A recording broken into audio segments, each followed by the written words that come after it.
looking back. Drop the class, to establish that the magic, it's automatic. Got a mask, who was that?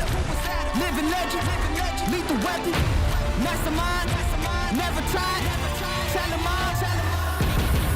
If I am in second, it's after no one. Just give me a second to let them know. I'm the headline, the deadline. Big time. I'm ahead time, the rare kind. Big time. I'm a living legend, lethal weapon, mastermind.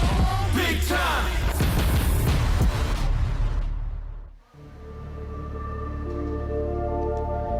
The French Riviera, playground of the rich and famous.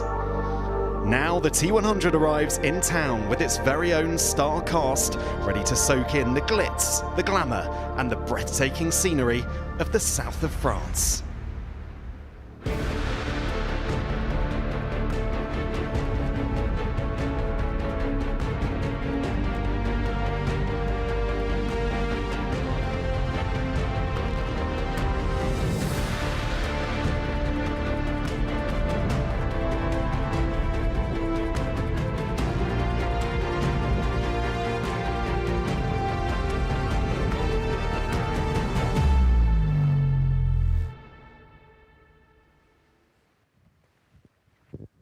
Well, a very good morning. Welcome to the beautiful French Riviera. A brand new race for us, a familiar face in Vicky Holland and a new one in Olympic, Commonwealth and multiple world champion Emma Snowsill. Hello to both of you. Emma, I'll start with you. It's a brand new race for us on the T100. What have you made of it all so far?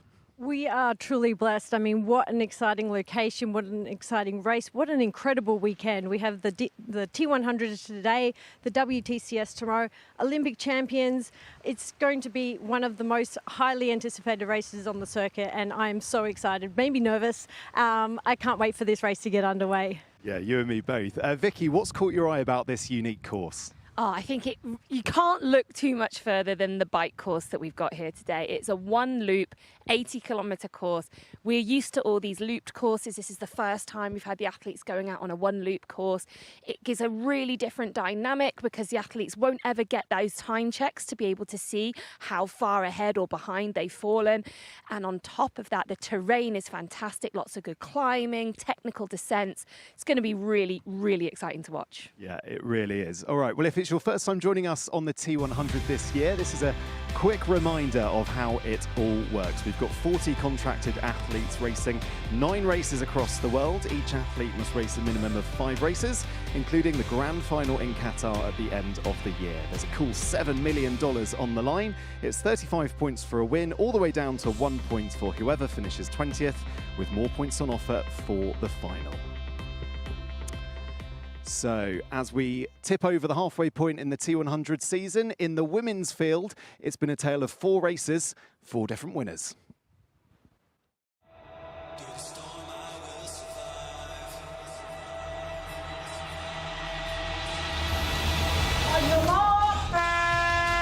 This is going to be as brutal and unrelenting as it gets for these athletes. We've got the fastest swim splits here. Taylor Knibb has put down some of the best bike splits that we've seen. That was Flora, I think, just on the side of the road there. Singapore not proving lucky for her. Look at the way that she's getting it done. Look at the turnover. Julie Duron is running a lights out. It is unbelievable. This is epic. We haven't seen this yet. There we go. That's it. That's the moment. Kelly Wolf wins the T100 here in Singapore. Julie Duron, you are a T100 winner. Taylor Knibb back to winning ways on the T100 here in Vancouver. Finally, Lucy Charles-Barclay, congratulations, you are our T100 London champion. Yeah, what an incredible win that was for Lucy Charles-Barclay in London just a few weeks ago. Vicky, her first win on the T100, how impressed were you with that win? Well, it's not just the fact that she's waited so long to have a win in the T100, but London is her home race, and last year she was met with disaster. She couldn't finish the race. This season, she's come back better than ever. And not only that, she delivered such an unbelievable complete performance. She led the swim. She was at the front all the way through the bike. And she delivered the fastest run of the day, and not many of us had that on our bingo card for the day. And the emotion that we saw from her as she crossed this finish line, I mean, it was choking us up in the commentary box, wasn't it, Matt? It was a fantastic thing to see a hometown girl delivering on a really important day. It really was. And Emma, I mentioned we've had 4 different winners so far on the T100 in the women's field. What does that say about the level of competition at the moment? It's incredible. I mean, this is really what we're asking for. We're seeing the cream of the crop. We're seeing the best athletes in the world going head to head at every race, every time a different winner. And I think that's just a true testament to the quality of the field that we're coming up with every single time. And I think today's going to be no different. We're going to see someone really take this race by the horns. And yeah, we're going to see a new winner today. And I'm so looking forward to seeing how this race unfolds. Yeah, you and me both. All right, well, let's take a look at the race to Qatar's standings. This is how it finished after London, with Julie Duron leading the way, but Kate Woff and Taylor Knibb just 6 points back. Lucy Charles-Barclay's win in London, though, propels her into 4th spot, ahead of Jess Learmonth and Ash Gentle. Great Britain's Lucy Byram is in 7th, Taylor Spivey in 8th, and Lisa Pertra and Holly Lawrence round off the top 10. So, Vicky, with none of our winners here so far on the T100, it presents a real opportunity. Let's start by talking about what it means for Jess Learmonth. She's had a brilliant swim so far in the T100, a brilliant bike. It's just that running injury that's let her down so far. Yeah, I mean, Jess has had repeated calf injuries ever since she gave birth nearly 2 years ago now, and it's plagued her. She hasn't been able to get any consistency in her running, and she's often come to our T100 races off 0 running in the couple of weeks beforehand. We do know that she has been able to run since that London race 3 weeks ago. So with that in mind, maybe she's going to be incredibly dangerous out there today. Someone who had a debut in London was Georgia Taylor-Brown, and it was a tricky one, wasn't it? She lost her nutrition early on in the bike. She had a puncture as well. Is a race so soon after the perfect way to forget about what happened in London? I think Georgia's, she's a well and truly seasoned athlete, an accomplished athlete, and this distance does present a few different challenges, and they're the things that, you can iron out. And if anything, it's wonderful to have got them all over and done with in one race. And I think she looks at all those things that have occurred and said, I can go back to the drawing board and go, okay, well, I've ticked all those mistakes off the box. What do I need to do to, have an excellent race today? Vicky, in terms of Georgia, this is obviously a new series for her.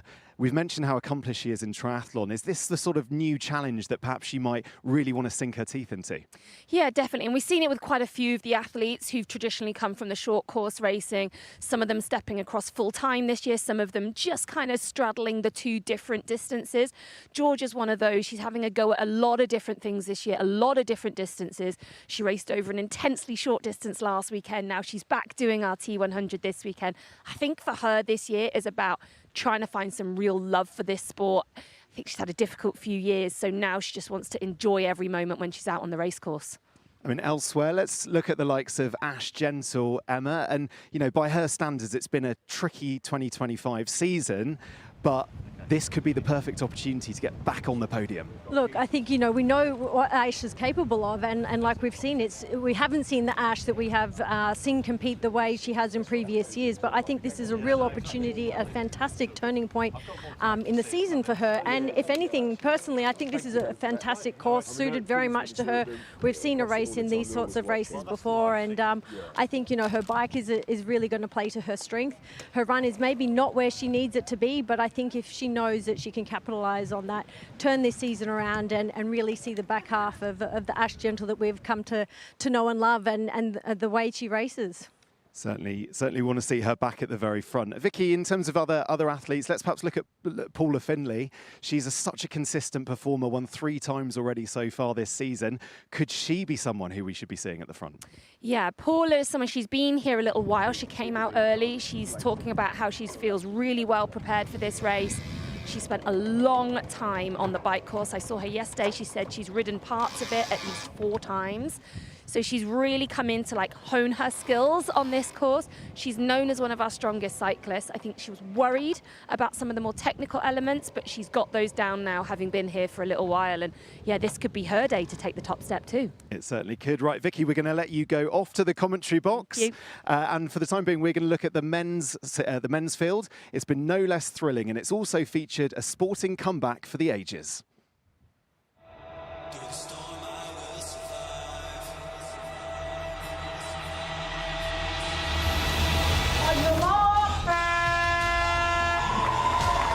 absolute bucket list race for pretty much any triathlete on the planet. Well, the conditions are as challenging as it gets. Oh, we don't want to see this. Hayden's pretty furious. Hayden taking the lead. Ooh, Nice little smile. smile. He's looking good. Shame we don't have VAR in triathlon. Rico Bogan is not someone you want to let up the road. Wow. Mika Nuke put in an injection of pace there. Yelagines has pressed on. Marty's got to respond. Rico faces him on the other side, giving each other a good stare. He's arrived with a bang and he is delighted. There has been no faltering from this man. Yelagines wins here in Vancouver. A punctured lung, broken ribs, an injured scapula. What an incredible, logic-defying performance. Yeah, miraculous stuff. It really was from Hayden Wilde in London. Here's how the race to Qatar looked after that. Mika Nuke out in front, just 3 points ahead of Yelagines. Rico Bogan, our winner in San Francisco, in third, ahead of Martin Van Riel and Hayden Wilde, who boast the only 100% record on the T100 so far. The chasing pack, led by Yuri Kulin in sixth, Antonio Benito Lopez in seventh, Carl Smith in eighth, all ahead of local boys this weekend, Leo Berger and Matthias Margirier. Well, Emma, there really is only one place to start, and that is with what Hayden did out in London. Accident to start line in 97 days. Now the dust has settled on that achievement. How do you reflect on it? I mean, he's some mere mortal. I think it's just been an incredible journey back to what he would say fitness, but, you know, he didn't come there just to compete. London was truly an amazing race, and I think, you know, he's took maybe a little bit more precaution leading into London, you know, even where he started in the swim compared to where he's going to line up today. He's really prepared to put himself in the thick of the swim. And I think, you know, he's come with a few more weeks training under his belt. Obviously, the confidence of London is going to really buoy him. And he's come out and making a statement and saying, you know, I'm here to win again and I'm here to take the series. Yeah, goodness me, that's ominous for the rest of the field if Hayden's feeling confident. He's also racing in the World Triathlon Series sprint race, which happens tomorrow. What do you think are the chances of him being able to do the double? I don't think there's anyone else that we could possibly say that could win both other than Hayden Wilde. I mean, he's truly shown that he's just capable across any distance to take the race. And really, it's amazing, you know, that he can change his speed, he can change what he needs to do with all these distances. You know, en route down to the race here, he's come and done a track session in Font-Romeu, got the legs turning over in preparation for tomorrow's race. So, you know, he's got a big day ahead of him. He knows he's got tactics to play. And yeah, I'm really excited to see what he has up his sleeve for today's race. Yeah, we all are. Let's take a look at some of his nearest challenges. Yelagines left perhaps too much to do on the run in London. He didn't quite stay with Hayden on the bike. What does he have to do here in France to stay with Hayden? I couldn't have said it better. I think, you know, that's the thing. He knows he just can't afford to let anyone get up the road, especially Hayden Wilde. He knows the strength of Hayden's run. And Hayden will be looking, you know, to try and have some time on Yella so that he does have a little bit in reserve for tomorrow. I think it's an event that where he's, you know, he knows he's great on the bike as well, and he needs to hold his own. I think this is a race where, as Vicky's mentioned, you know, this one-lap bike course, a little bit of out of sight, out of mind going into this event, but it's really a matter of, you know, banking on the fact that you can ride really hard and get off and run and really run fast. And we've seen both of those athletes do that. So I think we're in for a really close and tight race. Yeah, we've seen quite a few of the athletes have come here quite early because it's such a unique bike course. They've all been getting their eye in quite early.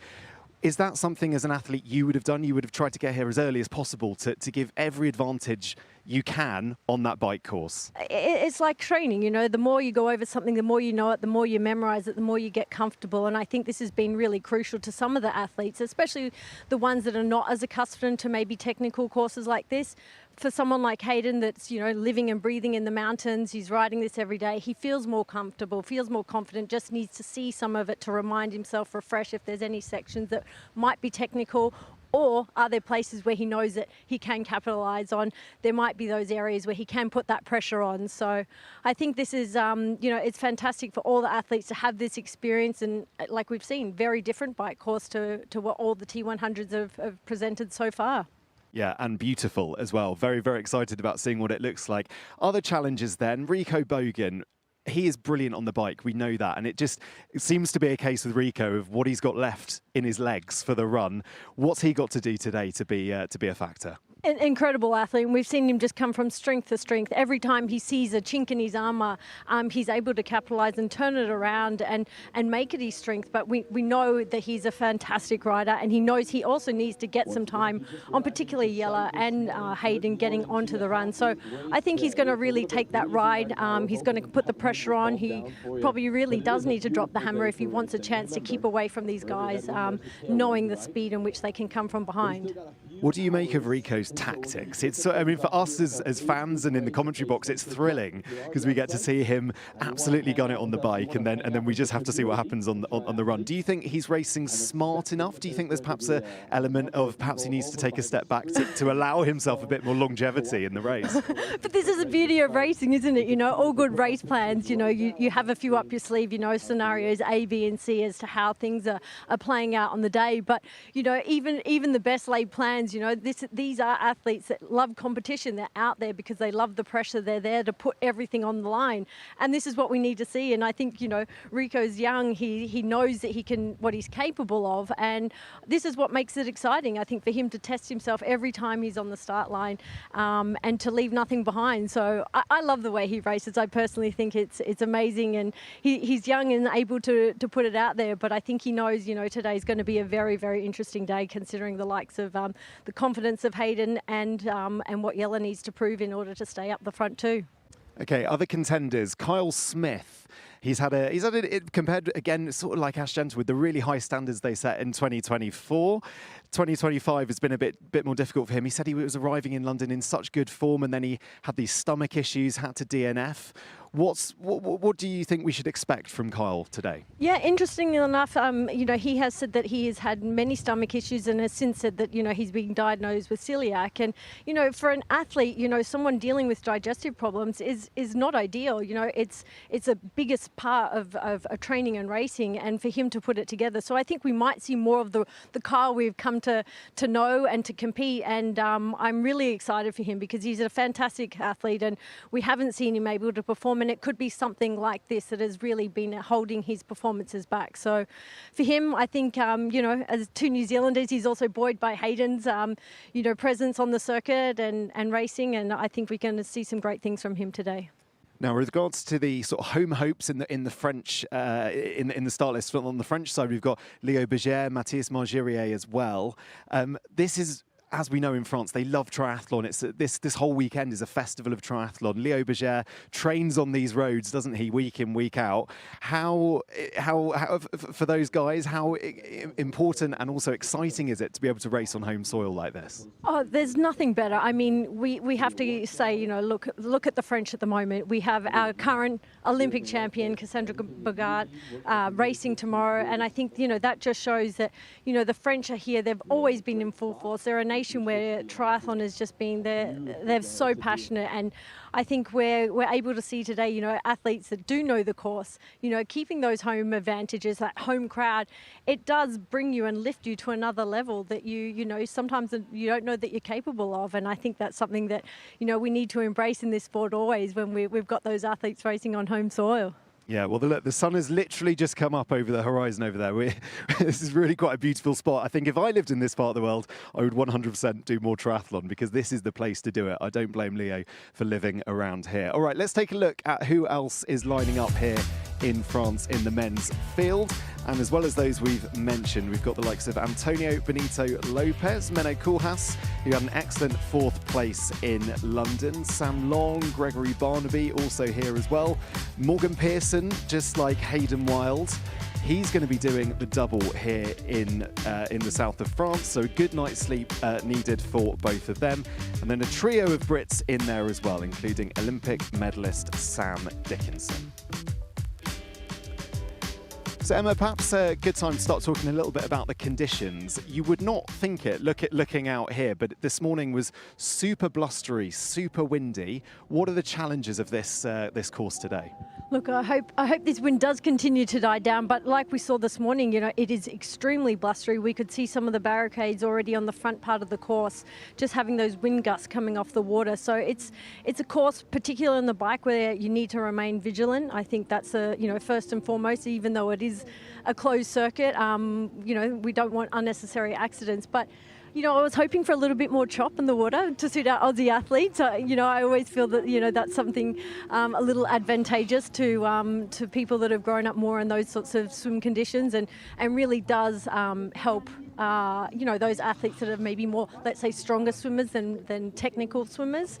And again, the run, they're going to be presented, I think, with, a lot of heat, a lot of wind. So you're going to have a lot of cross tailwinds and headwinds. And I think being unsheltered in the heat, we're really going to see it fire up and probably be deceivingly hot based on those winds, cooling athletes down. You often don't realize that even though the temperatures of the day are rising, you've always, you're losing that perspiration. So it is a race where there are a lot more factors, I think, to take into account. And these athletes are well prepared, but they're still human, and some things still do tend to possibly come apart at times. Okay, let's throw it up to Vicky, who I believe is going to take us through what awaits the athletes. That's right. So here in the French Riviera, we're going to start with a usual 2-lap swim, 1 kilometres per lap, before the athletes take to this unusual 1-lap 80-kilometre bike course. They head out on the coastal Corniche Road before heading up some meatier climbs, the biggest of which being the Col de Testinier, before descending back towards Fréjus and San Rafael. Once they are back into the more urban area of San Rafael, they'll take on the run. They'll start heading along the promenade from San Rafael and around the marina towards us here in Fréjus, or they then complete 4 laps of 3.25 kilometres, making the 18-kilometre run. Very nervous and tension. The moments right now, we are getting serious about this one. So here we go, we've got our elevation map in front of us. We're going to be looking at the bike sectors as we've done in previous races.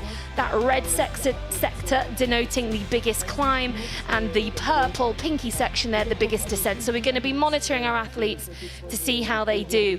Maximum ascent of that one climb is 235 metres, and overall for the whole bike course we're looking at roughly 800 metres of climbing.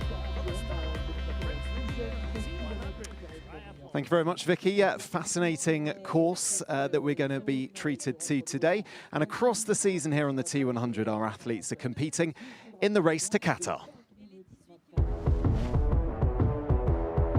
We have a race on our hands.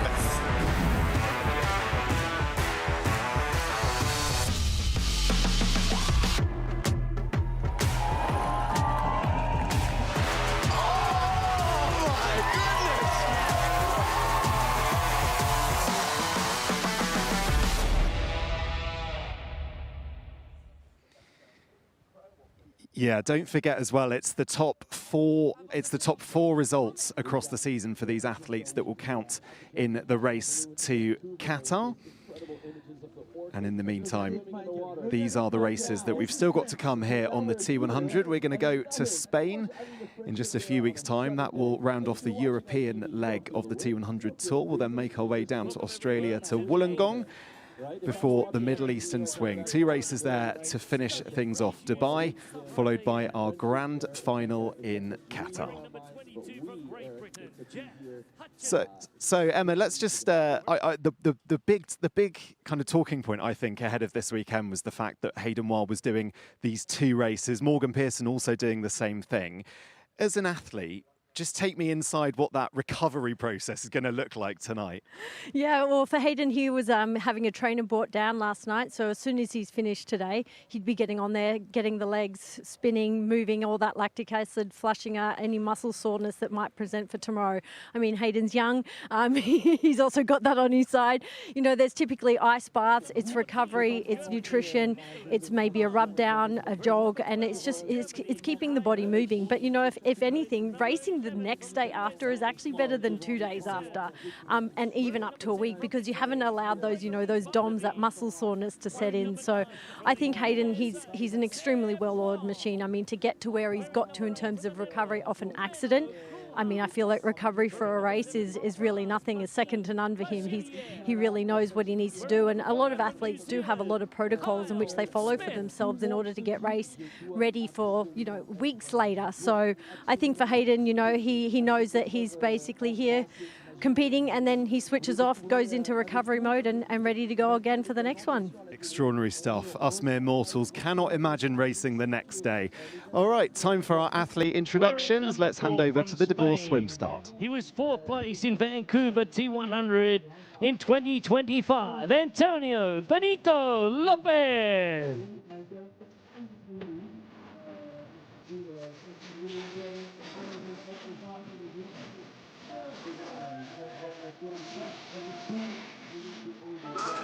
Wearing number 6 from France, he was 2nd in Singapore 2025 T100, and the Olympic bronze medalist, Leo Berger.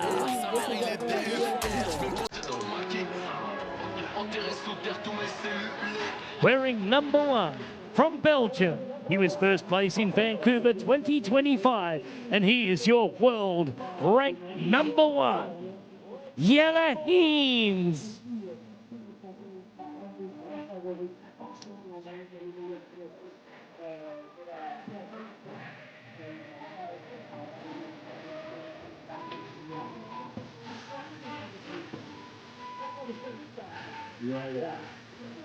Wearing number 2 from Germany, he was 1st place in the San Francisco T100 this year, Rico Bogan.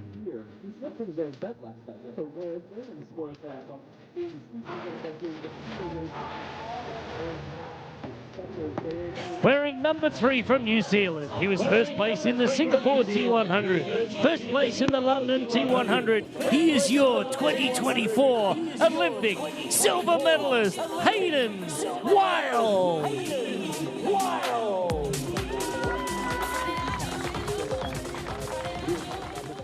One of 2 athletes in the men's field who's going to be doing the double. He's going to be racing on Sunday as well, so we will see a lot of Mr. Hayden Wild just about now. Athletes, you are now in the hands of the starter. On your marks. On your marks. Mario, we have a great start here in the French Riviera. And we are underway here at the San Rafael Vayat Plage for the T100 French Riviera. What a stunning location we have to bring you here today as the athletes take to the gentle waves, I would say. Some small little white caps in there. But it is a really, really stunning morning. The sunrise has been absolutely incredible here as the athletes take to this challenging, unique and iconic course that we've got for you today in the French Riviera. As always, we start with the 2-kilometre swim. We've got 2 laps of 1 kilometre each. Short Aussie exit to run back in and start again before we get onto the really meaty section of the bike. So right up from the start there, that green cap that you can see, that is Rico Bogan. No surprise to see him right up there. And next to him in the purple cap, that is Kyle Smith.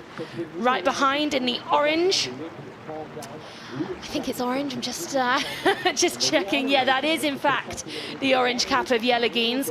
I wanted to make sure, purely because Jelle Heens had a fantastic swim in London, and he really did put down, I think it was a top 4 swim he had out of the water, and that was his best ever race, so we really wanted to make sure that he's having another good swim before I incorrectly allocated to him. But it does look like Jelle Heens is right where he'd want to be in the early part of this race too.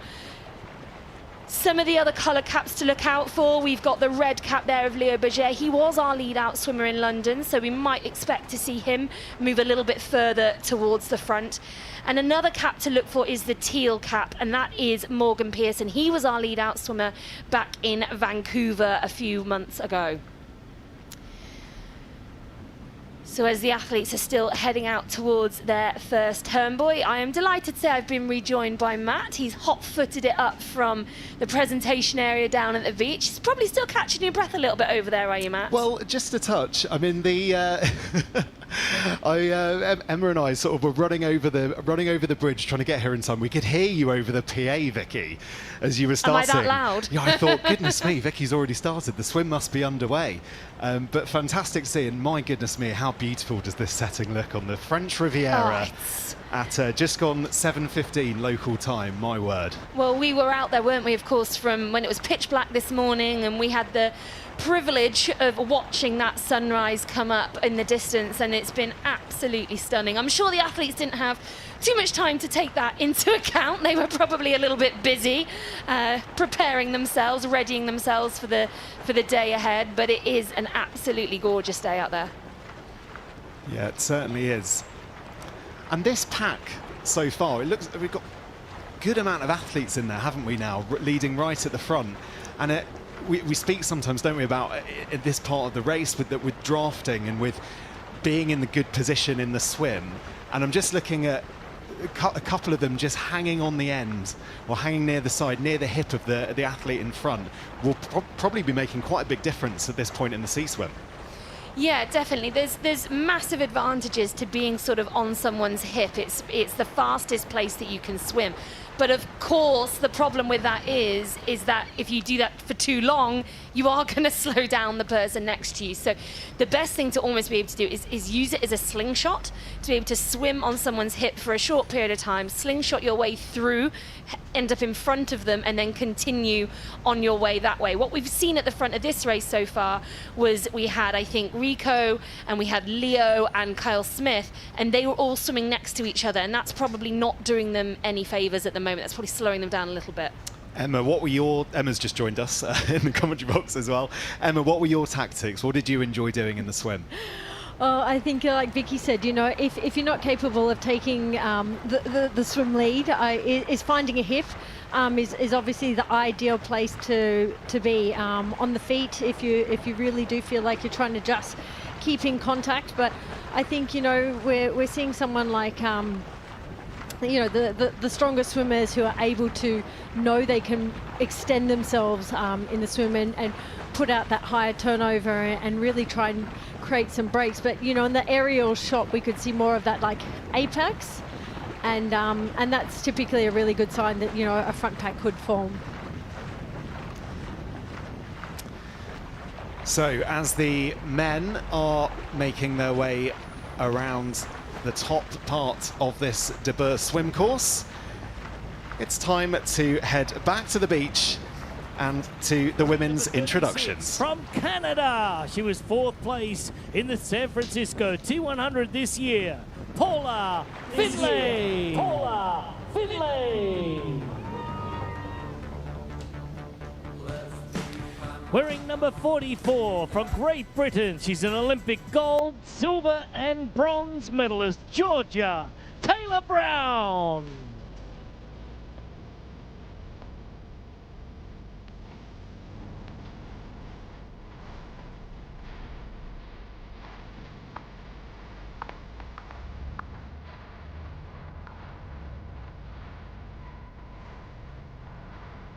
Wearing number 33 from Great Britain, she was 5th in the London T100 this year, Lucy Byram. Lucy.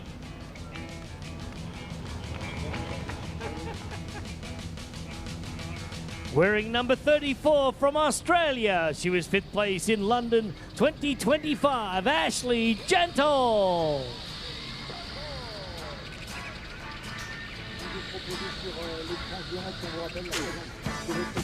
Wearing number 32 from Great Britain, she was 3rd place in the Vancouver T100 this year, Jessica Lemon.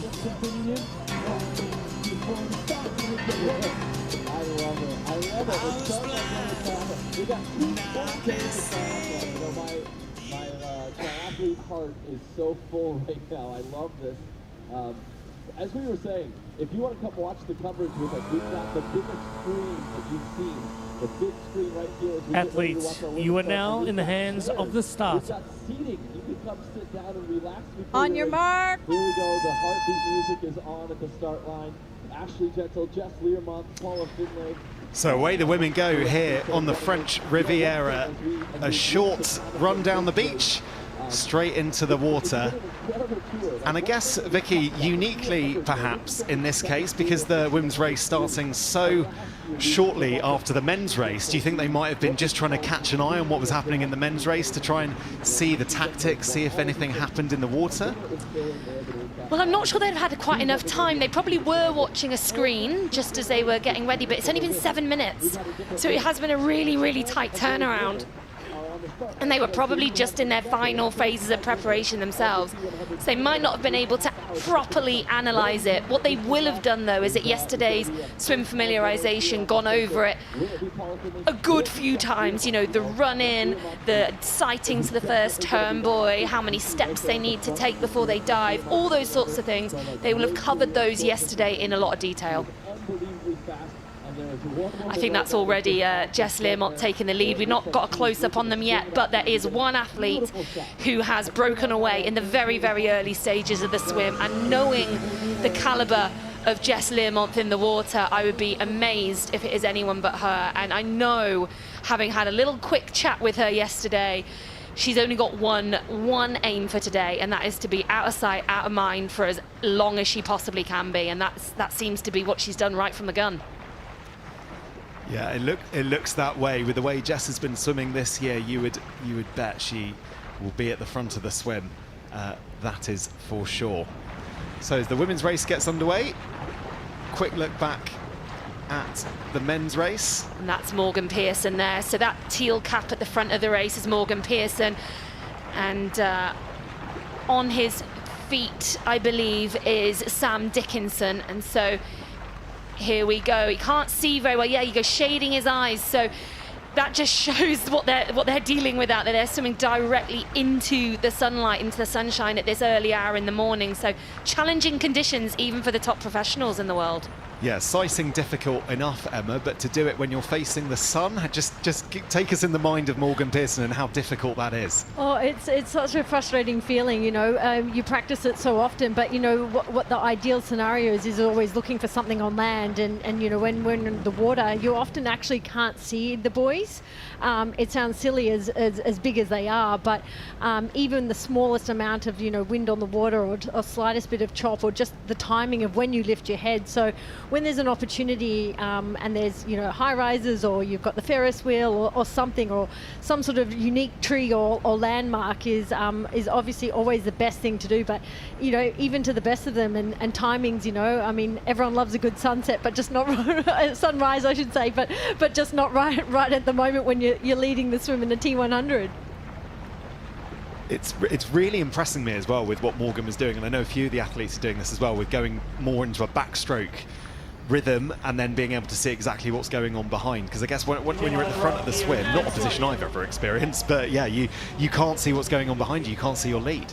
Yeah, it is a bit of a technique that some athletes do tend to maybe have the opportunity to roll over and have a quick backstroke turn and just see where everyone is. And I think that's something that if you're in that fortunate position, then so be it. I don't know if many of us have been in that place, but I think what you're mostly seeing right now is the way they're taking the angle, the shortest line to the beach. Even the way the course is set out in in a bit of a unique shape. They're really trying to hug this this little pier here and obviously keep clear of the rocks. That's why that orange swim buoy is there, to make sure that they don't come in close contact. But they didn't actually have to take that harder turn. So they're looking for that shortest line to the shore in order to to make this swim lap as quick as possible before they exit and come out onto the beach. And it was Leo Berger that we could see, the red cap on this side of the screen. He was taking a line almost directly to the next red buoy, they didn't actually have to go to that red buoy. It was more a case of you've got to keep that red buoy on your right and you've got to keep the orange buoy on your left. All the other athletes started beelining towards that orange buoy because it was the quickest line, whereas Leo was almost taking the line of the race buoys. He was going with the red one, so he's actually swam a fair bit further than the other athletes, and even so you can see he's making his way right back up to the front of the race already. You can see there the marshal just trying to direct them away from the rocks on the left-hand side of your screen as they look to make their way onto the Aussie exit of this debut swim course. And we'll start to get our first timing splits from this men's race as they make their way onto the beach. And you can see, I wonder what they'll learn from this first lap of the course as they make their way onto the beach and they'll dive back in the water. But obviously don't forget, you can run a lot quicker than you can swim. And there might be a case of some of those athletes thinking they went a little bit far towards those rocks and could have been slightly more efficient.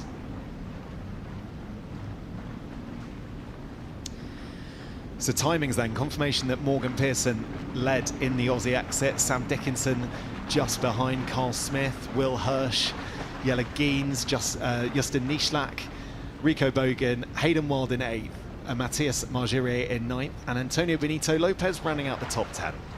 You can really see by the times, you know, how much time Leo lost in that first lap. And it's like you said, Vicky, you know, like just sighting the wrong buoy. I mean, even the color of the buoys can be deceiving when you're in the water and you've got foggy goggles. The sunlight in your eyes. He could see at one point, he almost looked up and looked around as in, why is everyone going over there? Why are they not taking the route that I'm taking? And I just wonder if he got a bit dazzled by that sunlight that we saw kind of Morgan Pearson having a struggle with a bit earlier on. I just wonder if that was what the error was there. I tend to agree with you. I mean, it happens to the best of us where you often think, you know, I'm going to take my own line. You're confident in where you're going and all of a sudden realize that the rest of the pack's there and do you commit to what you're doing or do you veer back over? So it can be a very costly mistake. Yeah, it certainly can. Efficiency, the name of the game in the water. Certainly when you're going for speed.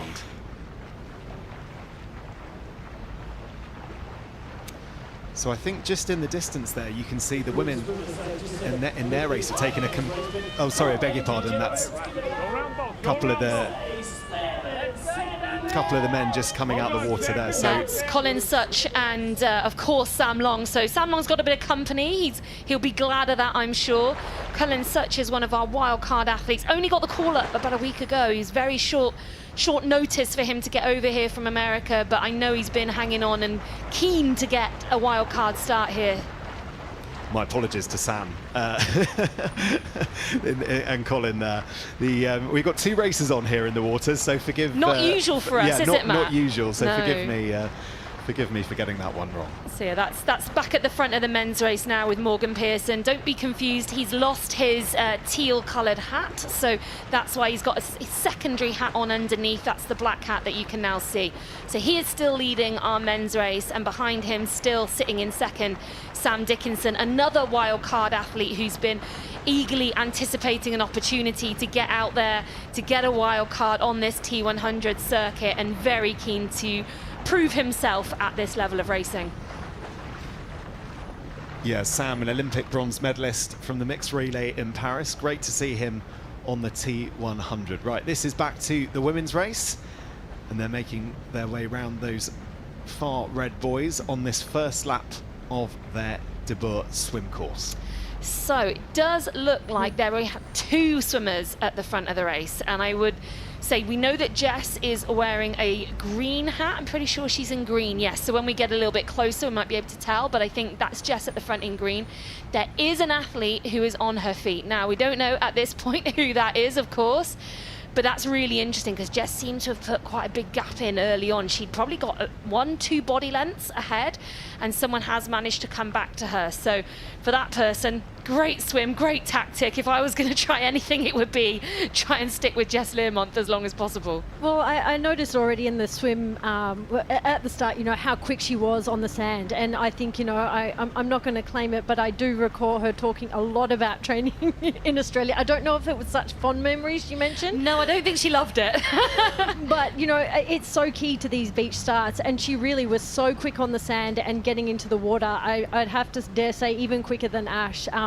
And those sorts of things, you know, can really just set you up for those first few strokes, you know, getting into the water, and you've already just put in a gap and you've just extended your competition in those first few seconds. The lactate's built and you can capitalize on that. And you can see by that 2-girl breakaway, there's someone stuck right in the middle between that chasing pack, and we can always see by the pressure and the speed, but it is really strung out, and it looks like it is Georgia Taylor-Brown on her feet. So I think, you know, we know what she's also capable of, and it's very exciting to see her already up there at the front of the race.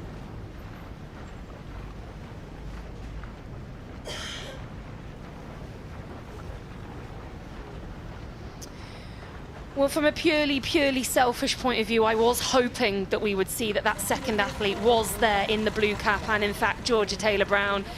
She's had a slow start to the year. She's not raced very much. I think it's only about her 3rd triathlon of the year that she's done, maybe 4th now, and she was a bit sluggish in her swim in London. I think she found herself caught on the wrong side of the break as well that went after the first lap.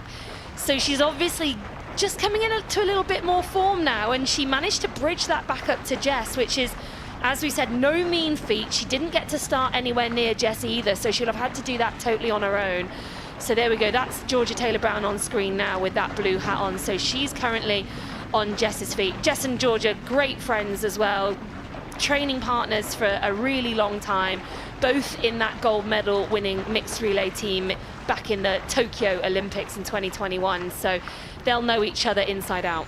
Oh, I think, you know, athletes like that, they have a blueprint. You know, there might be some time out of racing, but, you know, just those couple more races, blowing the cobwebs out, the body remembers, you know, and especially, like you said, being training partners, you know, really does play dividends in these types of scenarios. Pontoon start in London is also a different scenario. Wetsuits, you know, they not all athletes love racing or swimming in a wetsuit. I personally never had my best swims either in a wetsuit. I just didn't feel myself. So to be in the salt water, just to be in your swim skin, you've got better flotation. You really can almost say you feel more like yourself, you know, when you're training. And I think, you know, these girls, I mean, dare I say, Vicky, you know, they know that they can play to their tactics. You know, they've utilised this many times. Should I? Are we giving away trade secrets here?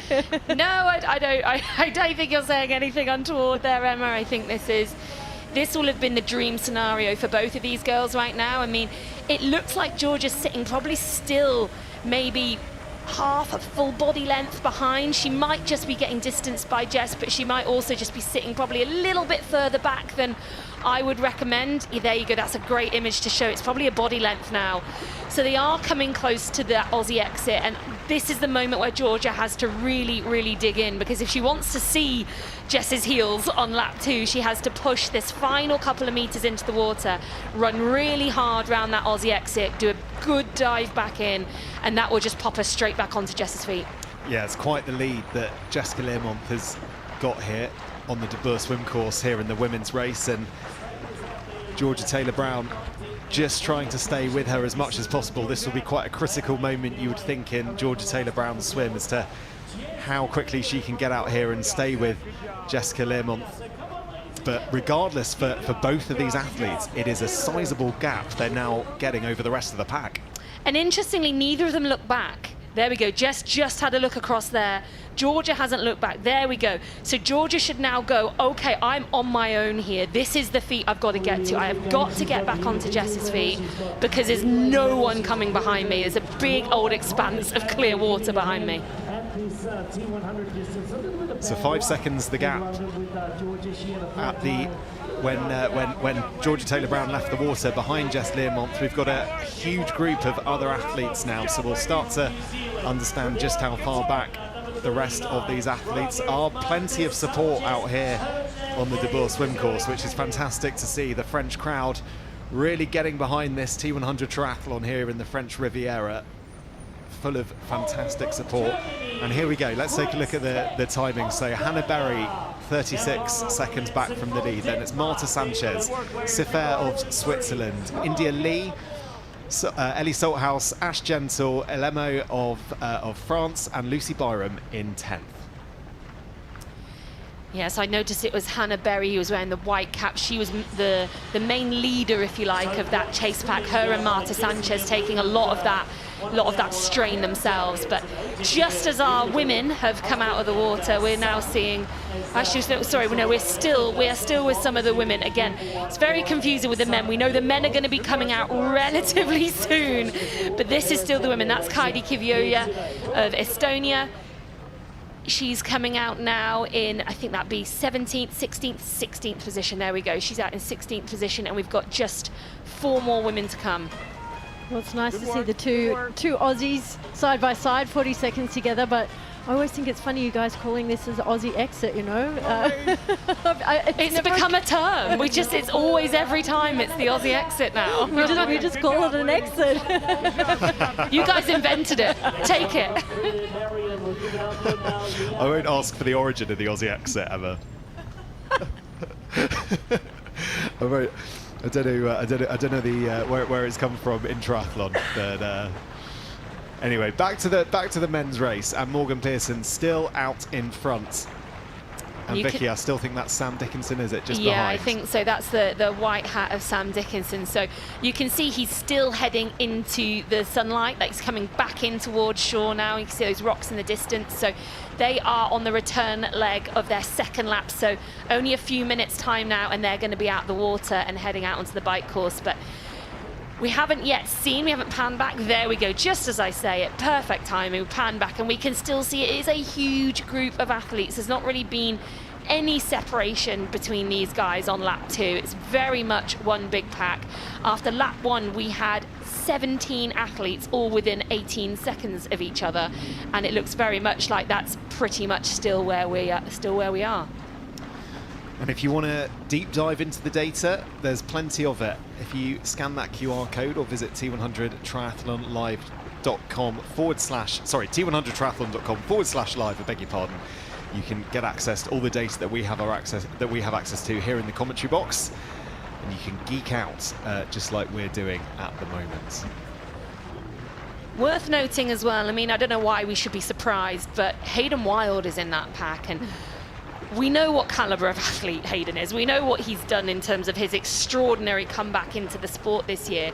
But it's worth saying that in London he was about a minute down coming out of the water, and that's not going to be the case today. He is still in that pack, so he's going to come out in touch with the leaders, which just makes it such a hard day for everyone else when Hayden is there from the go. You know, you haven't had any chance to put time in on him. And to think that, you know, the impact of his injuries probably most affected his swimming. And the fact that, you know, second race in, like you said, he is there with the leaders, and that really does, you know, I wouldn't dare say scare the competition when they get into transition, to see that Hayden is there with them, because like you mentioned, Vicky, you know, he was behind in London, but he really does just show testament to the fact that he knows how to claw his way back to recovery in the most professional way possible. And I think we're going to be see some very surprised faces in the next few seconds. Brilliant swim as well from Kyle Smith to come out the water there in third spot.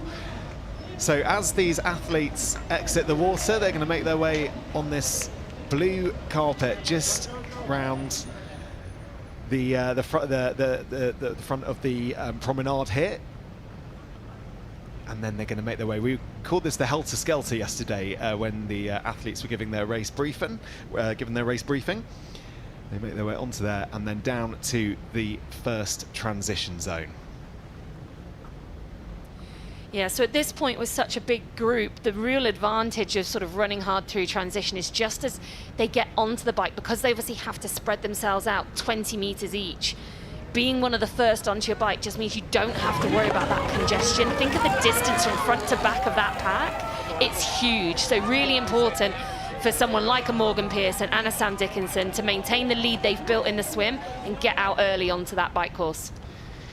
And as we've been saying, this 80-kilometre bike loop is very, very unique for us on the T100. And this potentially is kind of the last time the athletes are going to see each other. It could be for 80 kilometres if they stay in this sort of formation. This is when they get to understand where they are in the race. They're going to need to pay attention right now to who's around them, because there are no timing splits out on the bike course.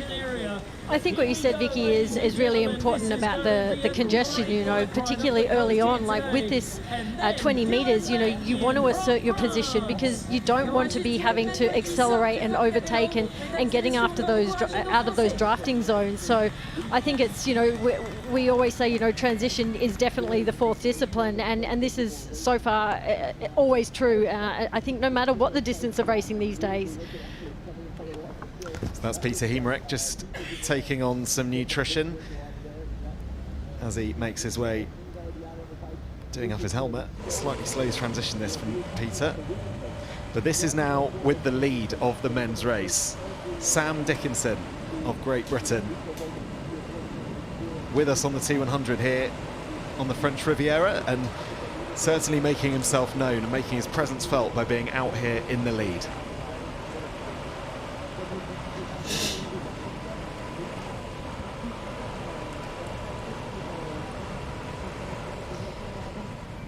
Yeah, Sam Dickinson is an athlete who's raced short course his entire career, really, up until the last year or so, where post that Olympic success he had in Paris as being part of a team effort to try and get Alex Yee that gold medal, but then, of course, being part of the mixed team relay that won bronze.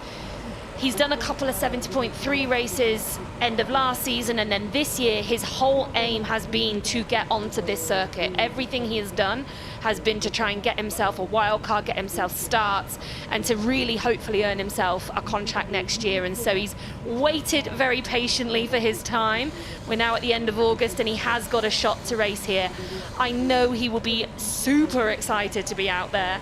He's an athlete that I know quite a lot about, and I've got to you know, disclose my bias right now because he is coached by my husband. So, you know, I'm gonna just lay it out there. If I get excited if Sam's doing well, that's why. So there is definitely a bit of a bias there, but I am genuinely excited to see what he can deliver, and I know he's got the bit between his teeth just to be against all the guys that are on this start list. He's finding this a really, really exciting challenge. I was going to say, on that excitement for being a part of the T100, you said he's been trying to do everything he can to be able to get into this series and race. How do you sort of manage that excitement on a day like today, when this is what you've been working for however many months or even a year? How do you just keep everything in check and do what you've been training and not let the race get ahead of you? Yeah, not get overexcited and a bit overhyped, and then sort of you're running out of energy, you're running on fumes by later on in the day. You're right, that's a really big skill. It's a lot of self-talk, it's a lot of trying to just deep breaths, calm yourself down a little bit, and just go back to your processes rather than getting too carried away in the moment, I think is the key takeaways. Did you ever get too excited, Emma, in a race? I think the races were too short. I think it was, you know, I think having a bit of patience in these races probably does pay off, but it's always fast and furious, and I can't say that transitions were ever my excelling point, so I probably didn't do myself any justice there and having to make up for the rest of it. But, you know, I think that's what racing is about. You know, you have to bring your excitement, your adrenaline, and that ability just to want to do everything on race day and not, you know, not rush and make silly mistakes, which is, you know, can happen. But I think, you know, given, like you've said, the history of these athletes that have maybe come through these short course races, they know that pressure and excitement, and he'd be well and truly utilising, you know, this little part of the street circuit at the moment before they get out onto the bigger loop. So Sam Long here, just making his way to his first transition spot. Actually, I believe his best swim on the T100 so far. So yeah, I know he's been working with a new swim coach. He has an American athlete called Greg sorry, he's got an American swim coach who has been really working on his swim. His name's Greg Harper, and they've made some inroads.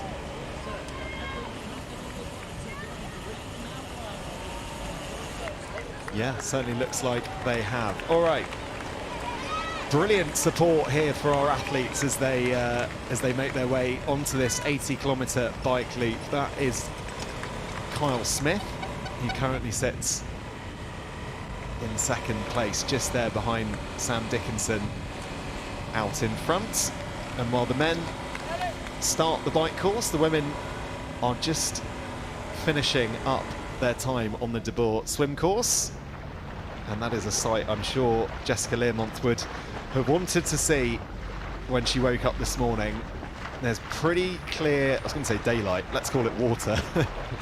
There's clear water there between Jess and the rest of the pack. It looks like she heard you and took a little bit of an extra pause as she took a breath there and had one moment to look behind her. But I'm sure she's well aware that she's put in a bit more time to into Georgia Taylor-Brown and know that she's on her own, and now you can see, you know, she's put in quite a bit of distance, and that's an extraordinary lead that she's got.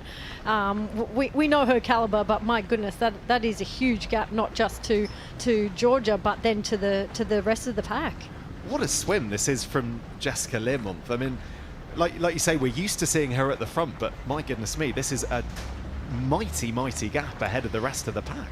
Yeah, well, we're obviously missing some of those girls today, the other girls who've all won races here in the T100, especially Taylor Knibb. Of course, Taylor Spivey hasn't won a race, but is known as now one of our top swimmers. Flora Duffy still recovering from injury. She's another of our top swimmers, not here today. Lucy Charles-Barclay. So we are missing basically the front pack, the front swim pack. Jess is the only one here today, and so she's really kind of making sure that everyone knows that this is her thing, this is what she does, and saying, hey, if you want to see me at all on the race today, you're going to have to come catch me, because she's not waiting around. Emma, tactically for Jess, her best chance for a win here in France is to get out on the swim as she's done. Okay, big tick there. The bike, we know she's a very strong biker, tick. Will she have a gap in mind, do you think, on the bike when she gets to the running part of this race? You know, I don't think so. I think what Jess is going about doing is knowing that she has to race her own race, and we know her strengths. We've mentioned it time and time again, but as Vicky said, you know, running is not being able to something that she's able to consistently put together. So I think she realised that she's got to capitalise from here on. But I think, you know, she often gets, you know, when you don't have as many strong swimmers around you, you often do feel far more empowered and know that you can somehow take control. And you know, that kind of buoys you, I think, in the sense that it boosts your confidence, knowing that you're capable of going out there on your own and doing this race solo. And, you know, time and time again, they're doing that in training, no doubt. But to have that in a race situation, you know, just provides that extra little bit. And I think Jess, yeah, she's an incredible pool swimmer. I know when she's trained in Australia and Noosa with the swim coach up there, he's, you know, and he's by tough by Australian swim standards, and he was just continually always talking about the strength and pedigree of what a swimmer she is. So that's in the pool. So to translate that into open water is incredible. Yeah, what she does really well open water as well is just maintain such a high cadence. She maintains sort of a really good, strong stroke, pulling a lot of water, catching a lot of water, as we would say, underwater, but with a high cadence as well. And she's been notorious for doing it in short course, and now the same in the T100. She keeps the pace on. There is no slowing down on lap 2 from lap 1. She, if anything, goes harder on lap 2 than she has done on lap 1. So the rest of that pack are now making their way out of the water onto that blue carpet and into the first transition zone. Georgia Taylor-Brown just taking that swim skin off. We'll get on the bike as soon as possible. We've got a little split on Georgia. She was about 25 seconds down on Jess Learmonth coming out the water, and then Indy Lee at the front of that next group was about another minute down again. So minute 25. That's Indy Lee, the first athlete in the red hat there. Ellie Salthouse right behind her. Hannah Berry behind her as well. That's Marta Sanchez coming through. Lucy Byram, another athlete that's going to be fascinating to watch today with her bike strength. I think she's really excited for this course. So all the main players are around about 1.5 minutes down on Jess Learmonth coming out the water. Ash Gentle was also in that mix, so I think that's an important place for her to be, knowing, like you said, the strength of the girls around her. But I think this course is really, really suited, particularly the bike course, to Ash. So I'm really curious to see if she really tries to work through that pack that she's in and establish a bit of dominance at the front of them as soon as she can. We just saw Alana Siffert going out. She was at the front of that chase pack as well. She's one of our, again, very last minute wild card. She's only known for a few days that she's got to start here and decided to take the chance and come here and race. And a young athlete, only about 23 years old, I think, and has only been racing over middle distance for about a year. So again, a very young athlete just taking the opportunity that comes her way. The other name catching my eye there is Caroline Pohl, who's sitting in 4th. And yeah, she might well have something to say about what's going to happen in today's race. But the women now making their way onto this 80-kilometre one-lap loop. If you're just joining us, where have you been? You've missed the swim, but you've joined us just in time for the probably one of the most spectacular bike legs we're going to see all year on the T100. It's very unique for us. It's just a one lap course, and yeah, we're really excited to see what that's going to look like. That's Paula Findlay. So yeah, not the best swim, I wouldn't have said, for Paula. I would normally have expected to see her somewhere with Ashley Gentle. So I think Ashley Gentle's had a really positive start for her, and I think Paula will be a little bit disappointed to find herself 2 minutes and 42 seconds down at the water. She's got a little bit of work to do, but we do know that she absolutely loves the bike leg. Of any triathlon, that's always her favourite part, but she's also really excited to take on this course here today. So she's got some work to do, but not down and out yet.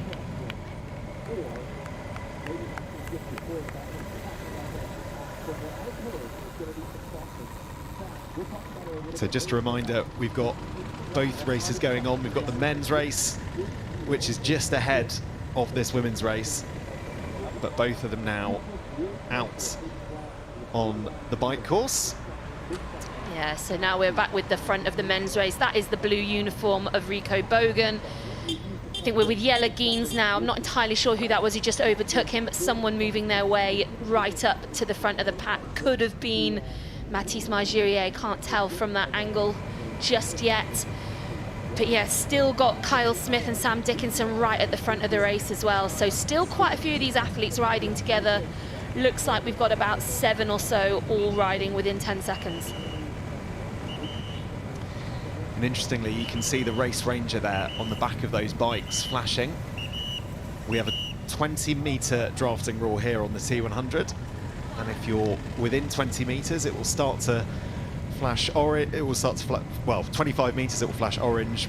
Blue it will be 22 metres. And then if you're in the red, it's within 20 metres. You've got 45 seconds to make that pass.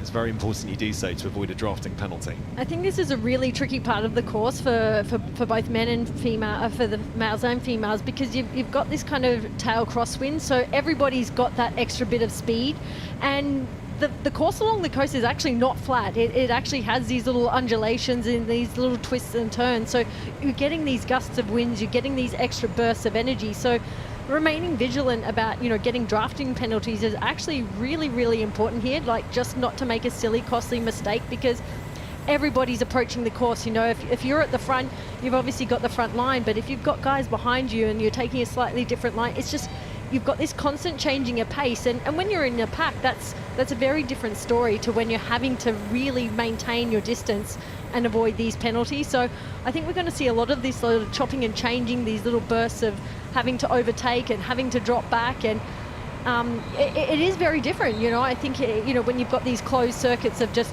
out and back, but as you can see here, there's just this constant change, this constant movement, and a lot of it is mostly to stay out of trouble of a drafting penalty. Well, that's it. Everyone kind of has decided, I think, that the safest place for them to be is at the front, and we've got still 8 or so, 9 guys who are very close to one another. I think on the most recent update, we've got 10 guys within 21 seconds. So they don't want to be right at the very back because you don't want to miss a move go. And if you're, you know, 10th person at 20-meter draft zone, you're 200 meters back. That's a long way back to make your way across to a break that might go. But equally, no one wants to get caught in trouble, do they? They don't want to be inadvertently into that red zone, have to make a pass that might mean actually they can't just pass one athlete because there isn't enough room for them to then slot in. They've got to pass 2, 3, 4 athletes, maybe go all the way to the front. That's a big outlay of energy that they don't want to have. So right now, there's definitely a bit of a jostling of positions, I would say, going on to get themselves to the perfect place. Couldn't have said it better. Jostling is perfectly apt in this scenario, and you can see the freewheeling like that a lot of them would not actually be wanting to do. Like it's a time and a place to actually maintain your frustration, because it can be frustrating. Like as much as it's non-drafting and you want to take into account, you know, your race, your power, you have to be fully aware of the race rules. And yeah, you can see that we're just seeing, you know, up and down the movement of the athletes on screen, you know, the leaders, and it's a constant change and shift right now.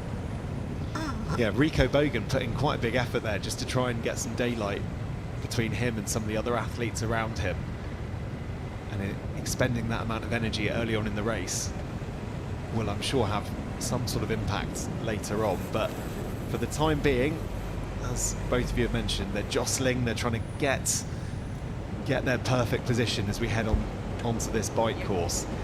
Hayden Wild probably nicely positioned. I mean, at 5th at the 8-kilometer bike checkpoint. That's the latest place we have for him. You don't want to be much further back if you're planning on making your way through the pack up further into the field, because that certainly would take an awful lot of energy.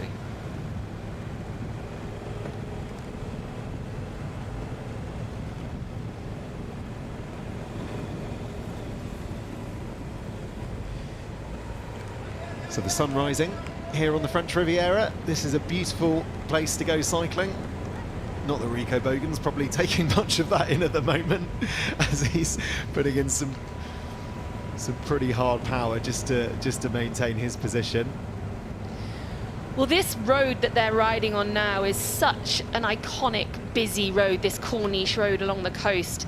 One of the busiest roads in the world, really, and we've got it closed down, or at least part of it is closed down, so these athletes can really just tear along here. There's no chance they would be able to do this on any other day, because there is so much traffic along here. So it's pretty cool and pretty iconic that they're actually getting to do this. But yeah, right now we can see that is Rico Bogan, so used to being at the very front of these races, especially on the bike portion. Currently not in first position, but right up there at the front of the pack. Mathis Marjurier leading the way, an athlete who said he knows these roads incredibly well, has ridden this course many, many times, a home athlete, of course. And there is just something about it, isn't there? Racing at home gives you just a little bit of extra, a little extra something on the day. You can't really describe it, that home advantage, right?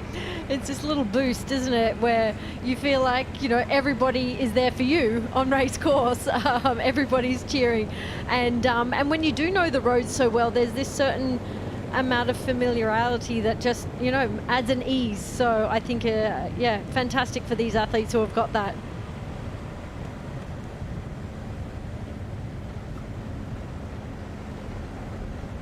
Just looking at Rico Bogan there, interesting what he said after the race in London, how sick he'd been in the lead up. He said he couldn't train for 5 days, barely 8, and I imagine when you're doing the sort of training and the size that Rico is, that's obviously a big problem. But he also lost his bike computer at the first roundabout, so he had to ride purely by feel in London, which I can only... Did all right, didn't he? Yeah, he did all right. Maybe we don't need bike computers after all. Yeah. But and there were a couple of moments like that.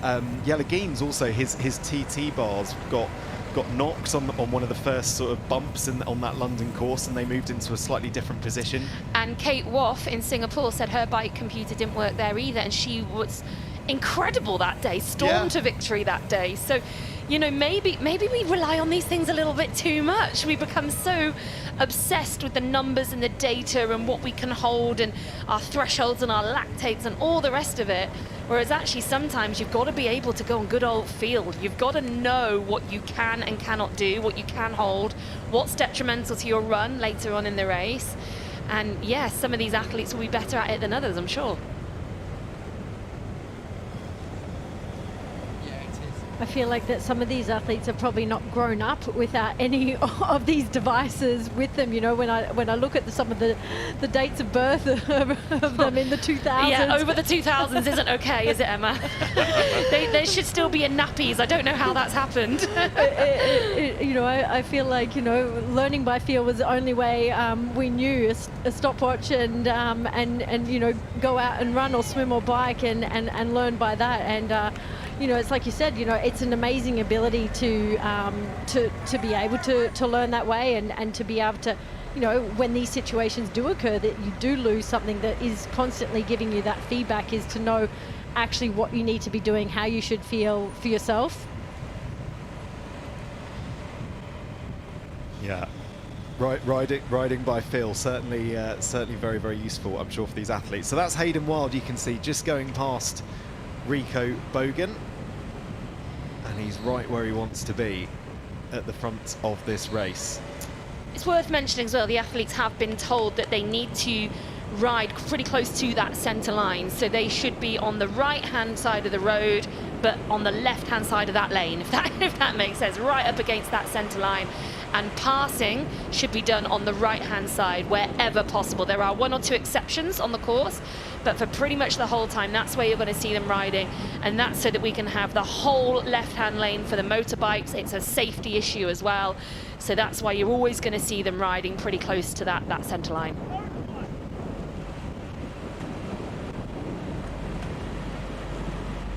Couldn't quite work out what Hayden was saying that. Quick we know shout he's to quite the moto, vocal wasn't on it? the, Yeah, quite vocal on the bike. We saw that in Singapore. But they're going quick. You can hear that, certainly from the motorbike following them.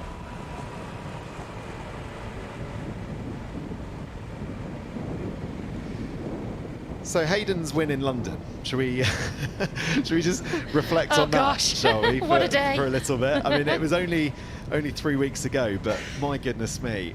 And the thing that really struck me afterwards was the amount of people that were a part of that community that helped Hayden get back to where he was, all the way from, you know, the medical staff to his girlfriend to that so many people were invested and involved, and I almost feel like that's perhaps where the emotion came from on the finish line. I think something that he's really, really vocal about is his team. And as much as this isn't an individual sport on race day, it takes a huge team to get to the start line. And in special cases and scenarios as unique as what's occurred with him, he's had to call on, you know, a greater part of his team again, and on every expert that he can find available and possible to get him back to where he wants to be. It's not even where he needs to be. And I think that's also a key part and component, I think, of what is so unique about Hayden and why he is winning the way he's winning. Because these athletes are, you know, they sought out and sought after finding the very best people that they can work with and who they need to get them back to, you know, 100% top of the world shape. And this is testament to what he can do with the people he's got around him. That's Jelle Geens just on the inside of Hayden Wild. Took him maybe a bit by surprise. But while we're looking at Hayden, let's hear what he had to say about what Jan called one of the biggest comebacks in sport. Yeah, I think a sign of relief that I could get back to that level. Yeah, it was super nice to see like all that work with the team in the last 3 months come together really nicely. And yeah, it was just nice to kind of be on the start line, but to finish in first. I did say I was coming to London in good shape, and I wouldn't race if I knew I wasn't going to be competitive. So, but to actually do it and to say it is a completely different thing. So yeah, it was pretty emotional to do that, and to know that, you know, even though you had a massive setback, you can still claw your way back up to the top step. So yeah, I feel like my confidence is well and truly there with the bike handling, and now feeling pretty good. I feel the strength in the arm is a lot better. If it was a little bit weaker, it's definitely a little bit harder to descend as you don't have as much control as you want, but now it feels pretty good. So I'm looking forward to really kind of pushing the limits on the downhill and seeing if I can kind of get away before we hit the flats just outside of T2. Emma, what impressed you most? Because I think you can make a case for each discipline being super, super impressive. So the swim, the fact that he had the shoulder injury, that's impressive. But then the fact that he also was able to get back on the bike and produce the sort of bike power that he did. But then the run, he made the run look so effortless. I mean, for you, what was the most impressive part of that comeback? I think he's process orientated. He's just so goes about doing what he needs to do in order to improve, and in this case recover, get better, obviously manage pain, but then find technique. In London he said that he really went, obviously also with his ranking, but he really chose to keep clear of the swim pack, so he avoided his shoulder getting hurt or hit and impacting a swim where he obviously knew he could compete and felt comfortable enough to line up. But this time around, he said that he's able to, swim much better. We've seen he swim much better. He's not maybe playing it safe and feeling like that he couldn't take a knock in the swim. And I would say, he's showing that race confidence now that he's taken from London. And again, I think he really is the epitome of a true professional in every sense right now. He certainly is, and he's in prime position here in this race as we're really starting to get a proper look at the beautiful part of this course. The sea on the right hand side as these athletes are making their way around. All right, let's talk about Leo Berger. This is his neck of the woods, as it were. This is where he's used to practicing, used to basing himself as a triathlete, and goodness me, I don't blame him. What a stunning place to be. He must know every little bump in the road, every little turn, every little stone that should or shouldn't be there. And I mean, what an incredible location to live and train, and for him to be racing, basically like in his training backyard. And you'd think that this would be advantageous to him. So it'd be curious to know if he has any tactics for himself and whether he or not he can play to those strengths on this sort of course. Probably he's never had the unique ability to ride it the way he can now and take any line he wants. Whoa. Oh dear. Oof, that was a bit hot coming in there, wasn't it? That was a moment. I had to hold my breath there. I thought he might be going over the edge, but he's saved it, and he's back with both feet in his pedals. I think he just came in too hot. I think he just came in too hot. Thinking that whether or not, having a closed course, which he's never had before, just taking in more speed than he's ever been able to take. I mean, that's very unusual. I think he just overcooked that corner, got the angle a bit wrong, bailed out early. Me. He did super well to stay on there, didn't he? Onto the inside of the course. It was a very strange one as well, because he seemed to still have enough time to control it, but whatever happened, he is back riding hard. Doesn't seem to have incurred a mechanical or a flat, because that was my first thought. I thought he was slowing down for a flat tire, but clearly that was not what actually happened. But he is safe, he's on his bike, there was no crash, and he's still riding. Well, thank goodness for that.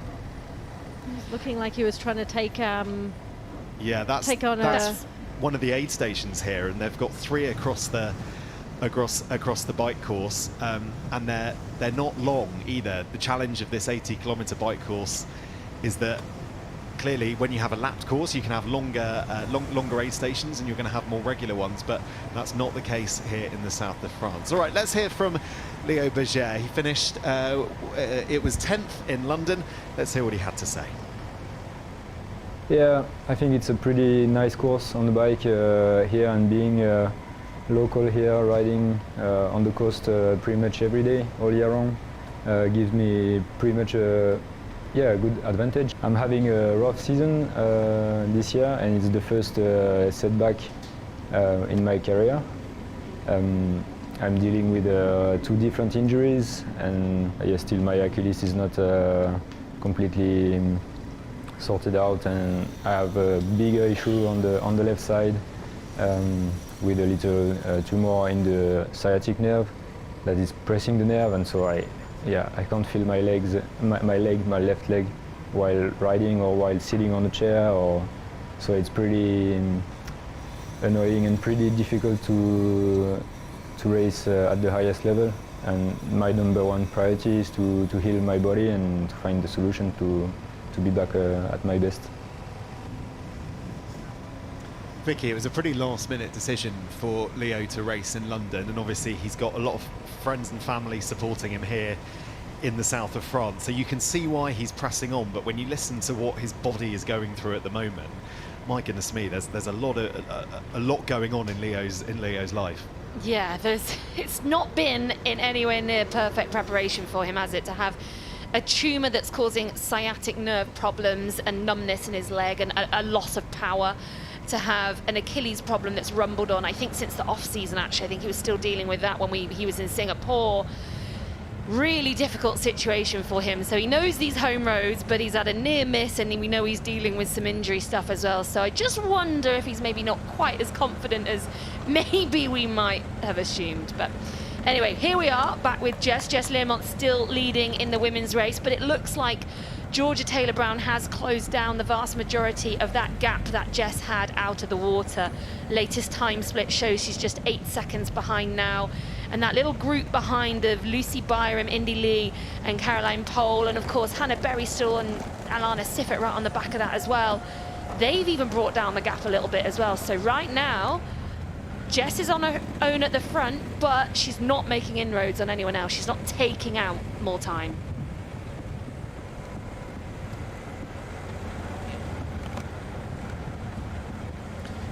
For Jess, I mean, this is a golden opportunity, isn't it, for her? She's raced every single T100 race so far this season, but with the 4 race winners not being here in the south of France, you'd say this is as good an opportunity as she's got to win a T100 race this year.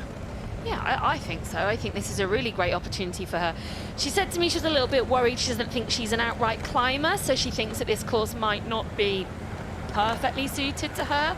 But that said, this isn't a really, really tough climbing course. We have got some climbs, and they've got one particularly meaty sort of effort of a roughly around 10 kilometers. But even within that climb, there are some small ups and downs, so it's not a pure climber's race.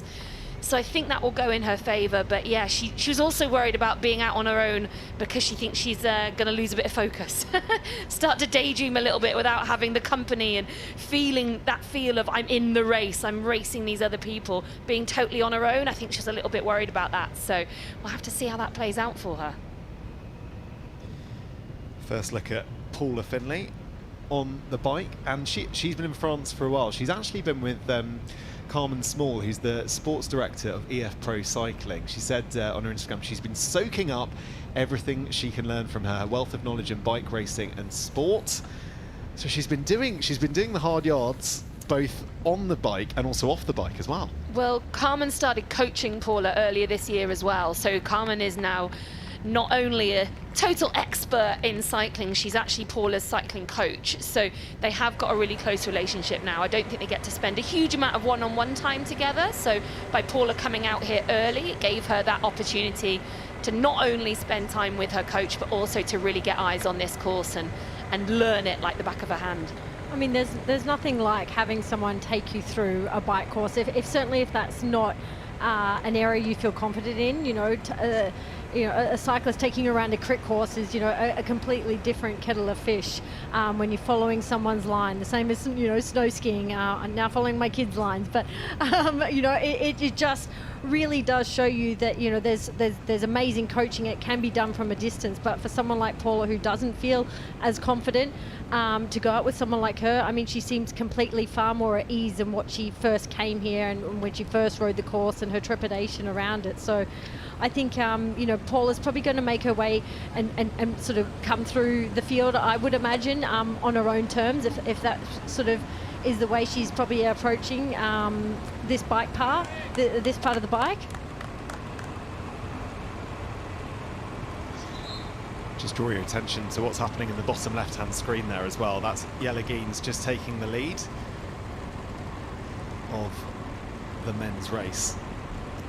So we're back in the big box, if you like, on the right screen. That's Laura Madsen. So Laura's currently riding just in front of Paula Finlay, and she's an athlete we haven't seen a huge amount of this year, but she is one of our hot shot athletes. So she was given one of those 4 coveted contracts at the beginning of the year, but she's had a lot of injury problems and health problems since then, and has only made one of our races before today. She was in London. That was her first go at a T100. She was hoping to be in San Francisco, but got sick just before that.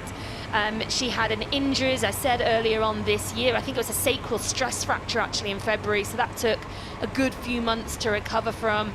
Sick before San Francisco, eventually finished 12th in London, and I think she was actually really pleased with that. She was nervous before she got going there against such a high quality field, and she's our youngest competitor as well. She's only 22 years old, but she's now back on the circuit. This is her second race on the bounce, if you like, with the London T100, and now of course here in the French Riviera. So I think she'll be looking to slowly move her way up the field with each race. 12th in London, and let's see if she can do a little bit more, get a little bit higher today.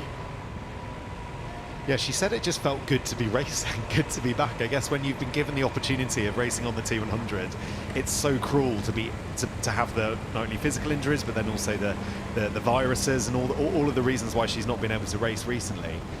And yeah, I imagine just for her, it was good to be on the start line, good to get a race under her belt, and the confidence that will give you going forward must be huge. Yeah, definitely. And she's also coached by her dad, and there's been a series of sort of YouTube documentaries made actually by World Triathlon of the hotshot contract athletes, as a lot of them have stepped across from doing short course racing, and I think there's 4 of them have been released so far, with one going out every week, and the most recent one just a few days ago was the one on Laura Madsen. So she is an athlete that maybe isn't as well known as the likes of a Jess Learmonth coming from short course, or a Vincent Louis coming from short course, or a Kate Woff. So go and check out those documentaries on YouTube, because you'll learn a lot more about these athletes and what they're about, and how they train, where they train, and what they're hoping to achieve in this T100 series. Well, we've just had another change of lead in the men's there, and Rico Bogan has just come around Jelle Geens. So I think these guys know that they've got to keep the pace on, they've got to keep the pace hot. And if Rico has lost his power meter indeed, then he's certainly going to be gauging himself off the likes of Jelle around him, and making sure that that the pressure's on. But these athletes know that this course does offer that possibility of an out of sight, out of mind type of scenario. And I think going into the parts where that might occur, they realise that it's best to keep in contact and keep the pressure on. But so far, I mean, those front 2 leaders look exceptional. They look absolutely marvellous on the bike. Yeah, you probably the way of dealing with this course, given there's no splits available to the athletes, is actually just to keep people in your eyesight. That is literally the only way that And I guess if you see the likes of Hayden Wild or Rico Bogan and you're another athlete, you're probably going, yeah, I'm doing something right. I think you would absolutely think that, Matt. Yeah, I think if I was anywhere close to those guys, I'd be delighted. But you're right, this is a course where they can't get splits, they can't get time checks, they don't get eyes on another athlete as they come back round past someone. So they really are going to have to go 80 kilometres totally blind, get onto the run, and then find out where they are.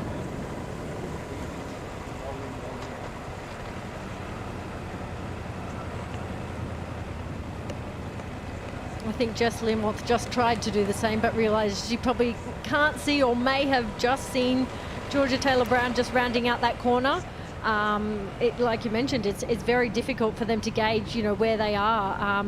No one's out on course giving them splits. There's no motos giving them time checks, and it is really a matter, like you said, there's no time to daydream. You really do have to make sure you're keeping on your A game, keeping the pressure on, not second guessing yourself, not overcooking yourself, and I think that these athletes are well aware of that. They all know to play to their strengths and weaknesses. They are absolute professionals in every sense. So I think, you know, it's try to take in the beauty of the course, but also try to remember to race hard, to race as hard as possible. But they're certainly putting on a good show on an incredible backdrop. They certainly are. So this is Georgia Taylor-Brown. We just had Marta Sanchez on screen before that. She's had an incredibly busy year racing over all distances, a lot of full distance racing as well. But so far from this lady, Georgia Taylor-Brown, she's putting together a much stronger performance than she was able to do in London. I spoke to her after the race, and as well as the sort of calamity of, you know, all those errors that kept happening. She had an issue with losing her nutrition early on the race. She had the flat tire with the mechanical straight after that meant she couldn't get riding again. She then had stomach problems on the run because she then had to take race course nutrition, not the nutrition that she is used to and that her stomach can easily digest. So it was sort of everything kind of conspired against her. But she even then said, you know, I didn't ride that well. I just started to find my groove a little bit when she had the flat tire. So I know she's keen to have another stab today and have a better shot at it. And right now at just about 8 seconds behind Jess Learmont, she's doing a pretty good job. I feel like so much went wrong for Georgia in that race that actually, I don't know, you'd almost... Do we just write it off? I think you just have to write it off, but maybe it makes it easier mentally to write it off because just so many things happened. I mean, wouldn't you prefer it all to happen in one race like that than happen at every race and individually, one by one, having a string of bad races or bad luck, let's say? You know, I think I would much prefer, but yeah, well, she finally did get a bottle. I was going to say it is still tricky, and it's still something to be learned in these races. I mean, when you come from the short course racing, this is not something you're dealing with. You never do it in short course racing, right? So yeah. No, and yeah, I think Georgia, like she looks beautiful on the bike, and I mean, like we mentioned, she's got a blueprint. She knows what she needs to do, you know. But there's just these other elements of longer distances that you need to take into account, and one small thing can lead to something much greater.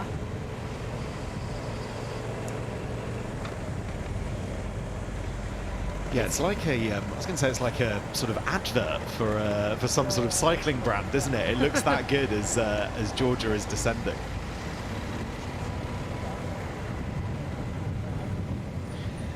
Shout out to the motorbikes and those doing the camera work here, because we're being treated to some beautiful shots. Yeah, it's a really stunning image we've got of this French Riviera coastline, isn't it? But just to briefly touch again on what you said about Georgia, would you prefer to have all those things happen in one race? Yes, of course you would. And it's something that Jan always says, isn't it? He always says you'd always prefer to have a reason. You would want to know why you had a bad race. The races that really get stuck in your head are the ones where you thought you'd done all the right preparation and you don't really know why it was a bit flat and it didn't work out how you planned. When you can look back at it and go, oh, well, I was sick, or this happened, or I had a crash, or whatever, it's easy then to just go, okay, scratch that race, on to the next one. Yeah, it certainly is. Okay, all across the year, our athletes are competing in our season-long narrative in the race to Qatar. We have a race on our hands.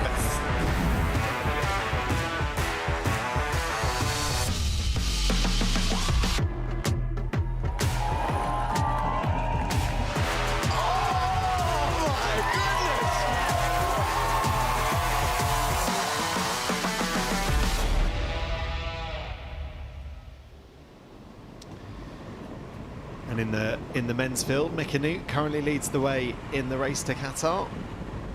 Still a fair few races to go though before we make our way to the Middle East at the end of the year.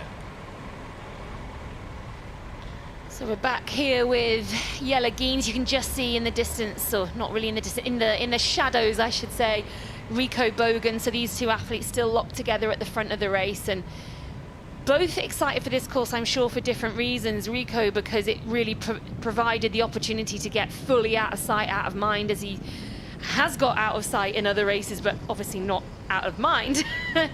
But Jelle has been out here in the French Riviera for, I think, about 10 days now, and he's ridden this course quite a few times, and he really enjoys the hills element of this course. He's also technically a very good rider, and we can't forget that when it comes back to the ascending and descending portions of the course that we will monitor. We will be checking to see who has the fastest ascent and descent on that main climb.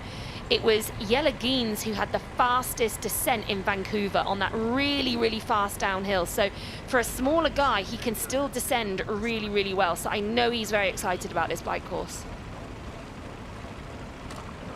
I'm just wondering as well who this course would suit. You compare it to what we had in San Francisco. San Francisco had those big, sharp inclines. Just wondering if Carl Smith there is asking for some help with his bike. Doesn't appear that he's got a flat tyre. I'm not sure if he's referring to the saddle has dropped. That was very hard to pick up. Yeah. Unfortunately, we're not lip readers here in the commentary box, despite our best efforts.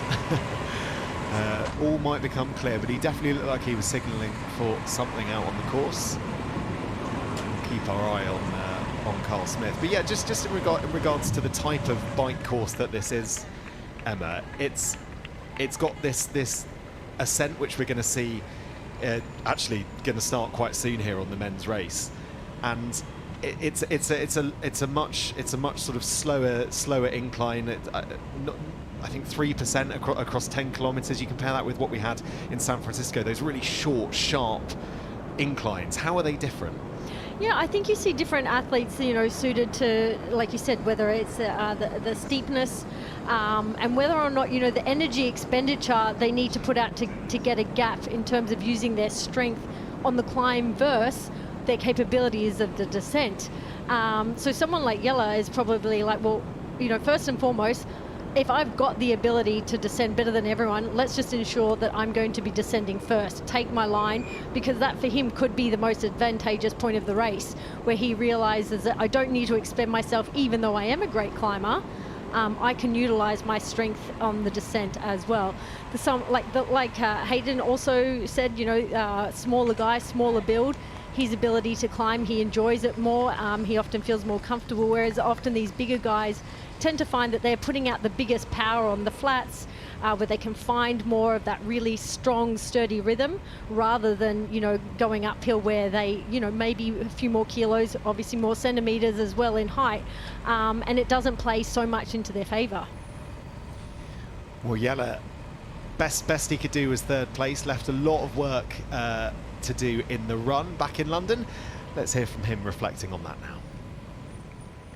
Every race I start, I aim for the win, and yeah, it was far out of my reach there in London, so that was quite frustrating. But yeah, this weekend is a new opportunity. Oh, I don't think it's just a two-horse race with me and Hayden. I think Rico has proven that he can win one of these races as well. If he can keep it together on the run, which he can, he's proven that. And I think this course also, even though it's like quite a bit of climbing, like he's just such a powerhouse on the bike that he will be really good here, and it will suit him for sure. I think for me it's just, yeah, trying to stick with the front guys, Hayden or Rico, whoever it is, on the bike as good as possible, and then like play my strength, which is the run. I think it will be, even though we start early, it will be a hot run. I think especially the 4 loops we'll do, there is like no shade there, so it will be quite brutal, and I think it's going to be a bit like London again, where like it isn't over until we reach the finish line. A lot can happen. Yeah, that's the mentality you certainly have to take. Just worth noting as well, Jelle Geens currently in the lead of this race. We're getting timing every 5 kilometers on this course, so Jelle Geens currently out in front. I guess, Emma, when you have a run of the standard and quality that Jelle has, you back yourself every time, wouldn't you, to be able to catch up to the front? It's just, what is the limit that you've got within your legs on that particular day to be able to get to the front? I think they're so well accustomed to having to run so hard off hard bikes. You know, that's what they're preparing for in training. And I think, you know, like Jelle, we can always tell when he's running well. You know, he looks lighter on his feet. He's not sort of sinking in the hips. And sometimes we've seen that it takes him a little bit longer to get into that rhythm, to find his form, whether that's just off a hard bike or whether that's just as many accelerations on those shorter sort of city loop courses. I think, given the training, this is more accustomed to probably the types of sessions they're doing, where they are going out and having longer brick sessions, a lot more higher power, longer efforts that are more suited to this particular race. Maybe a little bit different to like we've seen on the rest of the circuit, but short course racing, he's been an incredible runner. He knows it's his strength, but like we've said, he is technically and tactically a great rider, and small guy doesn't need to necessarily descend the fastest in terms of his body weight. It's about his technical capability. So, and that all comes back to energy conservation too. The less adrenaline and things that you're putting out also within a race. When it comes to those moments where you really are pushing the limits, it really all does take from the energy bank, and really that's where we see it play out in terms of what's left on the run too. Yeah, Rico Bogan just overtaking Jelle there to take the lead. It's certainly changing almost minute by minute at the moment, but right now we're just getting eyes on Carl Smith and one of the bike mechanics who has been called. I don't quite know how he's going to do this on the move, but we'll wait to see what sort of problem Carl has, and then I'm sure they'll work out the best possible way to fix this. He definitely looks to be in communication with him, and the way his time is dropping is clearly indicating that something probably is going on here. It looks like he's going to take the opportunity to stop. Yeah. Whether or not it's a off wheel. the bike. And this will be really quite frustrating for Carl Smith. It looks like a saddle. I think you called that, Emma. Very good. It looks like his saddle has just dropped down. Really, really frustrating for Carl Smith, this, because he had an excellent swim. He was right up there at the front at the start of the bike. And as we saw with Georgia last week, these moments when right now in the commentary box, this looks like it's taking minutes as opposed to seconds, which it realistically is, but it must feel horrendous as a triathlete out on the course. Oh, look, first and foremost, the fact that it's there and we have so much support out on course, this is very unique, and given the one-lap circuit, that they're able to get to them in this fashion to call out what they need. But very, very unusual and unfortunate for Kyle. I feel like this year just seems to be this year where these sorts of things happening. But as you probably could see, in the beginning of the course, like going through these small little coastal villages, there are a lot of speed bumps, and just getting a little bit of speed and then bopping back down onto your saddle just can knock it down ever so slightly if you haven't done it up as tight as normal after travel. And something as simple as that, like you feel it as an athlete, when your saddle's dropped.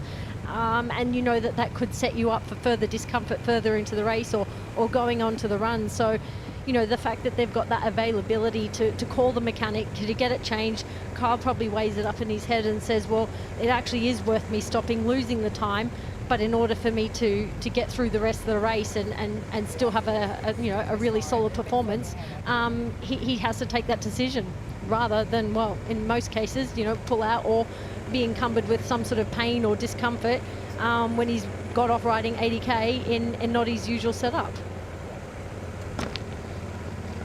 Feels as well when you're athletes in these situations, the saying, when it rains it pours, and things seem to just happen, like London with the nutrition problem that Carl had, and that just sounded like he was in such good form going into that, or not even form, like he trained well, that's what he said, and then to end up vomiting and DNFing, you just have to go, my goodness me, when is this all going to click for me? Like we said, Georgia and him, I'm sure he'd rather say, I'd love to have had Georgia's scenario and have it all rain and pour in one race alone, but it's just not the way it pans out. Athletes are constantly pushing their body to the limits. Can be injury, can be illness, and sometimes just bad luck plays into that as well. And that's Hayden Wild right on the toe of Rico Bogan. And this lead at the moment in the front of the men's race really is switching around. Emma, will all the athletes be quite happy and content with this? They're all got their eyes on each other. They know where their nearest competitors are, but they're also all taking a bit of a turn out in front and setting that pace.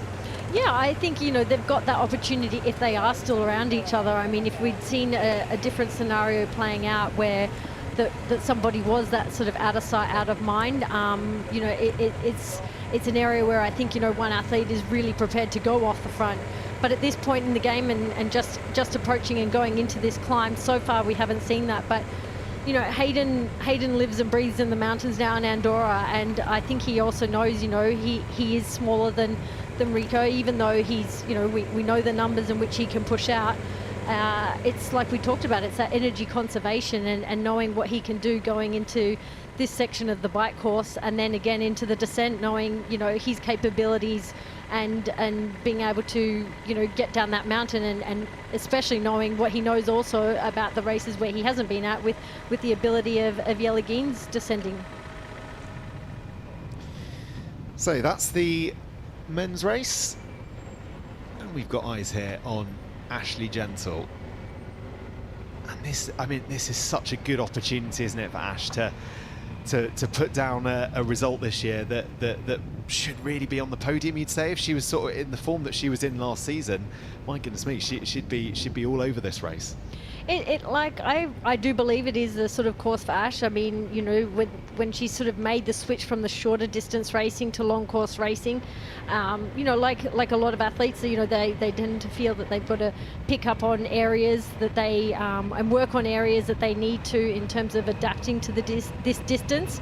I think Ash has done that, and she's made changes throughout now her longer distance career, and I think that's the evolution of an athlete. I think, you know, it's quite gutsy to make those changes, and sometimes they don't pay off immediately. It may be that they pay off, you know, in the second half of the season. It may be a matter of changes in bike position, in training, that are not immediate. You don't see, you know, in the first race after making those sorts of switches. But, you know, obviously for me, I would love to see Ash, you know, as an Aussie, she's really, you know, flown the flag for us in terms of this sport for a long time now, and to still see her competing up with the best of the best, having, yes, a lull, let's say, in performances that we may have not been accustomed to seeing from her.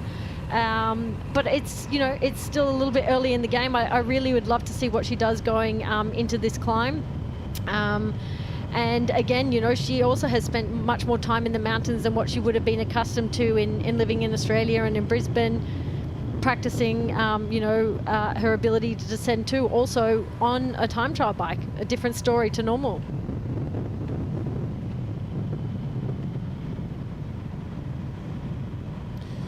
Just looking at Ash Gentle, as we said, and you know, her run has actually still been pretty good. She had the third fastest run in London. It was the bike that sort of, if you like, let her down. 12th fastest on the bike, and I think that's probably the key area for Ash in terms of moving forward and being able to compete at the front. But let's hear from her, from the woman herself, and what she's doing to get back to the front of the T100 races. Professional sports is hard, and triathlon is hard, and obviously the competition is incredible. But it's always been incredible. It's always rising. I kind of feel like I've just got to keep moving on and just keep trusting the process and keep going back to training and believing that I can come to one of these races, actually show what I'm capable of. But sometimes when you're trying to just work out why you can't nail those races, it's just, yeah, sometimes there is no real reason. It's sometimes also a bit mental. It's easy to kind of come away from these races and feel a bit deflated and disappointed.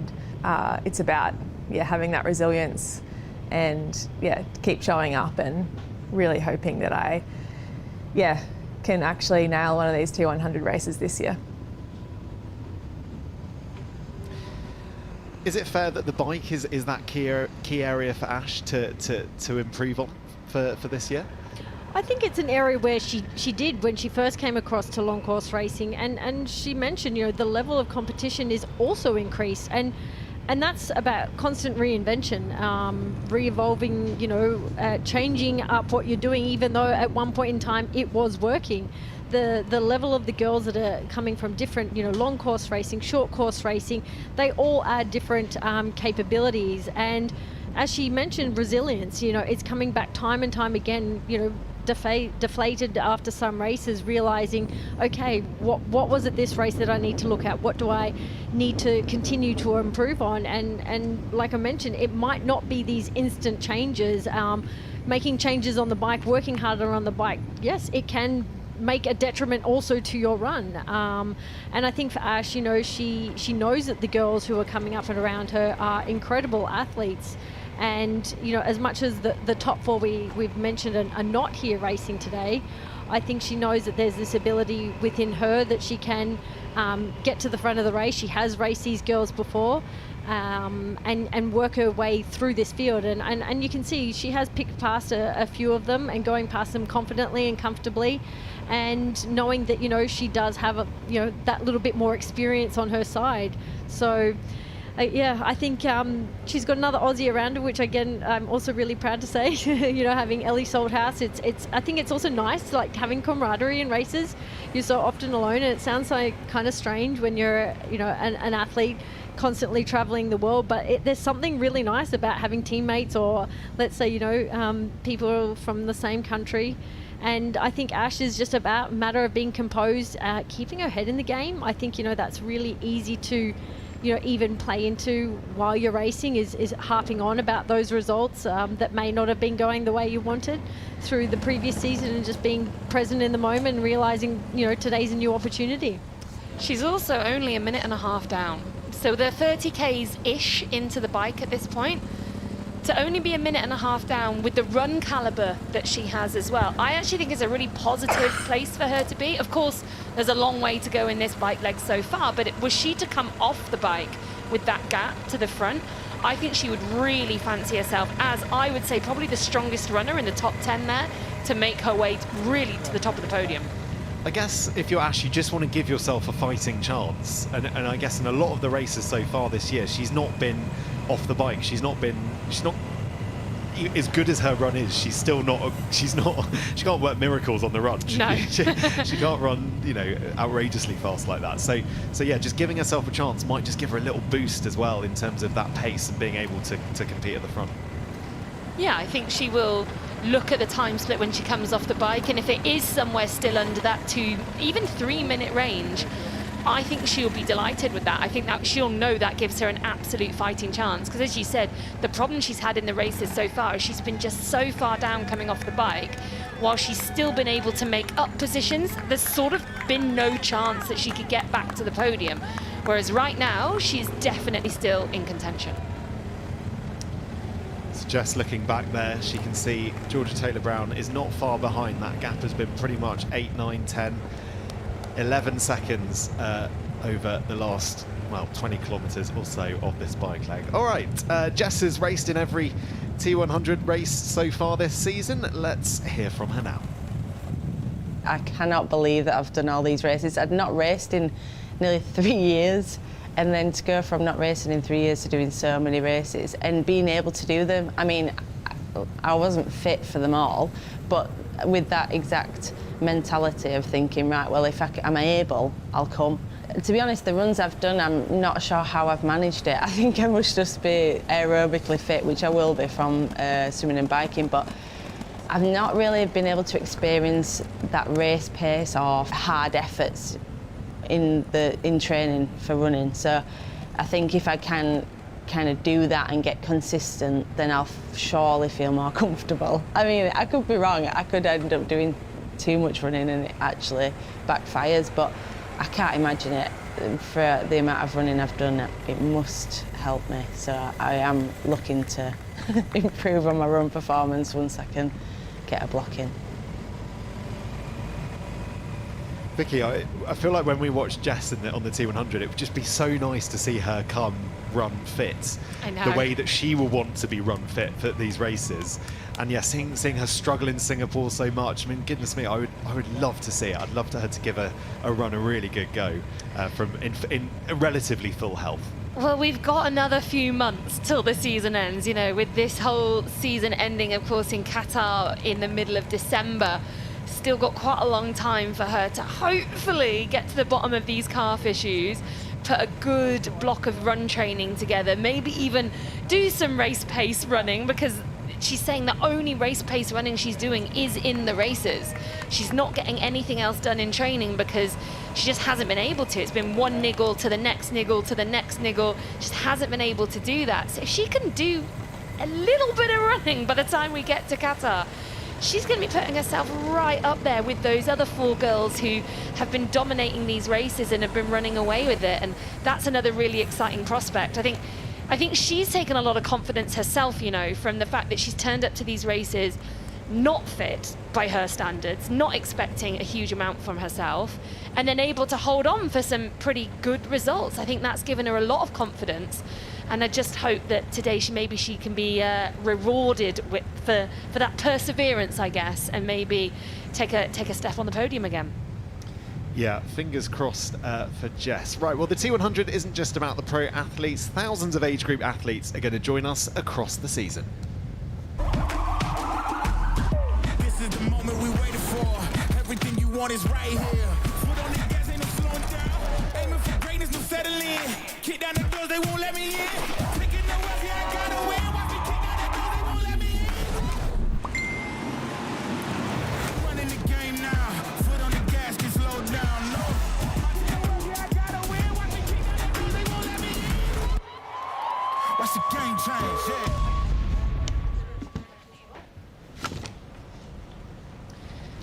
And if you scan the QR code on your screen, you can find out more about upcoming races this year. Dubai and Qatar still have plenty of opportunities to compete this year, and if you fancy soaking up a little bit of winter sun at the end of 2025, those will be fantastic races for you to get involved with.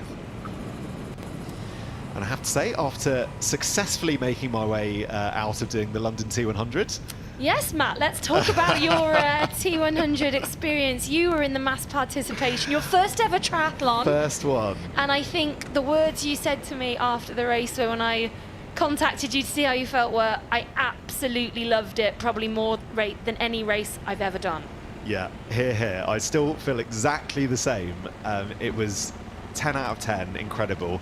I had Jan Frodeno cheering me on in T1 and Putting T2. you off. Putting me off, yeah, which was quite a surreal moment, it has to be said. But yeah, I was so struck by the community, the incredible stories that people have for doing their racing, and goodness me, the Excel Centre, the loudest place ever to finish a race. So yeah, 10 out of 10, would highly recommend if you look. And you will be doing another one. Oh, I'm already trying to plot which one will be my next one. Love it. But yeah, if you're thinking about it at home, I promise you won't regret it. It really is a fantastic thing to sign up and do.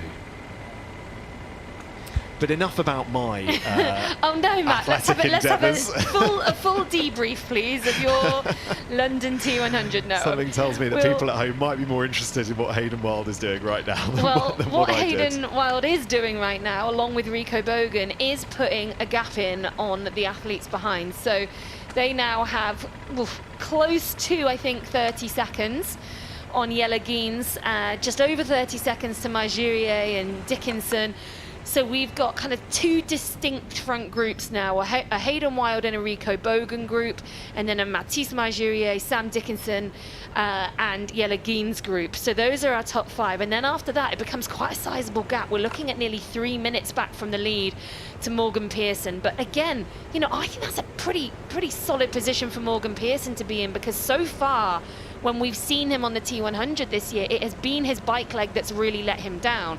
He's been phenomenal on the swim. We saw him lead out again today. That's the second time he's done that. We've seen him have the fastest or nigh on fastest run splits at times, but he's just lost so much time when it comes to the bike that he hasn't been able to feature. But today, he's doing a really good job. And as we talk about him, here he is. He appears on screen, currently in 6th place. He's talked about in a couple of the races where he's realised that he's not going to be able to catch any further places in front once he's got to sort of 2/3, 3/4 of the way through the run. And so he sort of shut the run down a little bit. If we see him coming off the bike with even a sniff of a chance of getting onto the podium, we're going to see him run hard the whole way. And that's an exciting prospect because he is a phenomenal runner. Yeah, he really is. And him and Hayden Wilde both doing the World Triathlon Series race, which is happening tomorrow afternoon. So I just can't quite get my head around how an athlete can recover. Probably they can't recover. It's just a case of keeping the, as you were saying, Emma, right at the top of the show, you were saying keeping the legs moving, keeping the lactate out of the lactic acid out of those legs. But I just can't quite understand how you can do 2 races in 2 days. I mean, these guys are so well accustomed to training so hard day in, day out, and recovery is just as important as their training session. So I think this is something that they put into their program, let's say. It's a part of the training as well. So I think that racing the next day is far better than that 2 a week later. And these guys are well and truly capable of doing it. I think, that they've tapered for a race, so you're already feeling fresher. Hayden's done some turner speed on the track on the way here to get ready for tomorrow's race. So these guys, their ability to tap into their different energy systems, different speed work, I think is probably more what's the astounding part. You're not asking them to back up and do the same distance the next day.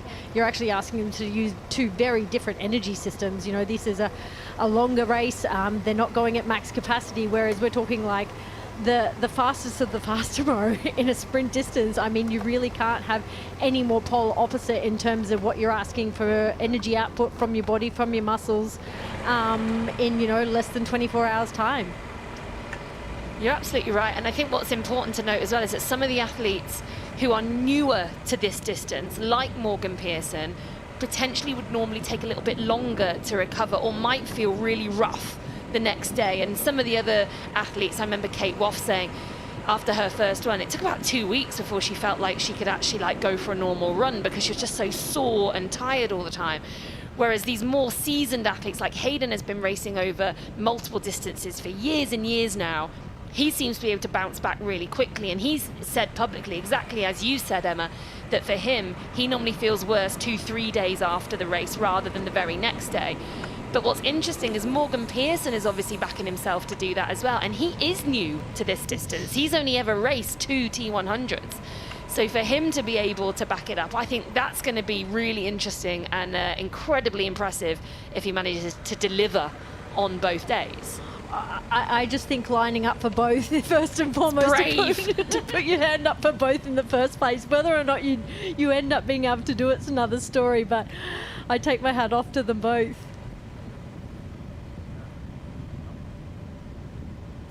So you can see Rico Bogan there. He is sitting behind, but he is trying to get round.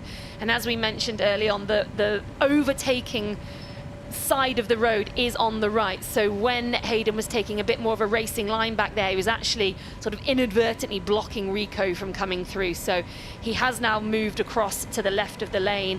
Rico's been able to overtake, and once again, these two sharing the lead.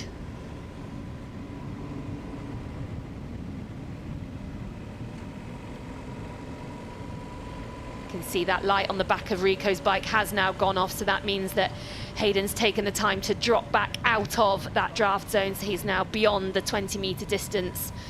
But these two athletes now have a gap of 37 seconds back to their closest pursuer in Mathis Marjurier, who's still riding by the looks of it with both Jelle Geens and Sam Dickinson. This is deceiving, even though we are on the climb, let's say, there are a few these sort of downhill corners. It's sort of, you wouldn't even say they're false flats. They actually do kind of descend just a few meters. So, Hayden's taking every opportunity to take on some nutrition in those sort of lull spots where he knows, now that he's got to maintain his distance, that's an opportune time. But as much as this is, the climb, and we are going to descend shortly, there are these few little dips in which they're still going down and up before they reach the final part of this ascent. Yeah, I heard Jelle talking about it. He's obviously ridden this a good few times now, and he said that the climb is roughly 10 kilometers all in. There is, as you quite rightly said, those sort of slight dips every now and again. Average gradient across the whole 10 kilometers is just under 3%, but at the steepest points it's 7 or 8%. So it's a decent climb without being a pure hill climb, and it allows them to use a little bit more of their technical expertise as well as just pure climbing legs. And you can just see in the bottom left screen she's just gone behind. Just typically, as I was about to mention it, she's just gone behind the tree there. But Georgia Taylor Brown is right there, lurking behind Jessica Learmonth out in front. Really impressive bike leg so far from Georgia Taylor Brown. Fantastic to see her. There you go. You can just see her in the corner. I mean, in reality, we're not actually that surprised to see Georgia Taylor Brown there. I think we are probably more surprised with the maybe the unluckiness she had the very first opener of the race, and I think having high expectations and high hopes on an athlete, and then when you see that they sometimes didn't meet them is somewhat a failure into the entry of this. But Georgia, to me, actually looks really, really comfortable on the bike, considering she hasn't had the opportunity to spend as much time on a time trial bike. It's still a bike, but it is different. It takes some different adjustments and finding what feels comfortable in these sorts of scenarios. Well, she even said before the London race, I think that was her 5th ride on the TT bike. So she'd not spent a huge amount of time getting super comfortable on it. And she's done a lot of riding in this sort of off-season, off-year, if you like, that she's having. Her gap year, as she likes to term it. But all on a road bike.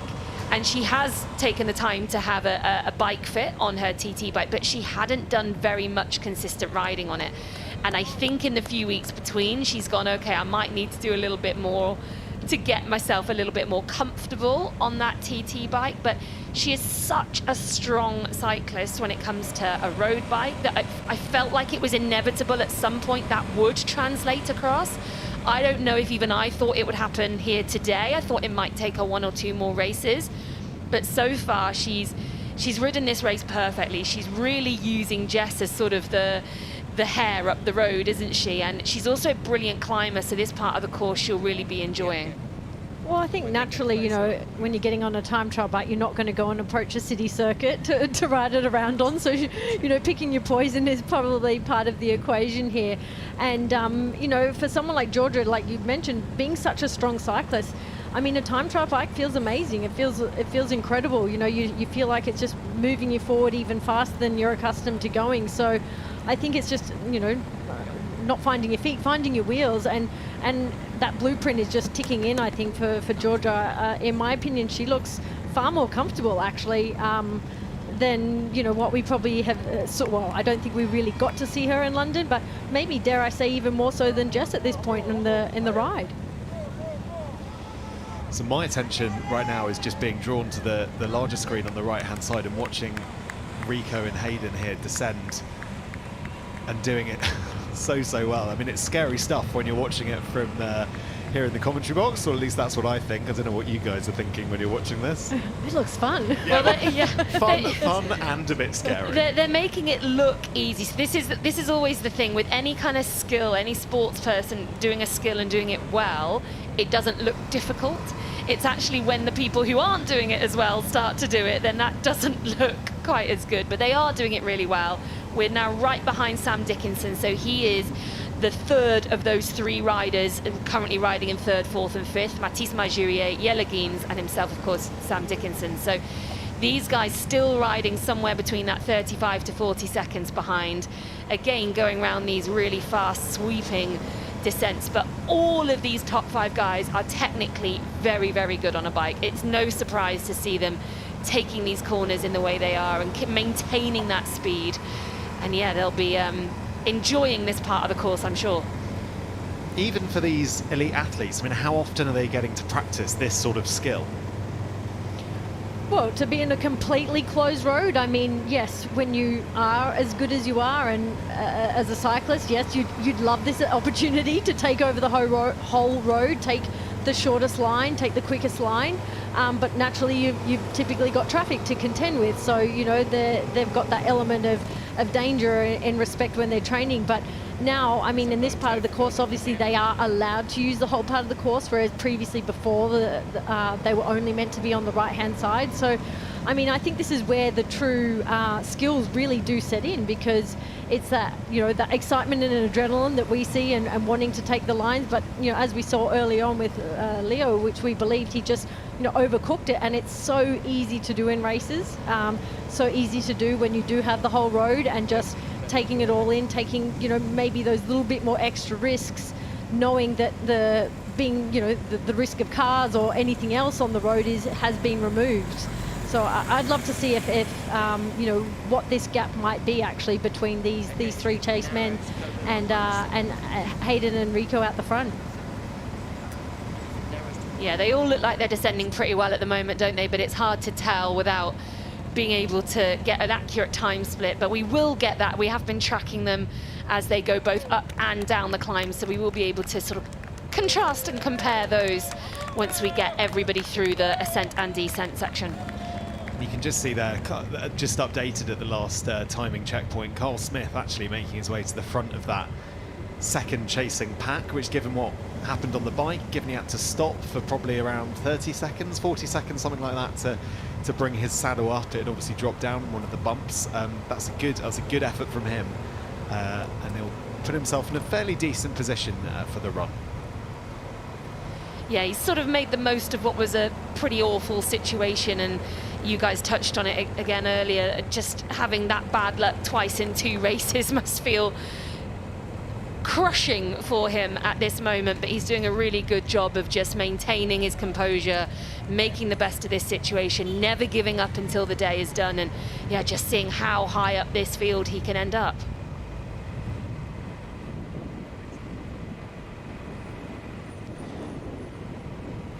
So we've got an opportunity here just to look at the fastest climbers, and you can see there Hayden Wild 9 seconds ahead of Rico Bogan.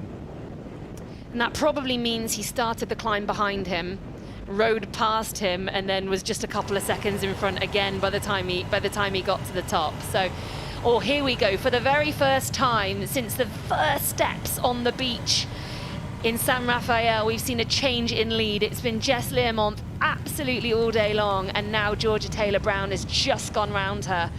So for the first time, we are an official duo at the front of the women's race. What's Jess thinking now? I mean, she's like, oh, my mate's here, yeah.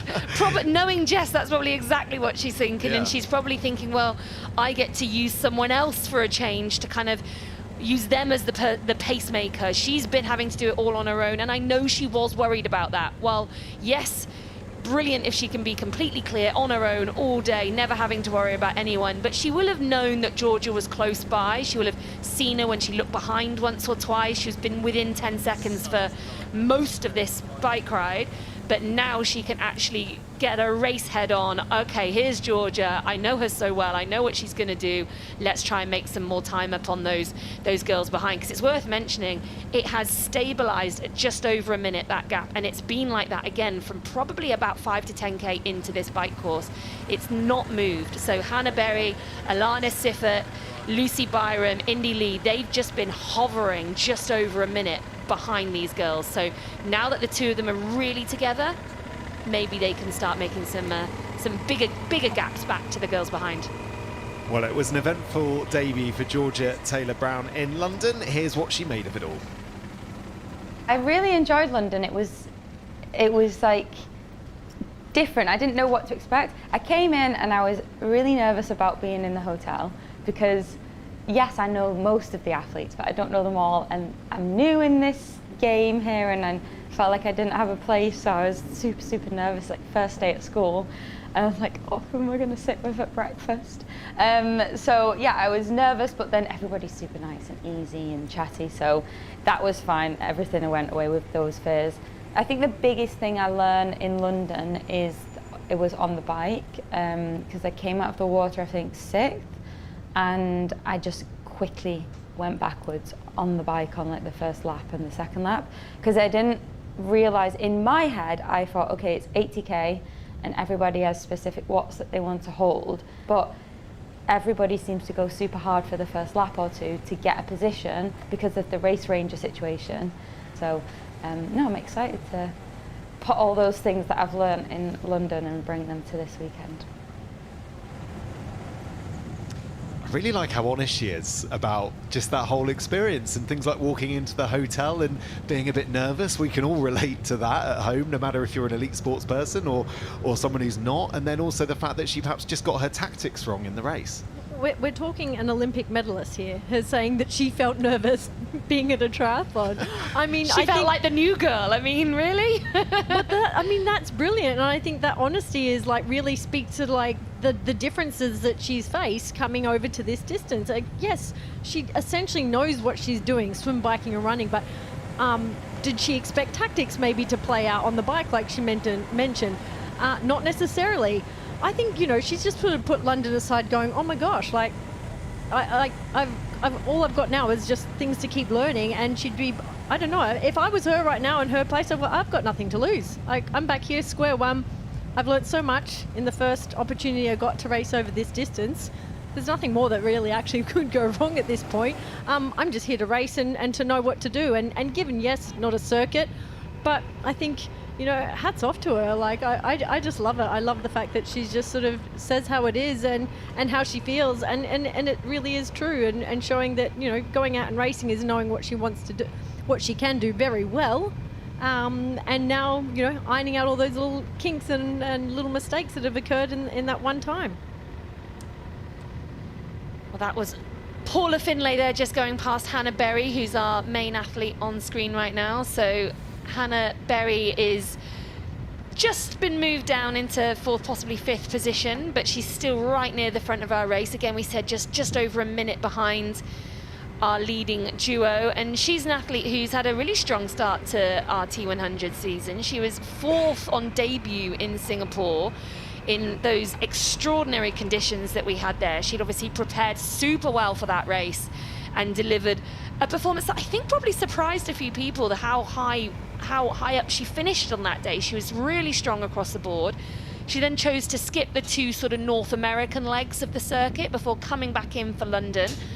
And in London, she again finished in the top 10. And today, with this sort of current position in the top 5, I think she's shaping up for another solid day. And before this season started, she was an athlete who was probably more well known for her ability over the full long course distance, the full, you know, very, very, very long day out, the 8 hours, 9 hours out there, whereas she's really making a good showing of this T100 and the 100k distance and showing that she can really turn her hand to it. Yeah, she's a really good follow on Instagram because she gives these incredibly detailed analysis of her weeks and her training week. She's just got back from a 10-day training camp in Lanzarote where she totaled 35 kilometers of swimming, 630 kilometers of bike with 9,000 meters of elevation, 94 kilometers of running, and just the 3.5 hours in the gym.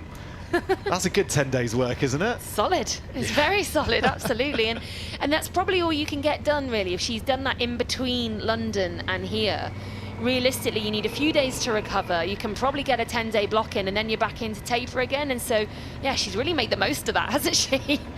Is that 3 weeks a really difficult period to get right? I mean, I think it depends on who you are, but I think it's possibly for a lot of them easier than the 2-week turnaround, because I think with the 2-week turnaround, there almost isn't enough time to do very much at all. You've probably got 3 to 4 days that you've got to just do something to really kind of keep the system going and keep the aerobic system moving and not lose too much fitness. But you haven't got enough time to make any difference. Whereas with 3 weeks, you've probably got just about enough time to put in, albeit a short block, a little block of training. So if you can recover okay from the race, then you've got a shot at doing another block of training. But again, depends how you recover. I think it's also like if you're building fitness, you capitalize off racing. You know, that's like another fitness session added to the bank. And it's, you know, can you then improve in that short window, that 10 days in that 3-week period to gain that little bit of extra fitness again? Or are you trying to maintain? I think it's so dependent for athletes at where they are in the season in terms of, you know, fatigue, peaking, what are they, you know, aiming for as their final race. You know, some of these athletes are coming in to win the whole series, and some are, you know, given the opportunity to have wild cards and soaking up this chance.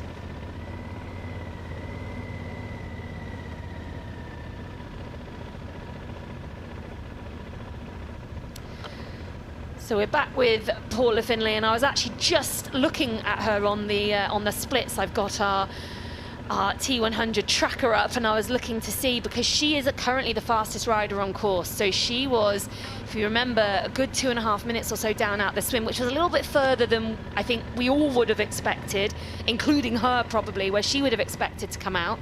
She's now firmly in that group of athletes that are riding behind the front two at about 1 minute and 22 seconds back. So she's taken out over 1 minute, I think, on the lead that Jess Learmonth had out the water. So currently, fastest rider on course is Paula Findlay.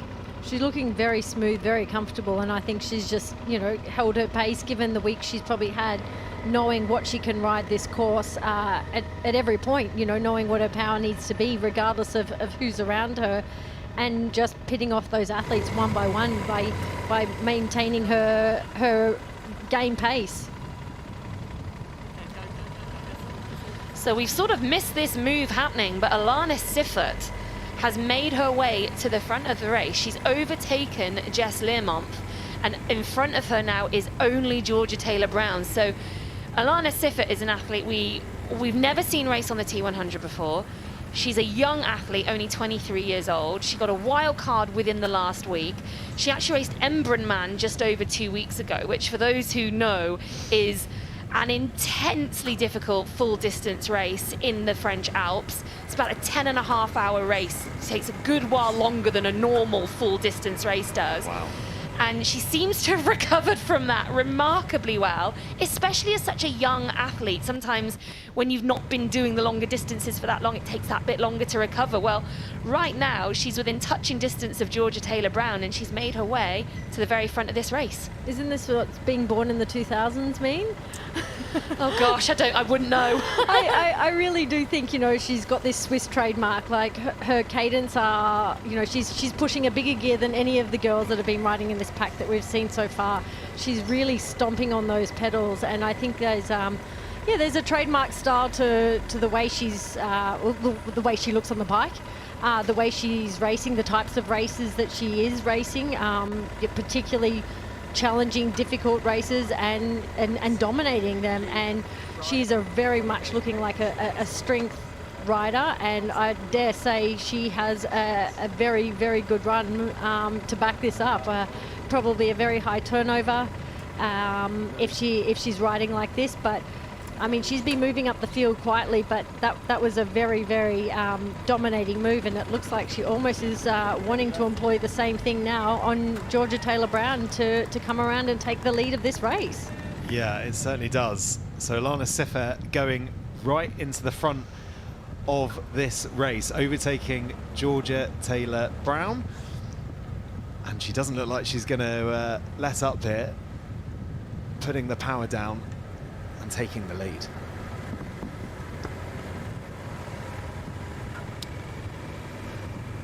She's won 4 times this year. This is Alana Siffert just out in front. 4 times. I mean, not all of a T100 leveled. Certainly on the PTA website, you can see that the tiers of all of these, and the strength of field is obviously varies depending on the race. But how much does winning a race, even in a slightly weaker field, how much does winning a race just give you so much confidence? You nailed it. I mean, they are all confidence boosters. They're all these little extra things you just sort of put in your back pocket to, ascertain that I'm doing a good job. My training is paying off. I'm doing all the right things, and they don't always have to be, the hallmark races, the best. Every race is only a matter of showing up and racing, who's there on the day.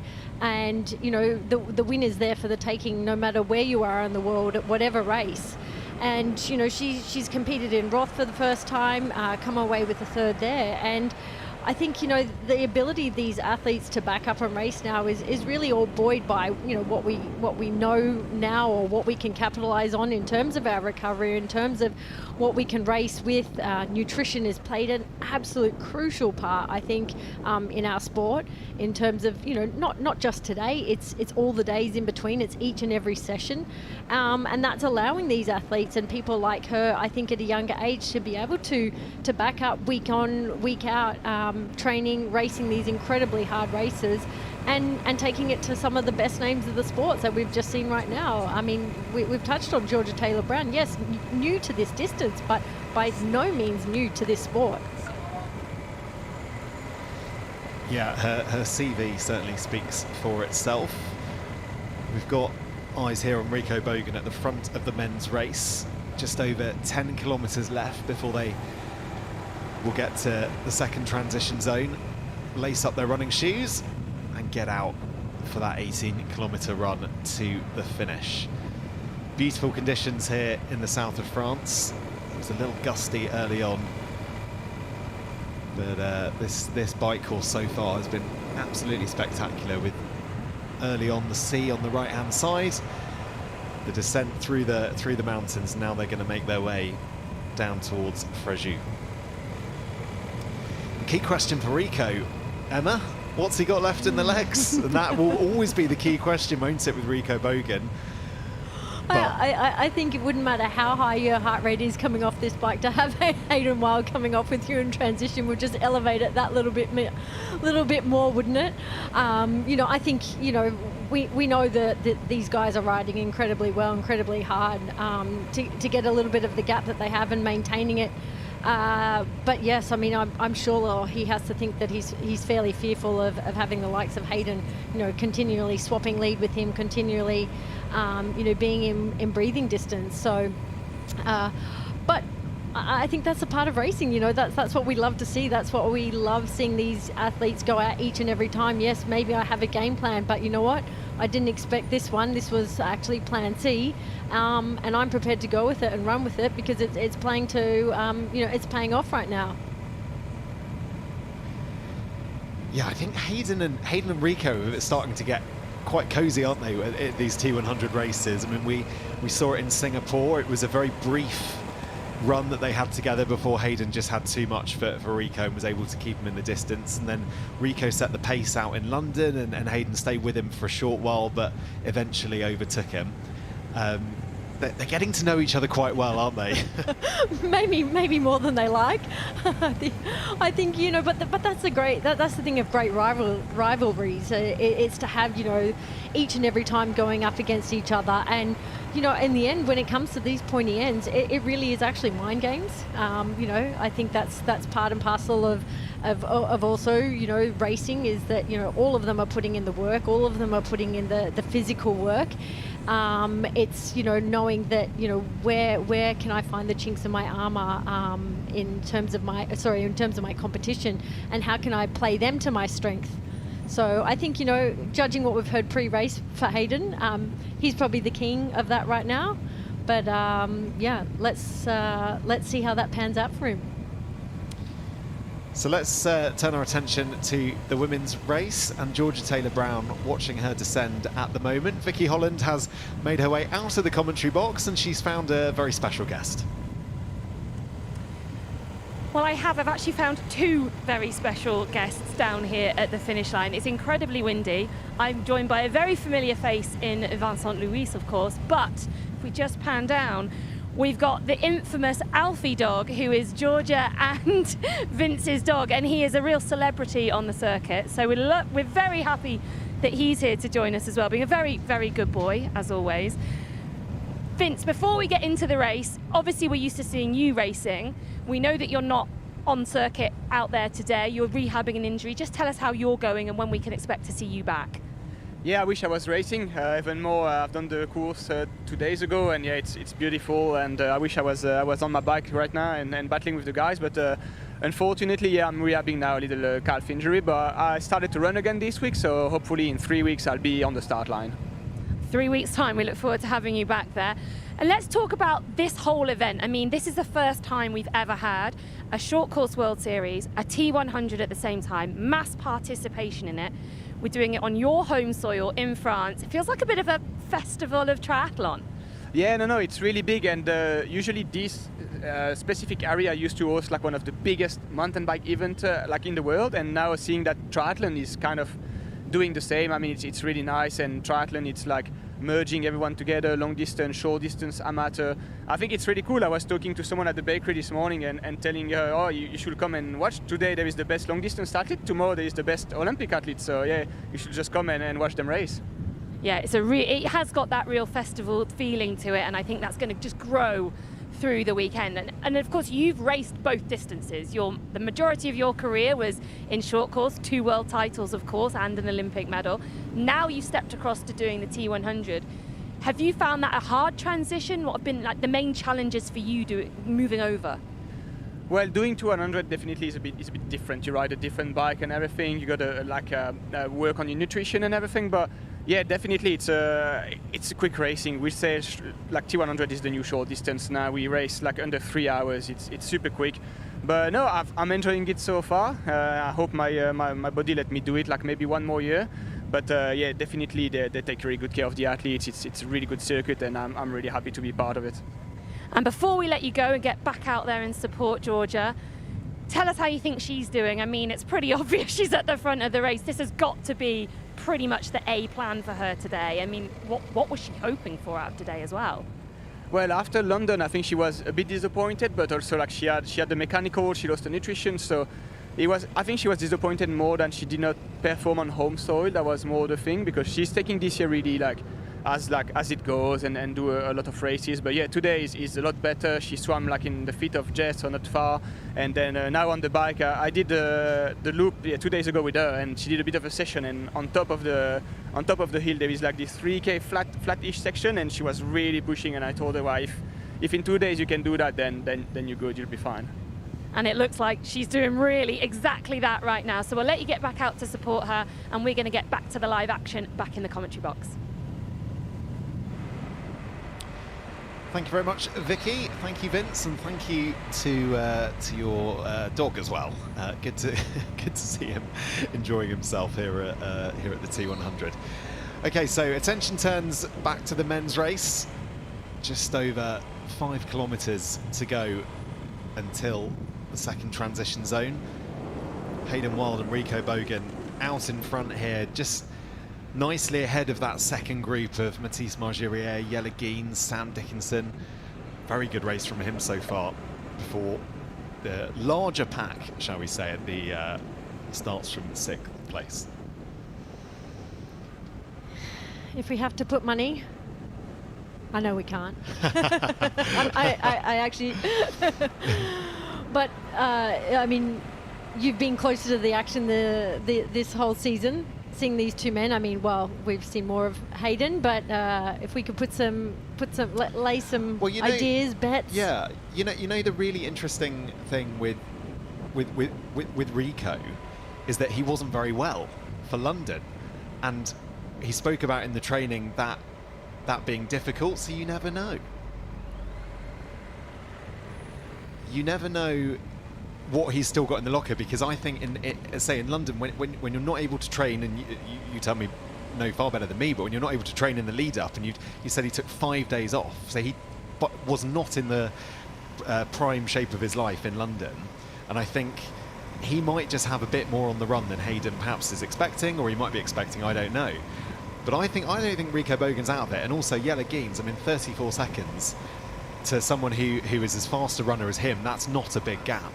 So I really think this men's race is so perfectly poised. Yeah, I mean, they're all human, like we've mentioned, and you have those moments and ups and downs. But you know, to go into a race not training, it can have such a strange effect on the body. You know, not just being sick is one thing, but missing that training. You know, the stodginess and the feeling within your system is just so different and so uncomfortable. You know, that's an off-season type scenario where you've finished the season, you're recovering in full mode, but when you're fighting something, it's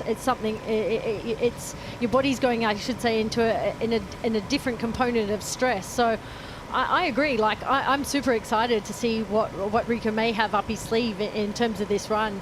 But again, Jelle only 40 seconds. We've seen him run down athletes before. I think, Hayden's probably thinking, okay, maybe I'm going to have to run harder than I thought. Maybe I'm not going to have as much, as a let's say, easier trot than what he could have hoped for going onto the run if he needed to save something for tomorrow. But Hayden's the sort of guy that this is the race. He also said he's come here to win. As much as he says he'd love to win both, he's got to tick this box off first. Yeah, you can see there just at the bottom of your screen the movers on the bike. Mathis Margirier having another excellent bike, and Gregory Barnaby and Rico Bogan also making up a decent amount of places. Yeah, Vicky, that's quite an interesting point actually about Hayden's race tomorrow.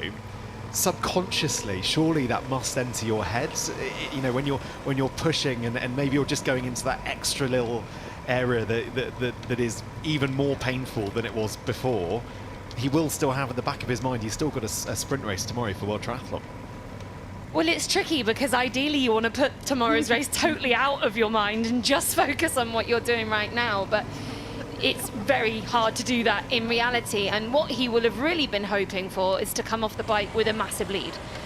Or a massive lead, shall we say, to the gun runners, the likes of Jelle Geens. He will have wanted a bigger gap to Jelle off the bike, meaning that he could go a little bit more into cruise control on the run, knowing that as good an athlete as Rico Bogan is, he will likely outrun him. What he can't afford to do with only a 40-second gap back to Jelle Geens is totally take his foot off the gas. So what I expect him to do instead is probably run hard for the first half or so of the run and then hope that he can shut it down. That will be what he really wants to do. The earlier that Hayden Wilde can shut it down today and win, the better he'll be feeling. But let's make no bones about this. This is not a foregone conclusion that Hayden Wilde is going to win. Jelle Geens has ran down time on Hayden Wilde before, and we've seen him beat him before, so it can be done. But yeah, Hayden will want to make it over as soon as he possibly can so that he can have maximum time to sort of just stroll his way to the finish line. I don't think Hayden's thinking about tomorrow. I think it's all in right now, here and now. And I agree with Vicky. I think, you know, in terms of tactics, I think that would be what he would be hoping for. But, you know, wishing and hoping in a race is fairly futile, I think. It's, you know, you can't take control of anyone of your competition. It's all up to you, and he knows that. And fairly soon we're going to see them come into transition. So I'm really curious to see how they both look as soon as they rack their bikes and get a good time check. Yeah, in London, Hayden just looks so smooth on the run, and Rico, we're used to seeing his running style, which, you know, isn't quite as beautiful, let's say, as the likes of Jelle and Hayden, but he's still mighty quick, and ultimately that's all that matters really when you're running. And it's quite difficult to work out how Rico is feeling, but I think we obviously since learned about London he wasn't feeling good on that run. We since learned he vomited on that run as well, so it will be really, really interesting to see how they look in those first few kilometres coming off this bike leg. I think what's also interesting looking at that leaderboard is that the amount of time the top 5 have put into absolutely everybody else. So of course we've got our two distinct sort of little groups with Rico and Hayden at the front, and then of course Matisse, Jelle and Sam right behind at that sort of 40-second-ish gap. But then we've got a gap. 4 minutes and 17, Gregory Barnaby riding in 6th place from the front. That's a big gap. That's ballooned out quite a lot in that second half, or probably even only the last sort of 25 Ks or so of the bike. So that's a big gap that those top 5 have got. And any one of those top 5 guys now will be fancying themselves for a podium. We need to get ourselves on that wheel. Fantastic view out to the second transition zone and to where the athletes were doing the swim earlier on today, but not far to go at all. You can see that is the transition zone, and that's Hayden Wilde just out in front. So one final turn to make before he ends up on the blue carpet and at this transition zone. Interestingly, choosing to dismount really early there, Hayden. That was an unusual, unusual. Did he misjudge that, or do we think he did that deliberately? Yeah, interesting. It's not like Hayden to make mistakes, if I'm honest, but it did appear that he did dismount like right on the blue carpet there. Whether or not he realised the dismount line was a little bit further onto the straight. Let's see. It didn't appear like it cost him anything per se in terms of the distance they came in, or when they were getting off their bike to where they are now in transition. But yeah, in this type of racing, socks, so that can always prove a little difficult even at the best of times too. But he doesn't look super rushed. He looks very calm and very much in control, and if anything, it really didn't change it. So knowing him, he probably just had that always up his plan. Yeah, in his game plan. You're right. Hayden will have had that down, I'm sure. Mathis Magirier, he had just broken off the front of that other little group of three, so he is now the third person in transition. And just as we said that, we saw Jelle Geens running past in the background, and this is Sam Dickinson, who again, a wild card athlete, really showing why he's worth a wild card and really gonna take so much confidence and heart from the athletes that he is going out of transition with. He is running out of transition with Jelle Geens, previous T100 winner. He's running out with Mathis Magirier. He knows he's within a minute of the very front of the race. Like, these guys are the creme de la creme. So a great performance so far from Sam Dickinson. Yeah, it really is. And you can see Hayden Wilde all by himself making this journey to base nature, which is where the athletes will be doing their loops around. Vicky and I are just sharing a glance like Hayden looks... There he goes. It's sort of just like Hayden doing Hayden things again. But it is worth mentioning where they are going right now. They're running into quite a strong headwind. So he looks very, very good, but he's also got a lot of wind to deal with there. And so, yeah, just another little note to mention, because it just emphasizes how good a runner he is. Yeah, and you can see there they'll get their first look at each other. It's pretty much the distance of this arm out to sea, and actually a bit further. Hayden really turning it on here and pushing out in front to get this lead. All of those athletes behind will now get a sense of just how far ahead Hayden Wilde currently is. And Jelle Geens, I mean, at one point it was sort of 40 seconds, wasn't it, the gap to Hayden at the front. By the end, by the time they got into that transition zone, it was more 49. And that sort of 10 seconds it could be really critical, couldn't it, come the end of the day. I love the calm, cool collectedness already in the first K of Hayden, had the tailwind on his back and shaking the arms out. I mean, yes, they've obviously been in that more of that time trial position, and it's such a always I feel like when you see a runner just shaking their arms out casually like that, it just looks like we're just doing it easy. I hate to say it, but he just makes running look superb, like just beautiful. There he is. He's such a compact, neat runner. As we said there, a little shake out of the arms, quick check of the watch, make sure he's on target pace. And they won't have had the luxury of any time splits, remember that. So they won't have known actually just how close the likes of Jelle Geens and Mathis Magirier and Sam Dickinson were to them on the bike, whereas he will now be getting that information. He'll be getting splits. I'm sure the one person he will have his eyes on is Jelle Geens. He'll know the caliber of Jelle and what he can do as a runner. But I think he will feel confident having that little buffer to start the run, and that will definitely help him to just settle into his rhythm and do his thing.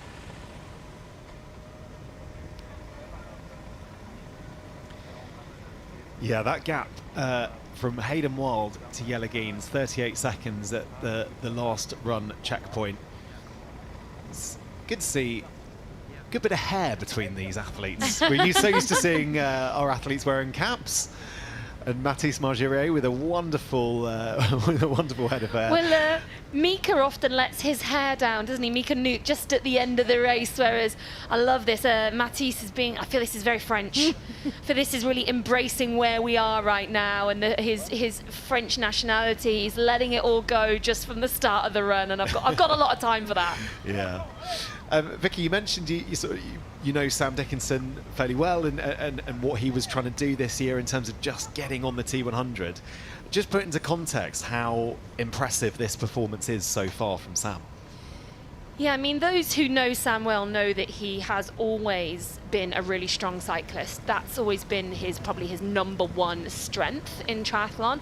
And sometimes in short course racing, you don't really get to showcase that maybe as much as you would like to. It's something that Kate Woff has spoken about, being a bit of a frustration of hers with short course racing. And so some people were really surprised to see her step across and ride as well as she has done in the T100.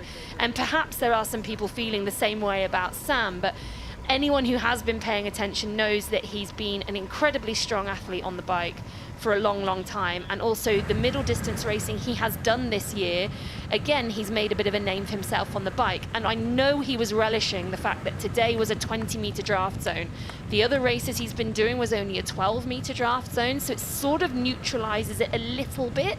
There's still an advantage to be gained at 12 meters behind, but this 20-meter draft zone that we have here at T100 is fantastic, and I really think that's the reason he's been able to be with those front five in total athletes, and start taking out big chunks on the others. Yeah, he looks good so far, but a long way to go. Enjoying seeing these guys trying to keep up with Hayden Wilde on the left-hand side. Just gives you a sense of how fast Hayden Wilde is running right now when you see someone else try and keep up. Yeah. Well, worth mentioning as well, that box at the, of course, bottom left is our women's leader. So we saw Alana Siffert take the lead. She's now 30 seconds up, so she's taken 30 seconds out of Georgia Taylor-Brown and a little bit more time out of Jessica Learmont. So not only has she ridden herself right to the front of the race, she's ridden herself off the front of the race. And we talk about wildcards coming in and shaking things up and really trying to put a marker down. She's doing exactly that, and she's absolutely fearless in the way she races, and she's showing that once again today. Yeah, she certainly is. Won't be long before the women's race gets to that second transition zone. Right now, the men already on the run part of the course. Jelle Geens chasing down Rico Bogan.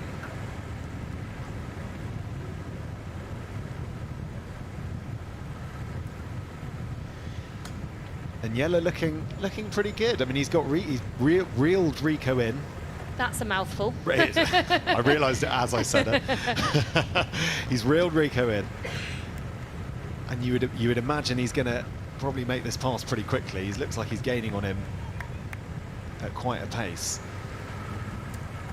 And so yeah, then I guess it's all about how and if he can catch Hayden Wilde. But yeah, like you said, Vicky, that the athletes didn't get the timing splits on the bike course, so they're probably starting to digest the race. Is that fair to say, Emma? Like, they're starting to get a handle of what this race has looked like, not from their perspective. Agree. I think, like not having any information out there and now needing to know, needing to run their race. But it does look like that the gap between Hayden and Jelle, for instance, has actually maintained itself, sort of around that 37, 38, now 40, based on the timing we're receiving. But I see that Jelle's actually having to put the pressure on really early, knowing that he probably couldn't afford to let Hayden get away with the time that he has currently, and needs to reel Rico in quite quickly. I mean, he looks like he's working hard, and I dare say into that headwind, yes, you have to work obviously harder, but knowing that, that's the time to put pressure on. Everybody's got a, that advantageous, slightly easier push with the tailwind, so that's not necessarily the time to be making the changes and pushing the pace. And it's also confidence boosting. The quicker you can reel someone in, the quicker you sort of realize that, okay, I'm running well, I'm moving forward, but how well and how quick is that going to be in order to get to the very front of the race is going to be a different story. So Jelle Geens making that pass on Rico Bogan, really put an injection of power down there, and now has got out in front of the German athlete. It's all about pressure now, really, for Jelle Geens. He's got to exert pressure on Hayden Wilde. He may not be able to catch him, but if he stays within that 35 to 40 sort of second range, it means Hayden has no choice. He cannot let up. Any kind of faltering from Hayden, and Jelle will be there to pounce upon that and to take the lead himself. So Jelle has to bear in mind that, well, he might know he will know, he doesn't maybe know, he definitely knows what kind of athlete Hayden is and how strong and how robust he is. He's got to just keep putting that pressure on, and hopes that if there is a tiny crack, a tiny chink in the armour, he can capitalise on it.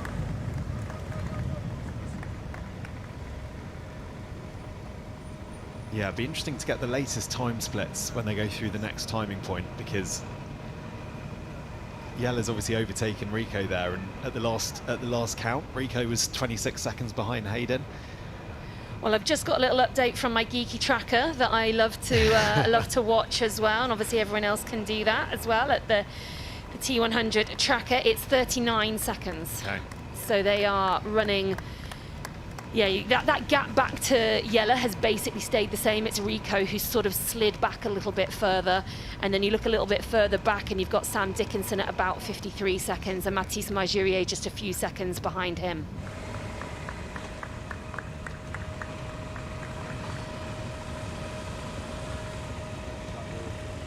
Well, as runs go, this is just beautiful. checking out the boats, wasn't he? Did you see him look across there? I think Hayden was just sort of eyeing up his next purchase, perhaps, just seeing which of the boats he fancied.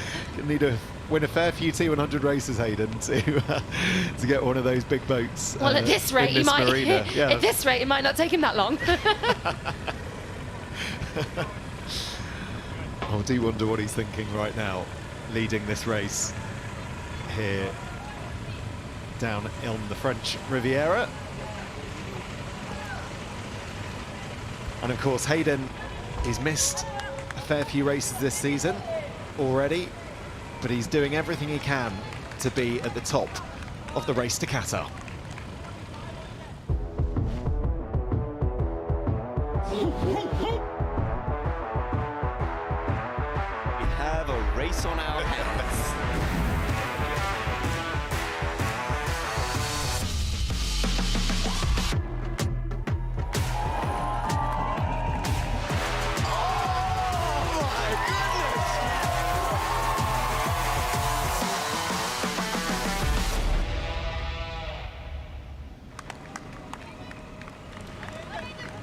So this race tipping over the halfway point in the season. We've still got plenty to come. Spain on the 20th of September. We then go down under to Wollongong on the 18th of October for a couple of races in the Middle East to finish things off. Dubai on the 15th of November. And then when it all gets decided, the 12th of December in Qatar for the grand final.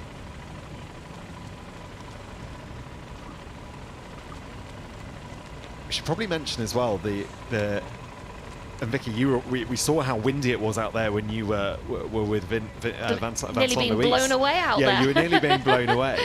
And you know, it's quite deceptive, isn't it, on TV? And it doesn't actually look that windy. Just tell us what the conditions were like outside.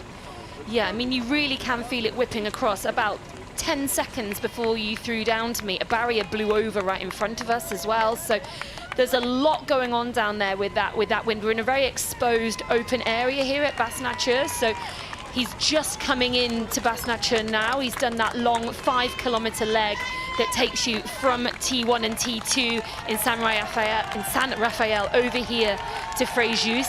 So now he's in this section. There's a little bit more rough ground. I mean, look at the crowds that we've got here as well. It's been a quiet day out for these athletes so far. Of course, we couldn't really have people out on the bike course for safety reasons. But now that they've made it onto the main section of this run course, absolutely packed through that section, it would have felt quite a shift for them, I'm sure. It's a bit of a catch-22, isn't it? You know, you really admire being able to have, you know, closed roads and a one-lap bike course the way they had, but obviously naturally it doesn't lend itself to having as many people around on the course. But yeah, to have all the age groupers coming out to race, all the athletes coming to watch tomorrow in the WTCS event, I think, you know, we're going to only come to see more and more of them coming to support. So now we're back at the very, very front of the women's race. Alana Siffert, who has now put in a gap of 50 seconds back to Georgia Taylor-Brown, who's just a few seconds ahead of Jess Learmonth. And then again, you look at that gap back to Hannah Berry and Paula Finlay and Lucy Byron behind them. It's actually very, very tight at the front of this women's race. We've got the first 7 athletes all within 1 minute and 47 seconds. So it's a very close course.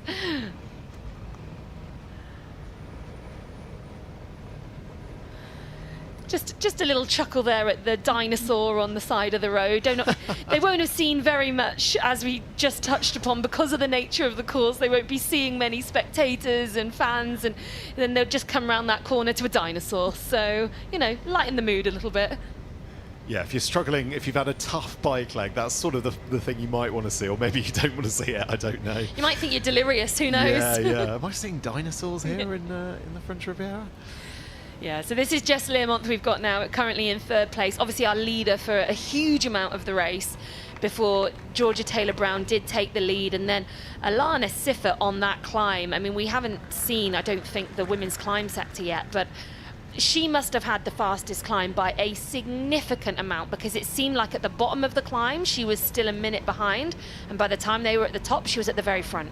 So she really used that sort of 10-kilometer climb section to absolutely pound her way to the front of this race. And she's now, as we can see here, back down on the flat and just racing with total fearlessness, and I absolutely just love to see it.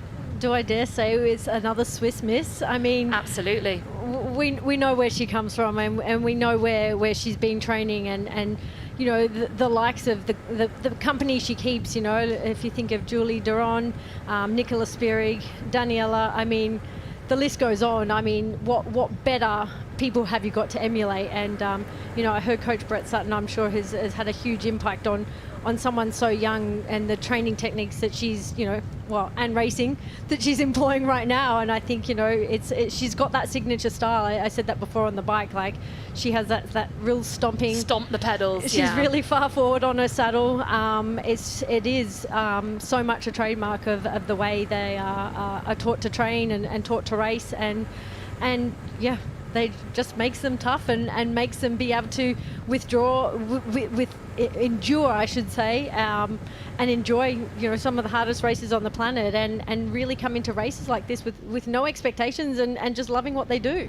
Well, as you were talking there, Emma, we actually did get the fastest climb sectors up, and I have to take it back. Actually Paula Finlay who had the fastest climb section, which possibly I shouldn't have been surprised by, because we know what she's been doing tearing through the field, but Alana Siffert was the 2nd fastest on our climb sector. You just caught there Hayden Wild getting eyes on Jelle Geens, who was very much in sight of the Kiwi athlete there. Still a decent gap, but yeah. And just a bit further back, that's Rico Bogan.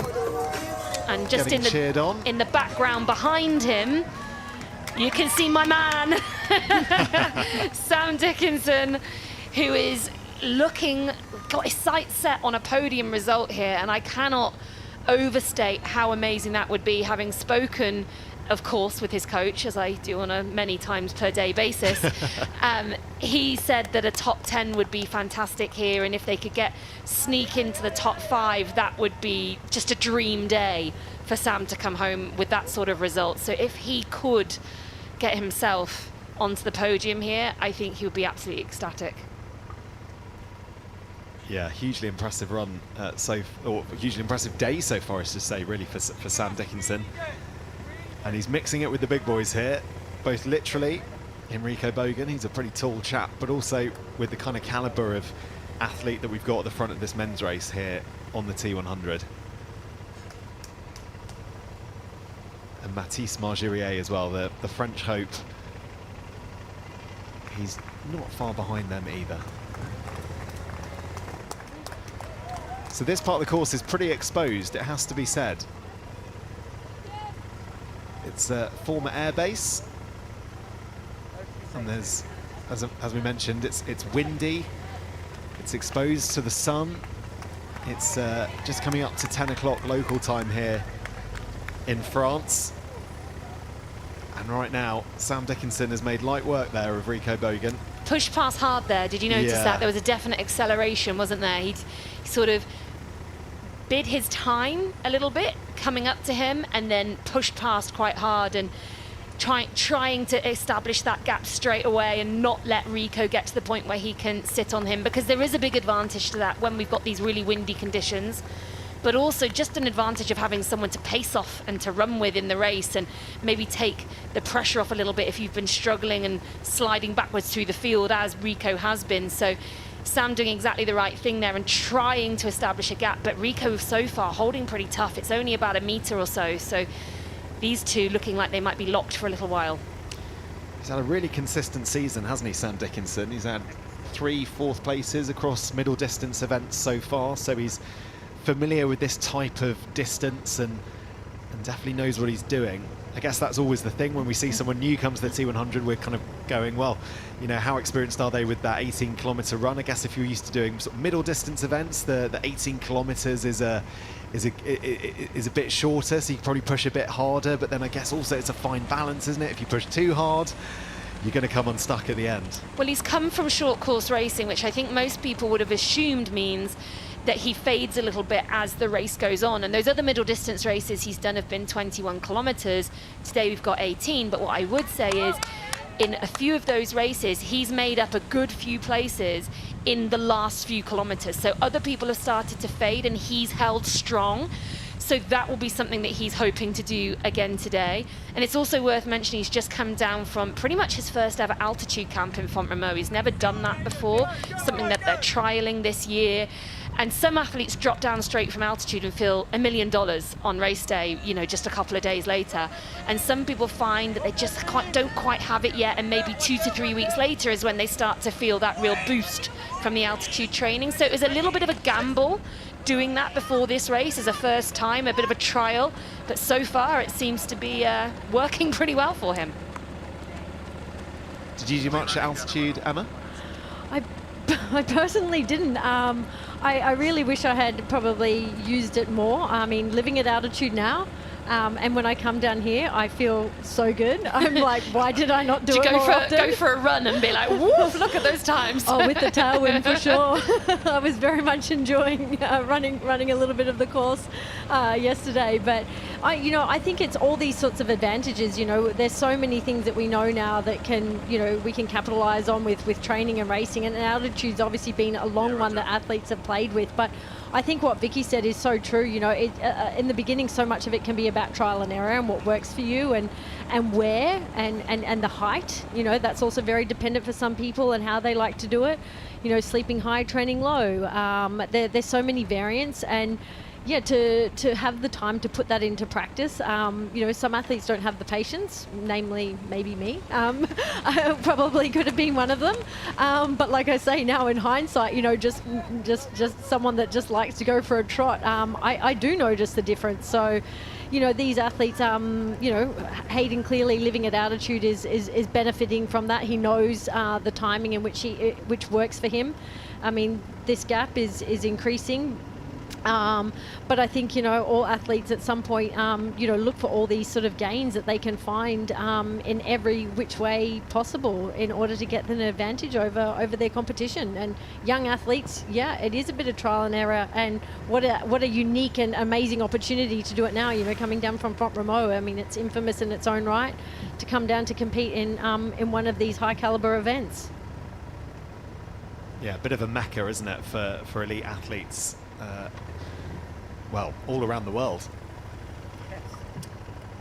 Yeah, we saw Hayden running in the opposite direction just a moment ago there, and so any second now we're probably going to see Jelle Geens going in the opposite direction too. So we've got a pretty distinctive first and second at the moment, and then a bit of a gap back. There we go, there's Jelle Geens running in the opposite direction, and so now we've got these two locked together. And unfortunately for Sam, but fortunately for Rico, he was unable to make a little bit of a gap, which means that Rico definitely has been able to benefit from just having a little bit of a wind block and also a bit of a pacemaker in Sam Dickinson, which will probably help him just sort of stabilize a little bit. He was losing a bit of time to the front. He's obviously been overtaken by Jelle Geens, but to be able to have someone to work with now, that's going to really benefit Rico for the next, for the foreseeable, for as long as he can hold on in there. Yeah, so the men's race well and truly underway and pretty interesting at that on the run leg, but the bike leg is coming to a close in the women's race with Alana Siffer just out in front, making her way around those roundabouts, which are quite technical parts of this course, especially on tired legs, I'm sure. I think what's so notable about this athlete is she's so young and inexperienced, but she's making it look like she's been on the circuit forever. Like, she really is kind of a consummate professional, like the where and when she's taking from her nutrition, you know, obviously handling a bike incredibly well. I think that sort of goes part and part of being Swiss. I think that naturally is an inbuilt gene. And you know, she's so young and somewhat so inexperienced, and there's sometimes such beauty in that, in being able to show up to races with no expectation, Bit of not naivety, knowing. perhaps. You know, 100%. yeah. I think it's brilliant, and you know, to come into leading a race on the French Riviera in a T100, I mean, like, what better way can you ask to cement your career that I'm here and I'm ready to race the best in the world? And she's going to head into T2 with roughly a minute and a half lead. I mean, what better way to do it? I'm just looking online. She found out 3 days ago that she had a wildcard opportunity here and decided, I'm going to take it. I'm there. And look what she's doing right now. That's we just insane. love to see this kind of attitude, don't we? Like, and from a wild card to be leading the race, it's everything we hope for with this T100 circuit. Wow, that really is quite incredible.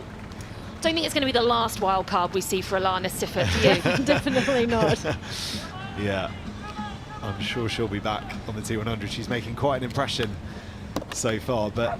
And she will be knowing as she's putting on her shoes and going out now, there's no one else in sight. There's no one else here. I can't see anyone coming down the road towards me. Any second now as she exits transition, she'll probably start getting a little bit of feedback from people on the side of the road telling her the type of time gap that she's got. I think she's going to be pretty pleased. I think she's going to be overjoyed. Yeah, wow. We know that her run is strong, but not her absolute strength. The cycling was definitely her #1 of the 3 disciplines. But she's put together some really good runs across the last year or two as well. I mean, she raced against Ashley Gentle in another epic mountain race in Alpe d'Huez last year.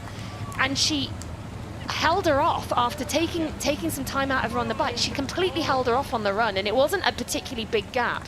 So whilst Ashley Gentle is still very much in this race, she's only 3 minutes down as she can come into transition, which I think she's going to be pretty pleased with. I think that's going to boost her confidence of where she might end up at the end of today. This is not a foregone conclusion. You know, Alana Siffert with a 3-minute lead back to the best runner in the field, I think it's deceptive. It's like when you're taking part in so many of these really tough races that do include really hard bikes, naturally your run's not going to come and play to its strength and maybe show its speed immediately. But you know, for someone like her, this is probably a relatively easier bike course than the one she's been competing on. So you know, this might be her opportunity to show to herself and to everyone else that she actually is a really strong runner off a really, you know, solid bike. So here we'll get a time check on Georgia. And I think, you know, we're going to see an incredible run from her personally. I think she's going to know that have the confidence that she's, you know, had a much better bike than she did a few weeks ago. And, you know, really on a run, there's not all that much can go wrong. We haven't had any updates that she's lost nutrition or any mishaps in that regard. So I think, you know, for her now, it's a matter of just, you know, keeping it together and, you know, capitalizing on everything that she's been able to put forward so far. Notice no socks there for Jess, whereas Georgia took a moment to actually sit down in transition. And even more interestingly, I think that was Hannah Berry came in right while Jess was actually still doing her shoes. So Hannah Berry's taken some time back. She's put herself right back up there with these second, third girls, Georgia Taylor-Brown and Jess Learmonth. Yeah, just looking down in the bottom left, that's Sam Dickinson just pulling away there slightly from Rico Bogan. It looks like sort of a 5-7 meter lead, something like that he's managed to put in front. Yeah, he's just started to finally get that gap on Rico that he's struggled to. I was gonna, do you see them just touch? Just a little sort of low five. Yeah. A little bit nice to ride with you. Catch you later. Yeah. Georgia will know she's got to go to work now. Georgia, the caliber of runner that she is as well. I think she will know that she's just passing. Actually, she can see Alana Siffert coming the other way. So this first little dog leg they do out and back around this marina, this harbour wall, she will have that been her first opportunity to get eyes on Alana Siffert as she now really takes on the rest of this run. But now we're back with Ashley Gentle, who again probably hasn't yet had a time check, but will do soon. I think she's going to be really encouraged. I think she's going to know that what she's done there so far on the swim bike has really put her in contention for a podium again today. Yeah, I'm sure she dearly, dearly loved to be on the podium here in France.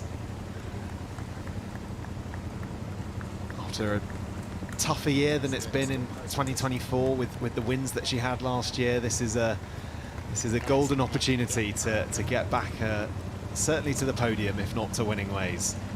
So we've had just a little bit of information on Alana Siffert. 3 years ago, she wasn't doing this sport. She didn't even own a bike. So she has come such a huge way in such a short period of time and has really, really gone hard in her training to prove herself against these more established athletes. Yeah, it's quite extraordinary, isn't it? Within 3 years, yeah. Not owning a bike to being able to lead the world's toughest races. And wow. Not just here today, of course, at the T100 French Riviera, but she's become known in just the last year or so for winning these incredibly tough mountainous races, like the Gérard Mer, Alpe d'Huez, Embrunman. She's going to all these big, big races that are just known for how extraordinarily tough they are, and she's won them all. And here she is again today, leading a truly world-class field, beating Olympic medalists, world champions, and she's showing no fear. It's fantastic.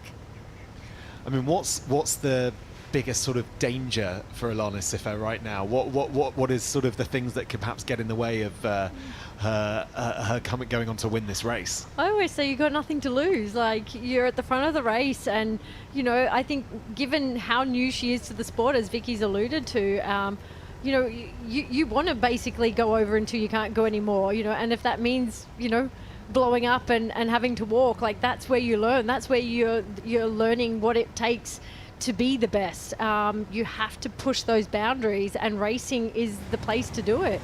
You know, you put in all this effort in training, but there's no real point whether if that's not ever going to pay off on race day. You know, that's the time to hone in and challenge yourself as to what can I put it together when the actual time counts, when the pressure's on. Right now she has no pressure. She's just out there going, you know what, I'm here leading the race. She's probably not even thinking about it. She's just like, how far can I go? How hard can I push myself? How close to that finish line can I get till I feel like I can't go any harder? And you know, to me, that's the perfect way to race. I think all these athletes, you know, would often wish to have that opportunity back. You know, it's always like those firsts, you know, that first time, and you know, that breakthrough, and really those breakthroughs come with learning so much about yourself and how to employ, you know, those mental games for the rest of your career. Well, this is as tough as it gets on the T100. The quality of field, these are the toughest races you can be doing. And right now she is dominating this women's field and very much introducing herself to the T100. Just looking again in the bottom left, you can see Sam Dickinson there, and that is Mathis Margerier just behind. He's obviously open, yeah, he's overtaken Rico Bogan as well, so this he's battle stayed for very third. close, hasn't he? Yeah. He's never disappeared too far out of the back of the shot there, but he's definitely gaining a little bit on Sam Dickinson, so this battle for the podium is far from over. Yeah, it really is.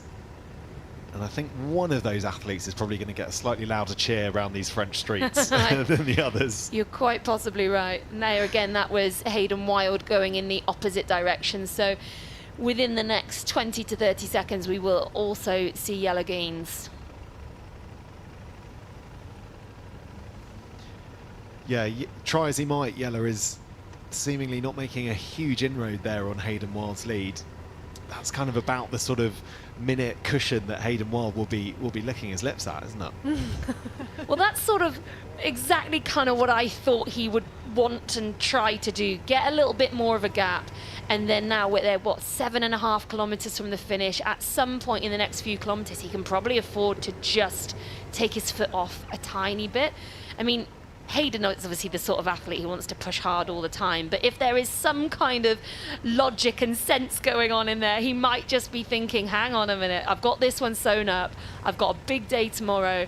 He's competing against Alex Yee for the first time this year, the current Olympic and world champion, and he's going to want to put a marker down in that short course racing because he hasn't raced in short course since February this year, so he's got another big day coming. So if he can shut it down, I think he'll be looking to do that probably within the next few kilometres. But a mental ability to crack someone early. I mean, Hayden is really being vocal about, you know, wanting to do that to his opponents, not in that sense, but not even say mind games, but knows that he needs to play that game as well. And I think, you know, when it comes down to someone like Yella and knows that he has also got the strength of the run behind him, Hayden's doing exactly that. He's got to take it out hard and fast, get that gap, maintain it. Maybe he can back off. He doesn't need to extend himself.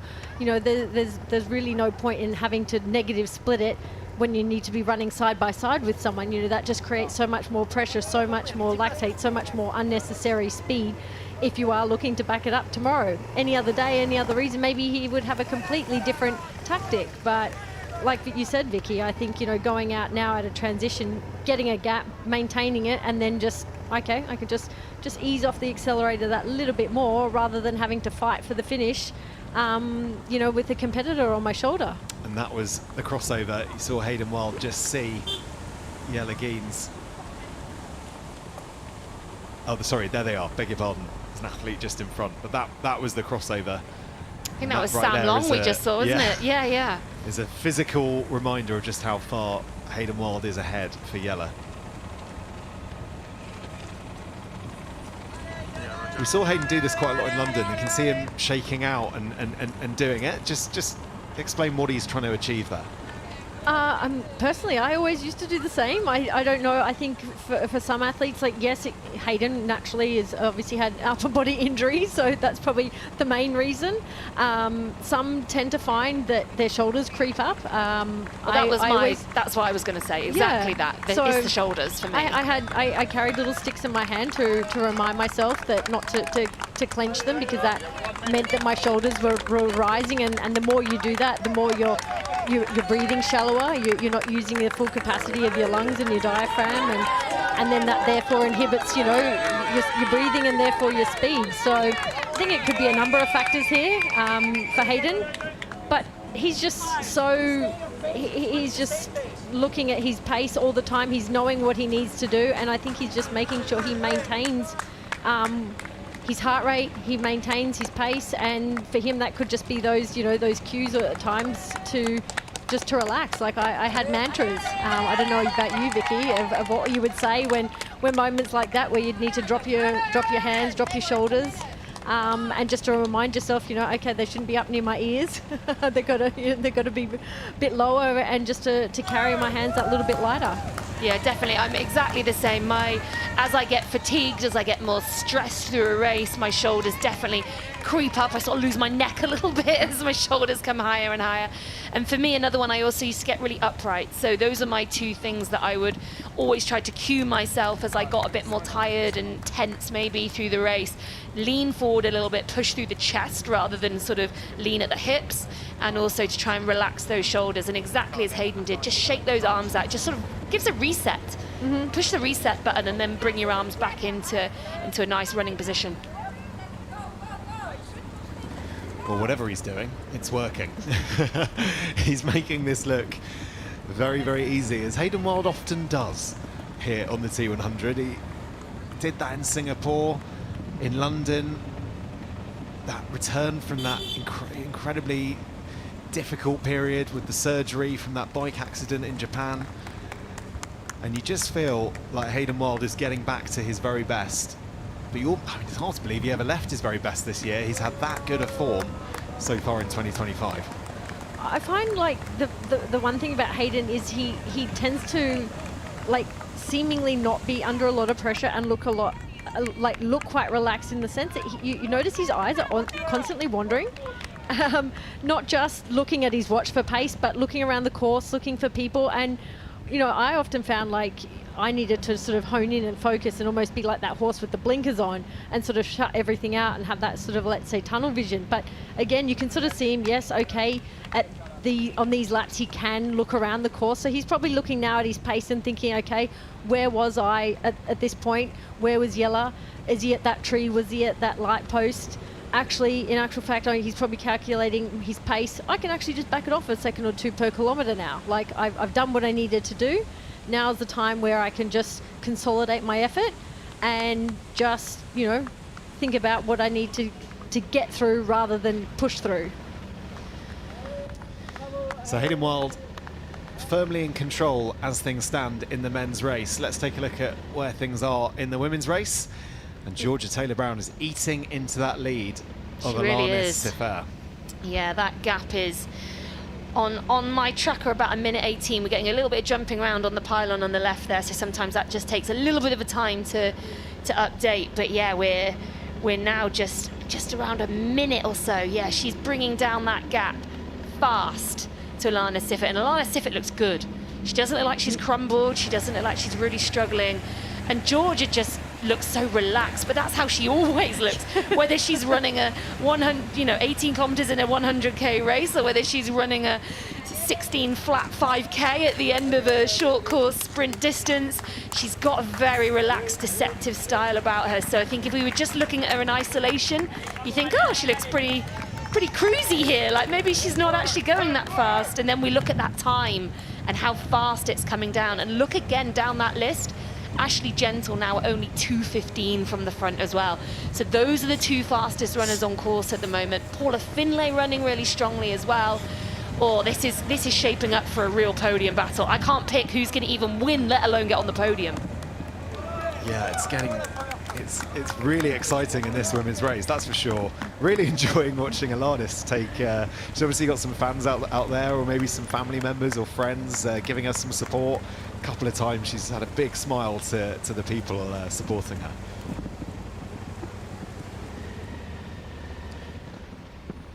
So there, Hannah Berry there, so currently running in third place. Another fantastic race for her. We saw her come into transition right on the back of Jess Learmonth and Georgia Taylor-Brown, and yeah, made up a lot of time in the last few kilometres on the bike. So she's currently in third, but Paula Finlay again lurking just behind her, only 12 seconds back, and another 15 back to Ashley Gentle. For me, Ashley Gentle right now is licking her lips, to use your phrase, Matt, at what this prospect is. This is the day I think Ashley Gentle needs to put herself mark that she is still here, that class is permanent, form is temporary, but that her form is back.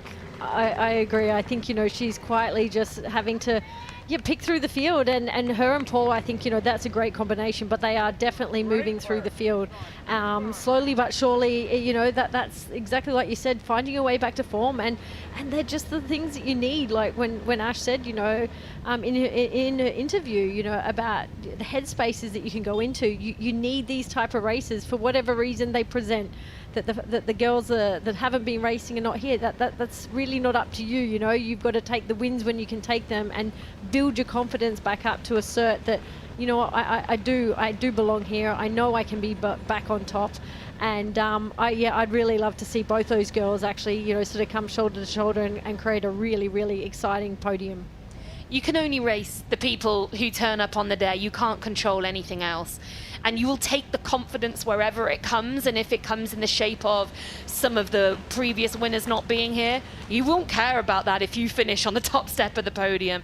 And that is exactly what Ash needs, as we said, to sort of reinvent this season for her.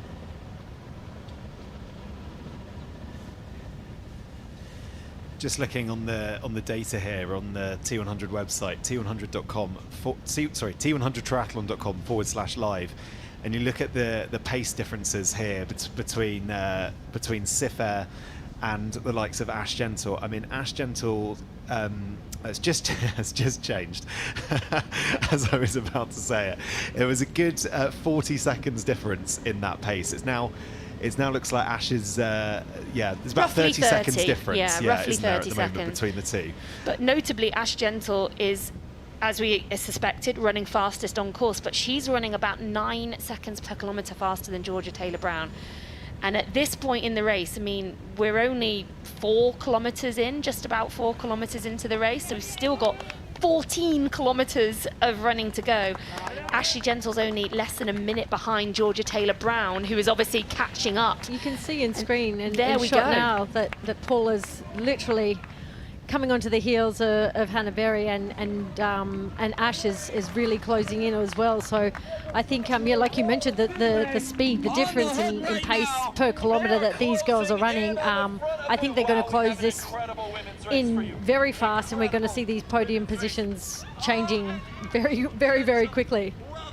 Yeah, all to play for. Do not go anywhere, because this race is by no means done. You'd bet anyone in that top 5, 6 has got a realistic chance here of definitely being on the podium, of course, but the winner by no means done yet either. Well, it was such an open start list really before they started today. I think there will have been a good handful of them thinking, I might be able to win today, and even more thinking, I might be able to podium today. And now they're out on the run and they're all so tightly packed.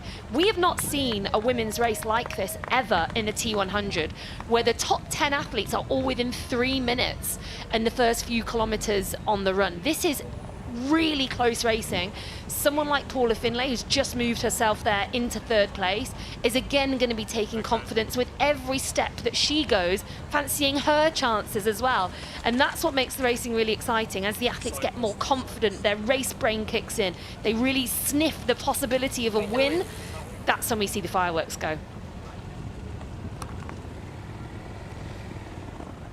Yeah, Paula Finlay has had such a good season, winning 3 times across middle distance races so far this year. And she's just such a consistent performer. You know, it's no surprise to see her in this sort of 3rd, 4th, 5th spot. Incredibly impressive stuff that Paula Finlay is used to doing out in these races.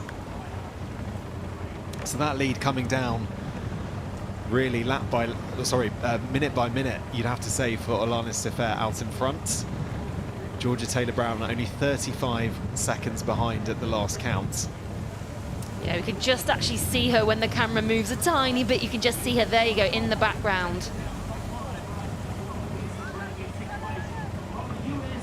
So she's not the athlete in white, she's the athlete right by the motorbike. So there's the motorbike, and then just behind her she's wearing that sort of orangey colour. There we go. So we can see Hayden having a little chat with Georgia Taylor-Brown as they are mid-race. I mean, how much energy do you have to stop and just have a little chat and a smile and a laugh? I mean, gosh. I love that's that. Brilliant. George was like, can I just hang on for a tad, a minute, a second? Can you be my windbreak for a minute, please, Hayden? Oh, that was gorgeous. I love it. Yeah, really good to see that. We've got the men's and women's races. They happened within a few minutes of each other here in the south of France. We're not used to doing that on the T100, but absolutely fantastic to see. See that moment again as Hayden just comes past Georgia. See, I nearly said when we were looking at the back of the shot to try and spot Georgia, I nearly said, I think that looks like Hayden, and I thought, well, they're only running the same pace as Georgia, so it can't be. But there we go. Oh, make yourself big, she said. Make yourself big for the wind lock. That's exactly what she was asking for. I think it was like, come stay in my lane. But to talk about staying in your lane, it looks like Ash Gentle is really coming to reeling in that time. I mean, that's her up into 4th spot there, just overtaking Hannah Berry. She's got Paula Finlay now. Firmly in her sights. Exactly, just ahead. Almost exactly 1 minute behind Georgia Taylor-Brown. So that gap has sort of stabilised between Georgia and Ash. So at some point, it seems almost inevitable we're going to see those two head into 1st and 2nd position. But Ash will need to find just a little bit more to try and get to Georgia Taylor-Brown. But at this point, we are still, 12.5 kilometres from the finish line. There is a lot of running left to go in this women's race. I think Paula's well aware that Ash is there. She's sort of had a little sneak peek turnaround. And we were talking about the shoulders earlier on of Hayden. I think right now, Paula needs to take a moment and just shake hers out, because you can see they've risen up quite a lot. I mean, she sort of runs a little bit like that anyway, but just they feel like they're creeping a little bit higher and higher. So just shake those shoulders out. give yourself a moment, relax, and try and use those fast feet of Ashley Gentle to pace off for a little while. Quite congested road, this. Yeah, the men are coming through fast, aren't they? Sam Long, I think, in the middle there. We've got all sorts going on. Well, there we can see the Georgia Taylor Brown is really closing in now. 18 seconds to taking the lead of this race, which I think, you know, having that firmly in your sights, and these long straights, I think they're really encouraging in these long races, you know, because you can really start gauging the distance as to whether you're making ground. You know, you've got all those tiny little trees. You start looking at them and whether or not the gap in those trees are exact or not, but you're like, okay, well, now I was 1.5 trees, now I'm 1 tree, you know, difference. You know, you start using all these little things to play to your advantage when you're at this point, I think, in the game. And that gap is just a few seconds. It's not 18 seconds anymore, is it? It's not 12 seconds anymore. That gap is 2 to 3 seconds, and Georgia's taking a look across to look back at the other athletes that might be coming towards her as she takes the lead. And I wonder if she even knows she's at the front.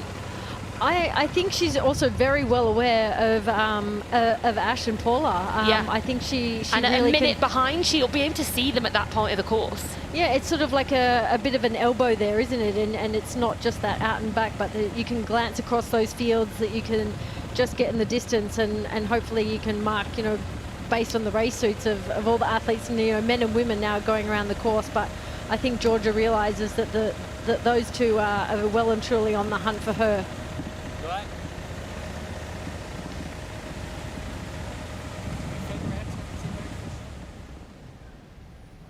So there's Hayden, just as we are so used to seeing him do. Oh, yes, a little thumbs up as he checks the watch. He knows he's on pace. He knows everything's fine, very relaxed. That's just Hayden just showing us that he's in complete control of this race. He just chooses a point in the course every lap where he knows, you know, what the time gap needs to be, where he is, where he can look back, double checks on the watch. And yeah, I love how he's just always giving feedback to everyone else on course, not necessarily them giving him feedback or splits. He's just so well aware of what he needs to do. Yeah, he is. He's the consummate professional, and he's one of the first athletes actually to use a watch in short course racing. That's never really been done, whereas he's started doing that recently, and he just sort of holds it, doesn't have time to actually put it on in short course racing, just holds it and has a little check of what he's doing and the pace he's going. So he's very well versed in just keeping an eye on that and making sure he's doing what he needs to do. But here we are with Sam Dickinson, who I think has just run past. Is that Lucy Byram behind, or maybe Laura Madsen? It's another athlete. Yeah, it is Lucy Byram, I think, just behind. But Sam Dickinson has now put in a decent gap back to Matisse Marjuria. You can see there is sort of clear road behind Lucy Byram. So whereas that gap looked to be down to about 6-7 seconds at one point, it's ballooned out again now. So right now, Sam Dickinson looking in a really strong position to finish his debut T100 on the podium. Look at that 5 kilometre time there from Hayden Wild. 16:19 is what he's done the last 5 kilometres in, with an average pace of 3:16. That is rapid. I just had a split second where I thought I saw Matt Hauser out on the course. He could have done. Watch. You could have done. He did say he was going to come out and watch, but I do wonder, even if, you know, in points like this, even if Hayden just also plays the mind games of being like, I'm just out right. here. I'm out here. Just give him a little wave, stop and have a chat. Yeah, I'm fine. I'll see you tomorrow out on the course. Yeah, okay, bye. Got a race to win. That's totally what I was imagining then. Whether it was him or not, I'm sorry, but it did appear, and I know Matt, you know, did say he was going to be out watching these guys. You know, he's obviously, you know, also intrigued and fascinated. He races Hayden himself, and Hayden's made this cross to the T100, but you know, who knows, it might inspire someone like Matt to come on board and try a few of them himself as well. I mean, is it too early to start talking about the possibility of this double that Hayden is doing? No. To win both? It's not. Would that be the greatest 2 days of racing we've ever seen a triathlete do? I mean, the highest standard of racing in both middle and short course racing. we've got all the Olympic medalists are here. I mean, Leo Berger is only racing today. He's, of course, our current reigning Olympic bronze medalist. He's only racing in this race rather than in the short course tomorrow. But surely this is a hell of a double. Just as Ash Gentle there overtakes Sifer, so she now moves her way up into second place. Tremendous run this from Ash Gentle. Well, this is getting exciting. I mean, isn't it? That is, yeah. I like, for me, Ash really needs this. Like, really needs this confidence to see that she's just reeling in the girls that she is at this pace. But I'm also loving now, looking at the time difference. I mean, yes, we don't have much to go. I definitely think Hayden has played exactly, Vicky, to how you said, to going out hard, just backing off the pace. And obviously that time appears to be coming down, so there can't be too much relaxation. But this is making for such exciting racing, and I think the changes and chops and change in positions and leaders is, it just, it goes to show you what this racing's all about. Well, Hayden is now only 1 kilometre from the finish, so I think he has eased off, but he can't ease off too much because Hayden is still there and still putting the pressure on. Yeah. We'll just probably start to see Yella in the back of shot in a second. I think coming around that funny little corner, but I think he knows he's got enough up his sleeve for a kilometre, and we know the finishing speed also of Hayden if it was really necessary, but I don't think that's really on his game plan for today. No, there we go. Someone just gave him a little time check on the side. 32 seconds they gave him. So he knows he can just take the foot off a little bit, but not totally. And then we look at the women's splits. Ashley Gentle is now only 30 seconds behind Look at the Georgia face Taylor and Brown. turnover of Yella. Wow. So Yella is absolutely going for this. He doesn't want to give up yet. He knows Hayden wants to shut it down, and he's not going to let him. I really am wondering and hoping Hayden has timed this as perfectly as he's wanted to, because I think he's turning around now and realizing Yella has upped the speed, and now you can see Hayden's having to respond. There we go. He's realized that he can't shut it down. He can't wait till tomorrow. Jog it in. He has to fight, and I love to see that. That's really impressive racing from Yella. Yella could have gone, I'm second here. The chances of me catching Hayden are so slim. But he's put the pressure on again. He said, no, you're going to have to fight if you want to beat me. And he's really pushed on again, and Hayden has, as we suspected, responded very well. Yeah. There was just a moment there, wasn't there, where it looked like Hayden had slowed down to such a point. To such a point, and Yella was putting in such an effort to get there that you did just wonder, oh my goodness me, are we about to see Yella catch Hayden? But he, I think, quickly recognised that, raced smart, and saw that Yella rather was approaching at pace. So just briefly, back to the women's race there, we can see Georgia Taylor Brown in the background of this shot with Hayden Wild. She's doing a lot of looking around. I think she knows that they're coming. She doesn't know how close they are, but having a lot of checkbacks. There we go. And there's Ashley Gentle just rounding that corner as well. So that gap is coming down fast. And Paula Finlay there, we can just see her in the back of shot as well. She's only about 12 to 15 seconds behind Ashley Gentle. So right now, those two athletes are running faster than Georgia Taylor Brown. So Hayden Wild makes his way onto the blue carpet. This has been a masterclass from Hayden Wild. In London, he returned, but he's now going to make it 3 wins from 3 on the T100. He's looked calm, he's looked cool, he's looked collected all day, and since the bike, this has been going nowhere else. Hayden Wild is our French Riviera champion. And he barely looks like he's broken a sweat. Is that poker face ahead of tomorrow, or is that how he feels? I mean, only time will tell, but so impressive. I think he's genuinely just timed that exactly how he wanted, and he is just purely content that he nailed it. Well, very good. Yella Geens crosses the line in second place. Had to put in a mighty effort there to try and get anywhere near Hayden Wild, but it wasn't to be for Yella. Still a very, very good second place from him. 22 seconds in the end that gap came down to, and while we suspect Hayden probably had a little bit more in the tank, 22 seconds between our two best athletes right now is the sort of finish we want. We want to see these athletes close, we want to see them fighting to the death, and we certainly got that with these two. Yeah.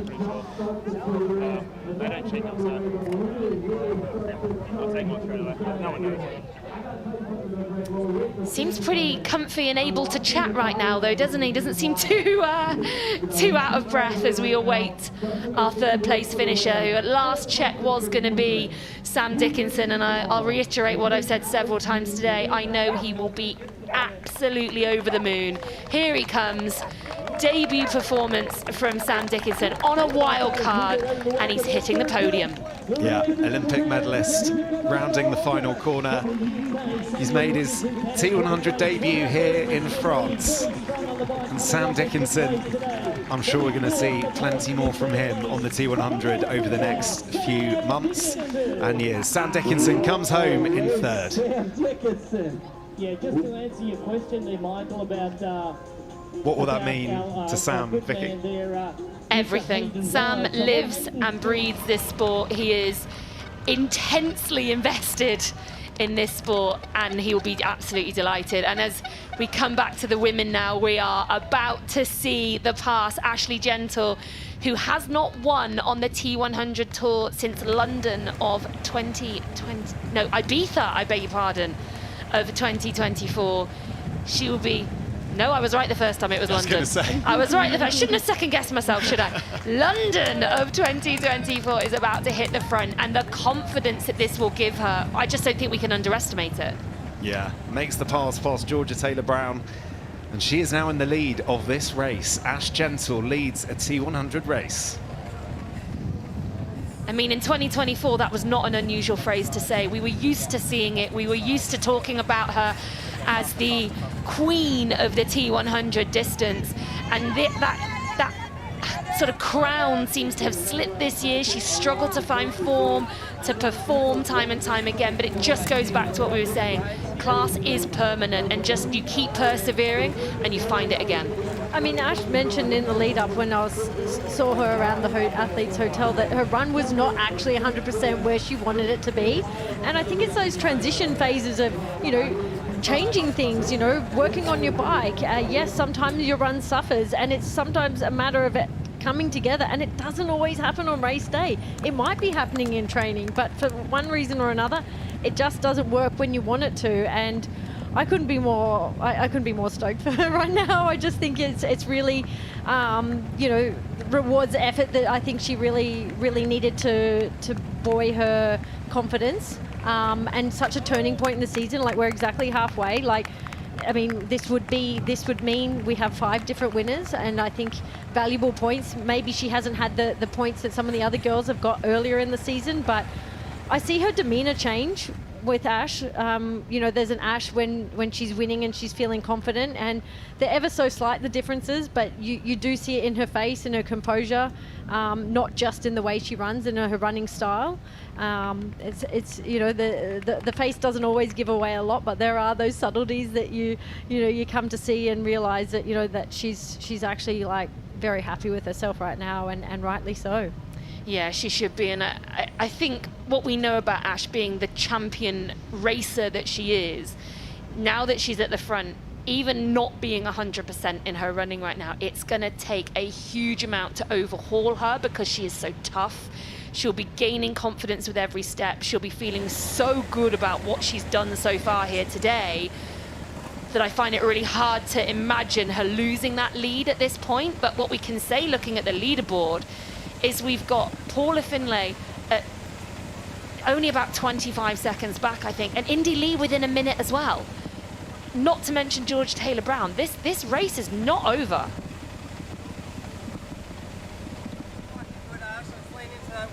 Yeah, it's really not, is it? It will all be down to what Ash can do now in terms of building out a lead in front, but certainly those other 2 podium places are all to play for here in this women's race.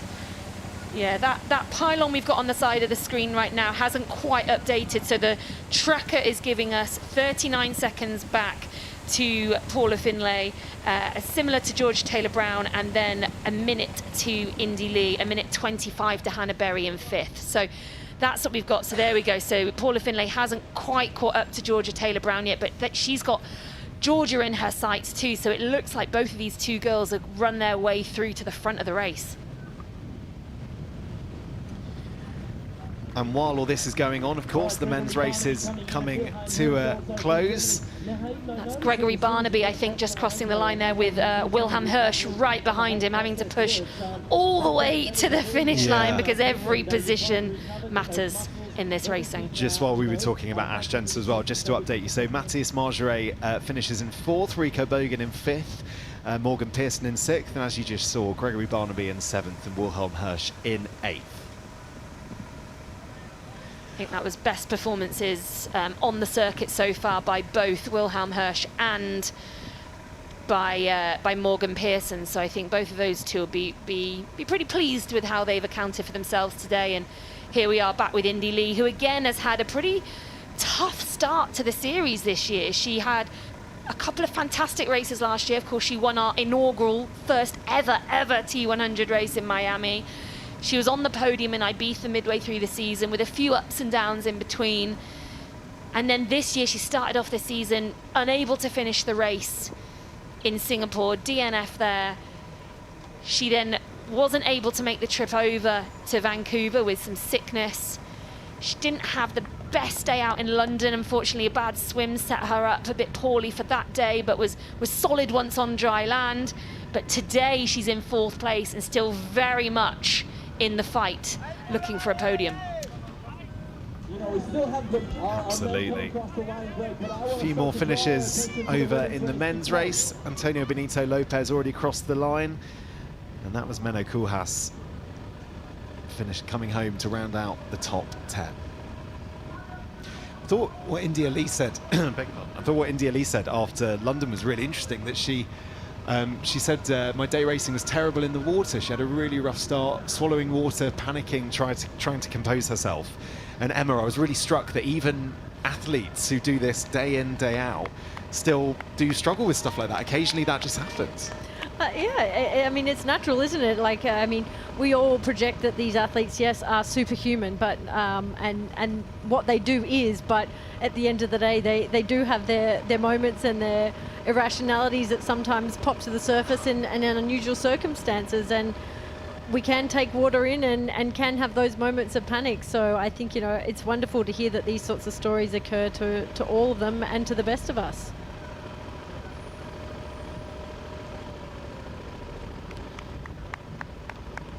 So Paula Finlay just got eyes there on Ash Gentle and Georgia Taylor-Brown. Such is the nature of this course. They weren't able to get a sense of where everyone was on the bike leg. It was a 180-kilometre loop that we had here on the French Riviera.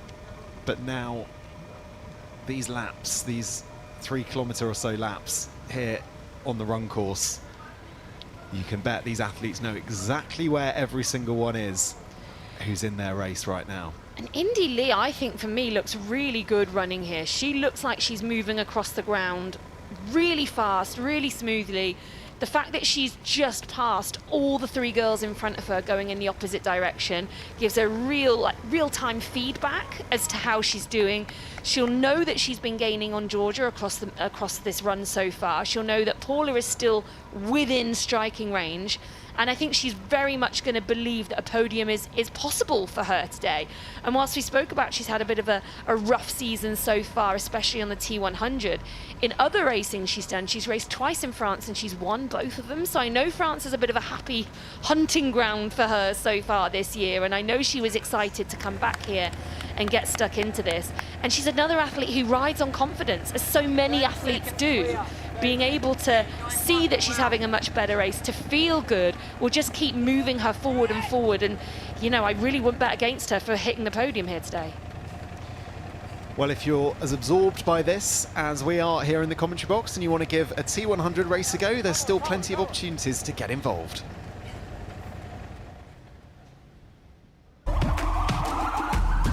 This is the moment we waited for. Everything you want is right here. Foot on the gas, ain't no slowing down. Aiming for greatness, no settling. Kick down the door.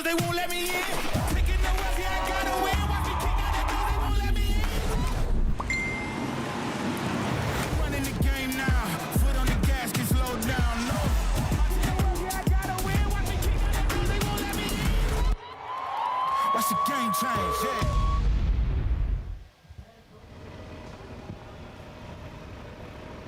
Yeah, plenty of opportunities still to get involved, even this season with Dubai and Qatar in a few months' time. And if you want to spend a few days in the Middle East, in the middle of, well, certainly our British summer, I'm sure there's some warmer climes around the world, but a good way of getting out and having something to focus on and train in those darker winter months.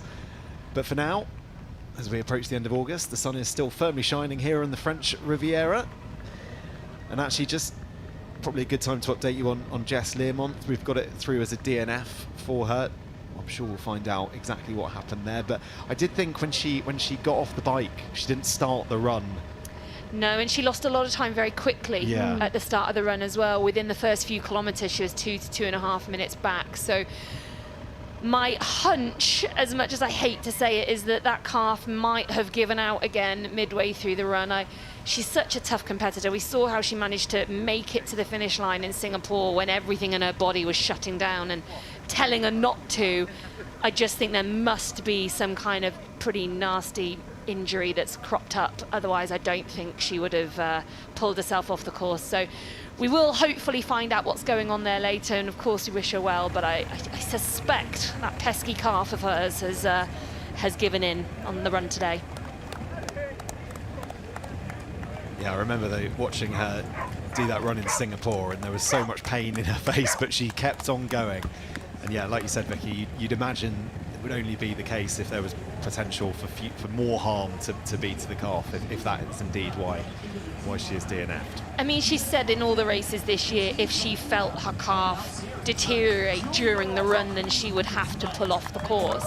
And it just so happens that so far she's had a 100% track record of making it to the finish line, and you know, perhaps it was inevitable at some point that it would come a cropper. But anyway, here we are back at the front of the women's race, and that familiar figure of Ashley Gentle striding away from her competition. Now we've got a time split of about 35 seconds back to Paula Finlay, who is right up there now with Georgia Taylor-Brown. Those two athletes were running pretty much shoulder to shoulder when we saw them a minute ago. So the battle for the podium is still on. Yeah, this women's race is really delivering right to the very end. And those podium places, like you say, Vicky, yet to be decided. India Lee definitely trying to influence and have something to say about who is going to perhaps take that third step.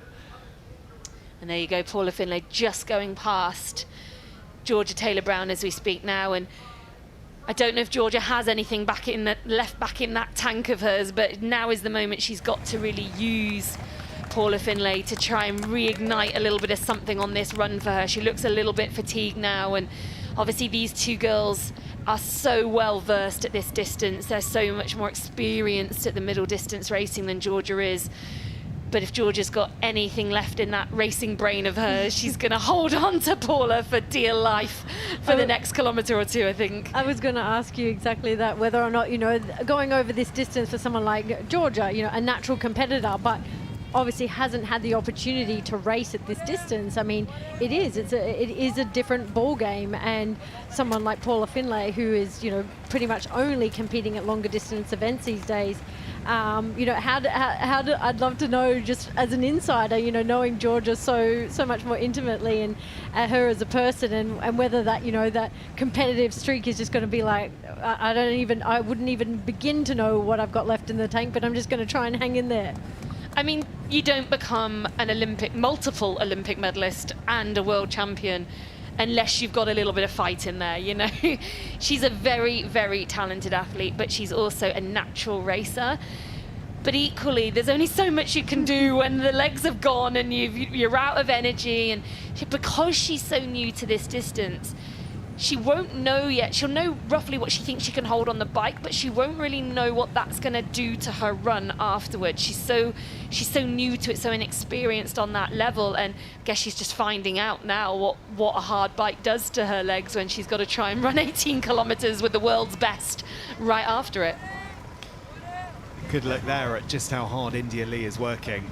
We've got the percentages of their max heart rate, 95% for India Lee at the moment. This is a a big effort to try and get into that podium, into But she these can podium see places. them. Yeah. She can just see them. Rightly so. I mean, I would think that she's working hard to tack onto the back of them, and that podium spot is actually in sight. So I think that heart rate's really reflecting what she sees is within reach. And not just a podium spot. Second and third are right there. So, you know, I mean, that in front is actually, that's Kaidi Kivioja, I think. So that's actually only third place there. But Paula Finlay is not far in front of Georgia Taylor-Brown. So she'll know if she gets to Georgia, she can probably get to Paula. And so that will be so motivating to her at this point. She's got a real bit between her teeth right now. In terms of Georgia not having raced that much at this distance, what happens to your body? What's she fighting and battling with at this point in the race? Me and Emma are looking at each other going, oh, not sure. Everything's just slowing down. Your energy, you can literally feel your energy has dipped. You can't make your legs go as fast as you want them to do. Your stride length starts to shorten. Everything just becomes such an effort.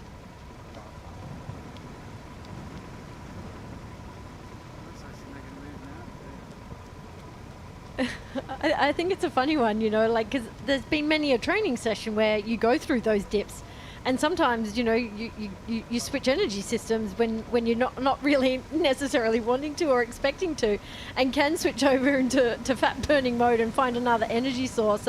But I think at this level of competition, that's just not an option anymore. You know, you go through that dip, and then, as you said, Vicky, I think it's just something that you do. You just feel that energy draining from you, and if you're not being able to get in the amount of carbohydrates that's required now, and what all your competitors are able to consume, you know, I see that as really, honestly, as a disadvantage and really a steep learning curve in this type of environment. So I think for Georgia, you know, I don't think I agree. I feel like her mind is probably saying, I want to do one thing. I'm really willing and ready to keep going, but my body is giving me other signals. And the longer that goes on for, the harder it is to override your brain when your body is starting to, one thing after another, sort of shut down on you. It's really hard to keep the brain in it and to keep pushing forward. And right now we can see her losing time on Paula, and any second now Indy Lee is going to overtake her. So we're going to have yet another change in these podium positions. And again, Paula Finlay not too far in front. Yeah, so Georgia just taking a look over her shoulder there, seeing India Lee fly past her. Again, she's pressed on hard there, hasn't she? She's really made an effort to pass at pace. And all these girls will be running past Georgia Taylor-Brown thinking, I can't let her sit on my shoulder. I've got to move, and I've got to go straight away. And that's exactly what Indy Lee's done. So she's moved into third place very convincingly. But it would not surprise me to see her close down that gap on Paula Finlay as well. Yeah, you can see already the amount of distance she's managed to create between her and Georgia Taylor-Brown. And just some fastest lap timings for you there. Ash Gentle, by far the best runner on this course right now, 11:29 ahead of Paula Finlay, 11:47, who's also matching India Lee. So you can see Paula Finlay is sort of hugging those cones on the left-hand side of the screen just out of this aid station, while Indy Lee runs through this aid station. So these long straight sections enable the athletes to see one another, but if you are the athlete chasing, it's a real advantage because you can just feel yourself getting closer with every step.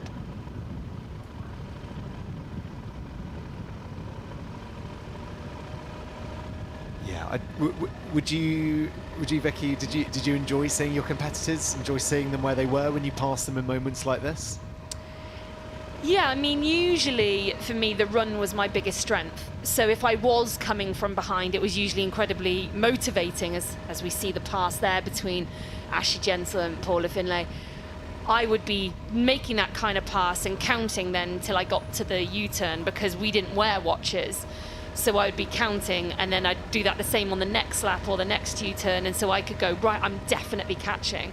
Or I'd be using, I think you mentioned it earlier, like a lamppost or a tree or something like that, and be like, okay, well, I'm further ahead than I was at this point last time. So yeah, for me, I really enjoyed being able to get eyes on my competitors on the run, but I think that was possibly because that was my strength. See India Lee crossing over there with Paula Finley. I don't think there was a look. I think that's keep the poker straight faces and not give away anything. You know, who's working harder or who's breathing harder. I think that's another game point, isn't it? In these types of environments with this totally open course, no spectators. You know, it's like to look or not to look. Yeah, and I guess in the same way that you're sort of doing the timings from the cones or landmarks. These are just little mind games just to distract you perhaps from the pain of your body that you're feeling at this point in the race. Is that fair? Yeah, and I mean, even like, so you count the cones and then you question whether you counted the cones right. You know, I think it is such a beauty sometimes into having nothing around, no distractions, no one calling splits. It is really about you and yourself. And you know, I think someone like India Lee right now is like, I can see it, I can smell it, the race is right there in front of me, but I've got to go within myself in order to get there.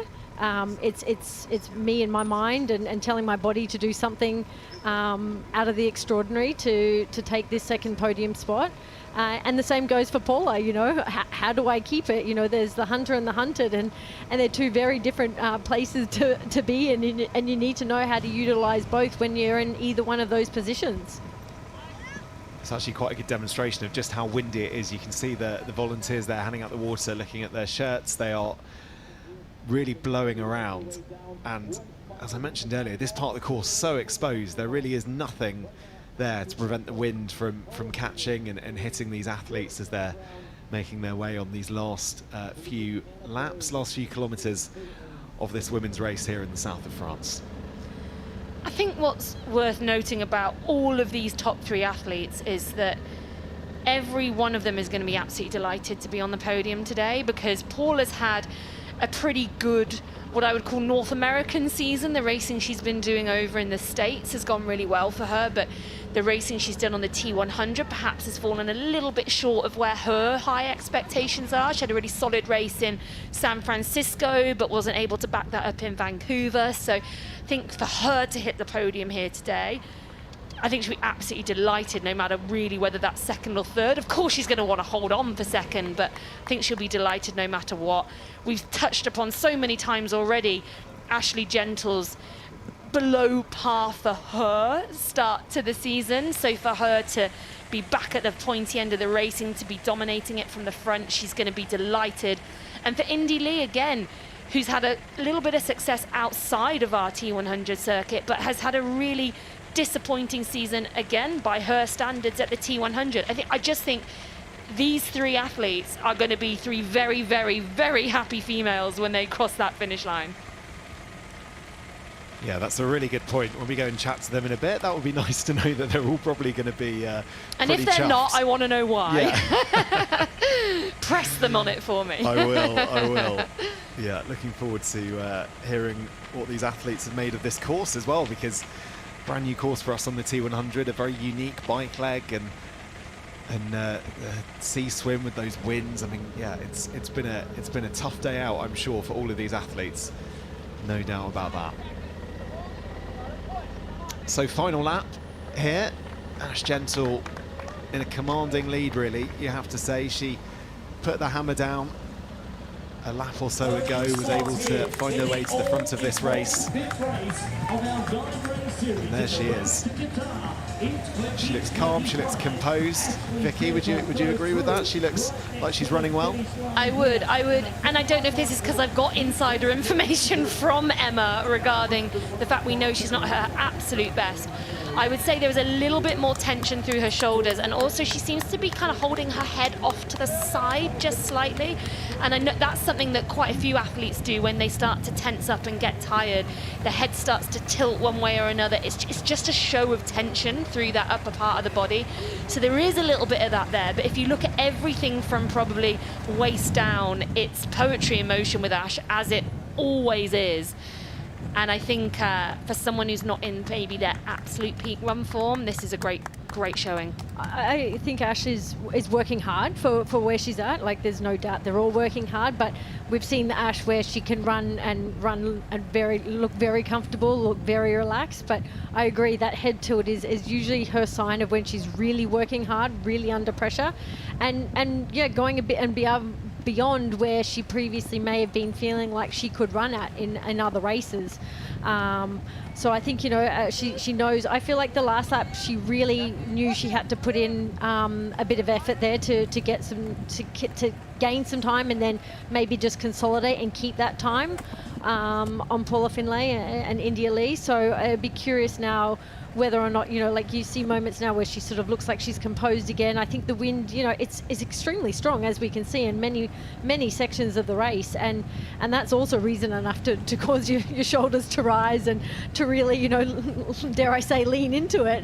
But you know, I think Ash is, you know, this is we're seeing a few more signs of the Ash that we've seen before.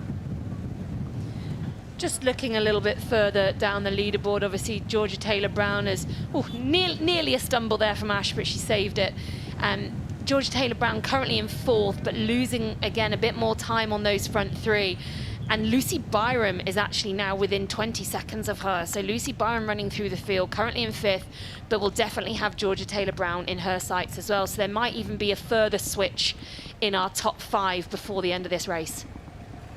And that's it with the race to Qatar, with your 4 best results counting across the season before the grand final in Qatar. It's really, really important that you go for every single place. I mean, you do that, I'm sure, in racing anyway, but there's something on the line for every single athlete now. I think that's a big difference, you know, having a series. That's so vital to make sure that, you know, you're capitalising on every position that you have right to the finish line. It's all vital.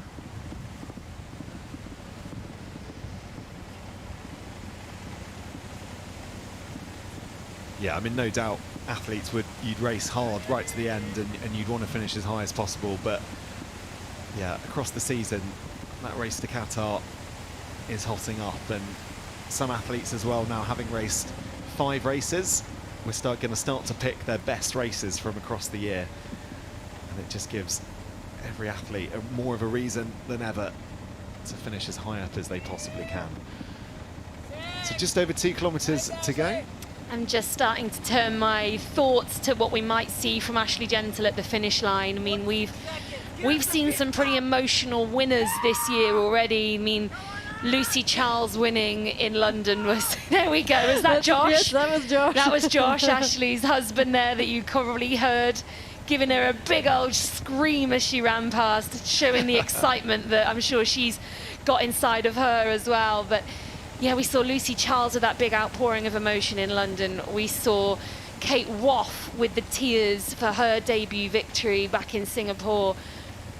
With what we know Ash has been through, and the questions that have been levelled at her, and the criticism that's been levelled at her, having to just quieten that noise and constantly deal with it and just get on with what you're doing is a really hard thing to do. And I just wonder if we're going to see a big outpouring of emotion when she hits that finish line as well, because this is, make no mistake, this is a huge moment for her. You know, there's the component of racing which we all see and, you know, are watching, and we all are appreciating the elevation in our sport. But what comes with this is a lot of public pressure and a lot of commitments and a lot more people's opinion, and they're human, you know. People do take some of these things on board and do take them personally, and to the best of us, you know, that it does have an effect sometimes. And I think that's what sometimes we're seeing. It's not just the injuries and illness that plague an athlete and is somewhat a natural course of being a professional, but you know, you do have these other duties and responsibilities and feelings of people, you know, needing to answer to outside of just winning races. And I think that's probably something that we tend to see and hear more and more of now, and I think, you know, Ash has certainly been at the brunt of that, I believe, and there is no doubt that does take an effect, and for how long, you know, you just never know. So I think this is always one of those beautiful moments that sport, you know, can shine a light on and you know, sometimes prove people wrong. It's also a wonderful motivation at times. It's those moments that make me emotional when I watch sport. I live for those moments, to see the people, the redemption races, the emotion poured out of the athletes, for the comeback stories. Like, it's what makes sport so special. And as you said, the elevation of our sport means more fans, more voices, more commentary on anything that any athlete does, more speculation. And it's really hard to cope with that when you are one of the athletes in the absolute spotlight. We can't forget, of course, last year she was fighting for the win in the overall T100 series. It came down to the wire in that last race where she went all in to try and catch Taylor Knibb. It didn't quite pay off for her, but since that point, it's been disappointing for her. So to then have all these other voices going on as well would have been really hard to cope with. I think, you know, you have to have a very level head to be able to deal with that, and she's done it really, really well. But take into account, in respect of that you nearly did win and you go and change things. You don't just think, I'm going to continue and settle and improve upon what I've got. I'm really going to change it to be a better version. And that can take time. And I think that's what we're seeing, and that's what these athletes also are now knowing and needing. They need to get out of themselves. Whether that pays off, like we've talked of immediately, is not always apparent.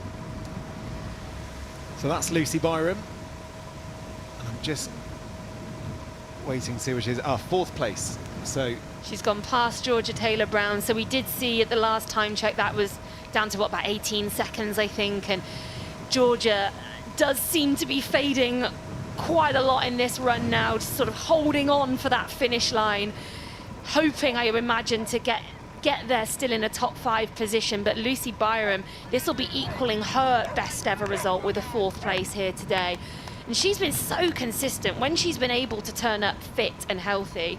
She's been super consistent with her results across this T100 series, not just this year, but also last year as well. She was the only athlete we had contracted to do every single T100 race last year, and she's the only one who's turned up to every race this year as alongside Jess Learmont. They're the only 2 female athletes who've been at every single T100. And so far this year, her results are 6th, 9th, 5th, and now looking like we're going to probably get a 4th place from her as well. She wasn't able to finish in Singapore, but she was still recovering from injury at that point, still went out there, still gave her best to race. But yeah, looking like equaling her career best T100 result here today. Yeah, that's an impressive performance from the Brits. We just saw her pass, didn't we? Paula Finlay going the other way, and she seems to have really managed to stabilise that gap back to Indy Lee, who looked like she was charging so hard at one point. We really weren't sure what was going to happen with those 2nd and 3rd positions, but that's Cindy Lee just gone past in the opposite direction now. So it does look like those podium positions are pretty much, I don't want to say it's over, but pretty much set now. And yeah, Paula Finlay done a brilliant job of consolidating late on in this run and going to come home with 2nd. And there she is. Speak of the devil. I think you've got a second sense for Paula Finlay today. Every time you've mentioned her, it seems that it's just appeared. Me and Paula are in tune. What can I say? And the producer. Yeah, I was going to say probably more likely. Probably more likely the producer. Yes.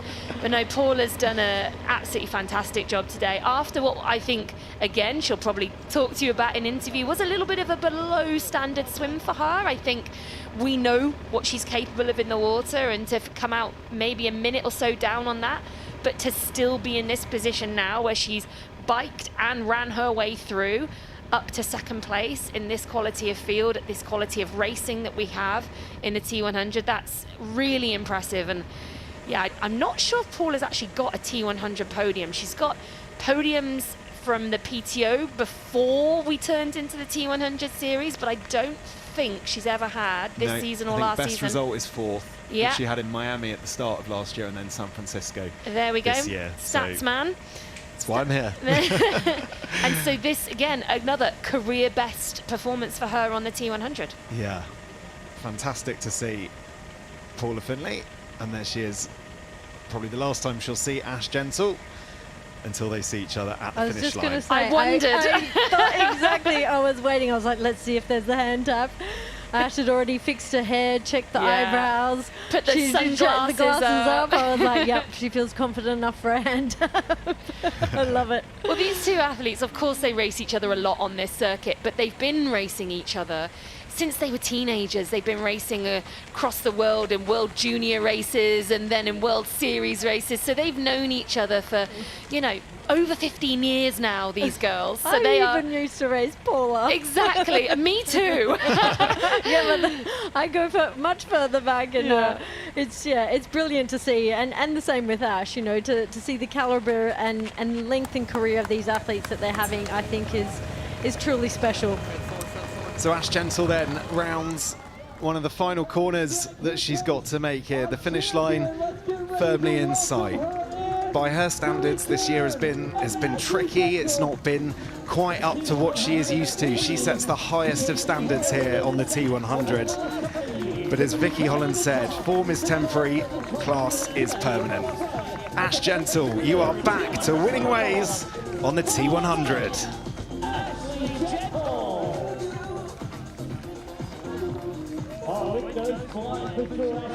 And she will be absolutely overjoyed at that win.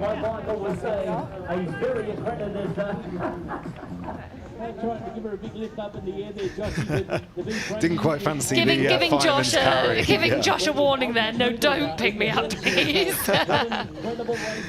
So not far behind her, and as we just mentioned, her best result on the T100. Paula Finley is gonna round that final corner, make her way down. She's battled hard on this race here on the French Riviera. She's going to come home in second place, and it's going to feel very, very good. Paula Finley comes home in second.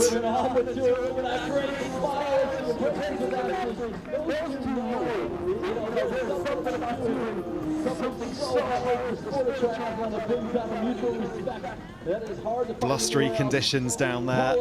It's been a tough day in the office for a lot of these athletes. Yeah, so exposed at points this course has been, and now we're just watching Indy Lee come in around that final corner, and again another athlete who's going to be ecstatic to see that finish line, I'm sure, but even more so to know that they've finished on the podium.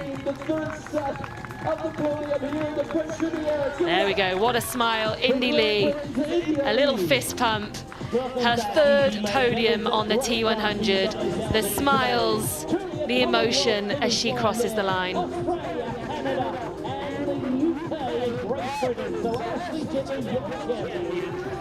So there we have it, our podium girls are finalised. Ashley Gentle with a commanding lead in the end of just under a minute from Paula Finlay taking her first ever podium, and then Indy Lee rounding it out.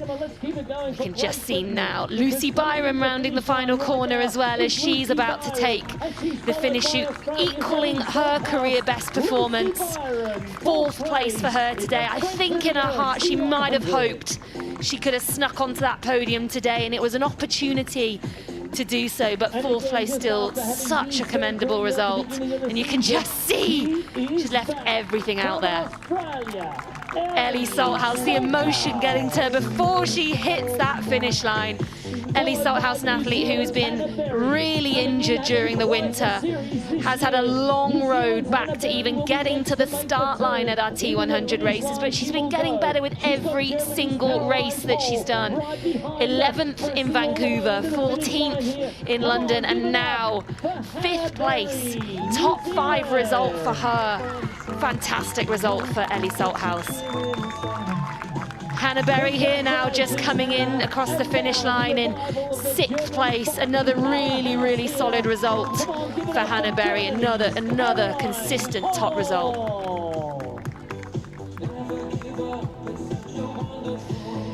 Caroline Caroline Pohl, her debut T100. We've been waiting to see her all season as she's battled several health problems and finishing up her degree, finishing in 7th place today. We're still awaiting Georgia Taylor-Brown, who unfortunately seems to have slid further and further back on that last lap. Just hope that she is able to make it to the finish line. Looked almost set for a top 5 result at one point, but unfortunately seems to have really run out of gas as the race went on. Age group athletes out there battling these conditions. We expect to see, will it be Lucy Byram? Will it be We got Laura Madsen. Yeah. Laura Madsen. So here we go. I think this is, yes, Laura Madsen. And again, another athlete who's had to wait such a long time to start her season. But that smile says it all. She spoke about on the Dare to Dream documentary I mentioned earlier that she just wants to improve with every race. And this is definitely an improvement on her London result. She was 11th there, she's 8th here today, and she's slowly moving her way up that leaderboard. Backed off a little bit, but I expect to see her to be potentially the next athlete across the finish line here. And once she comes through, we might try to get there's Laura and Lucy Byram in their matching tri-suits. Kind of tough to get out to. Embracing. Wow, that wind. Wreaking havoc on elements of the course. And here we go. That wind out there today has been really extreme for these athletes. You can't really tell, you can just see the wind in the background, but Georgia Taylor-Brown here is shuffling her way to that finish line. She will be one very relieved athlete to be able to take a sit down when she gets across the line. She's really, really slowed on that final lap, but she has made it across the finish line, and a top 10 result for her in 9th place. Those athletes that's been racing at all of the different levels. Yeah, barely across the finish line. I think we're going to get her some medical attention here, get some water to her. It's obviously been a very long and tough day out for Georgia, maybe just a few kilometers too long in the end. All right, tough day for some of our athletes out here today. It's a very, very warm day. It's a very, very challenging race as well. The swim there today in the Mediterranean, a little bit on the choppy side, not too bad. So I think the next athlete we're awaiting now is Alana Siffert, another wildcard athlete who really lit up the race course today. And whilst 10th place will probably not be what she dreamed of when she came off the bike with that lead, she still put together a fantastic race here and really, really given us something to talk about. And I'm sure we're going to see her continue on and race more of these T100s. What were the emotions like? It probably hasn't really sunk in yet. Like most of the time I was get blown away out of the French Riviera, so I'm pretty happy that I stayed upright and made it to the finish line, to be honest.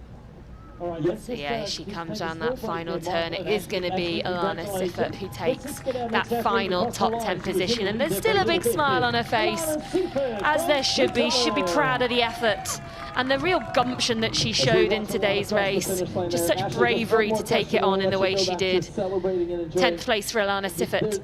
There's always questions. When you dominate a distance for so long, you know, when you are the top sub of the podium, the voices get louder, the pressure gets louder. As you start to fall into this moment and know that you've made it back to this step, if you reflect on what the last year has been like, what is all those moments, the creeping in of those thoughts, how have you managed to keep those at bay to end up here in this moment now where you're the champion again?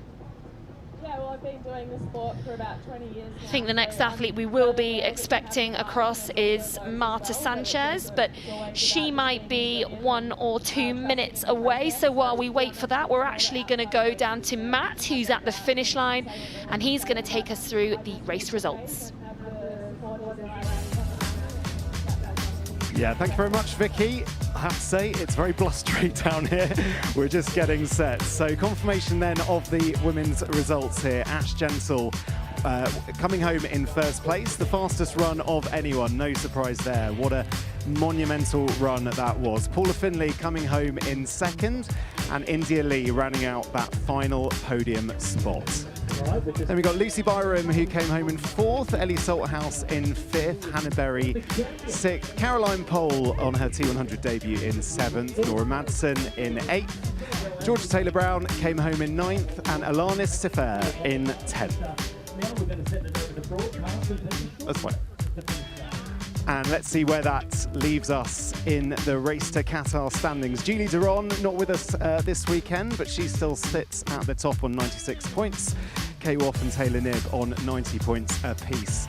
And Ash Gentle propels herself in with 89 points into fourth place. Lucy Charles-Barkley in fifth on 84. Lucy Byram in sixth. Jessica Learmonth on 68 points in seventh. Paula Findlay in eighth. And Hannah Berry and Taylor Spivey round out the top 10 of the Race to Qatar standings. Okay, well, that's where it leaves us in the Race to Qatar. I'm delighted to say we're joined by our winner, Ash Gentle. Ash, congratulations. We absolutely loved watching that in the commentary box. How was that for you?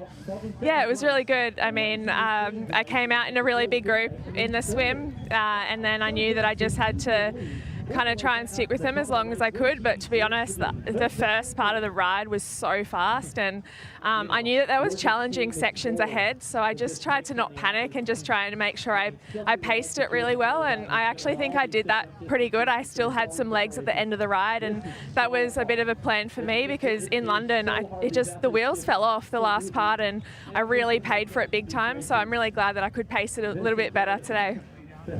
We know what you've been through this year. By the standards you've set by yourself last season, you know, it's not been, results haven't come as easy for you. So just put into perspective what a win in 2025 means for Ash Gentle. Yeah, I think it'll take a little bit to sink in, to be honest, because, you know, like I said, I've been doing this for 20 years now, and I'm real aware that there's highs and there's lows. Like, it doesn't always go perfectly, but I've invested just as much as I always do to try and be at the top. But the competition is incredible, and I just have to try and keep the faith and trust in the process. And yeah, I've got an amazing little team around me who try and keep my spirits high. So it's definitely nice to be able to come to this race and take a win. Ash, we've always said that the evolution of an athlete is that they can be at the top of the game, but to continue to reinvent yourself doesn't necessarily mean the results immediately show.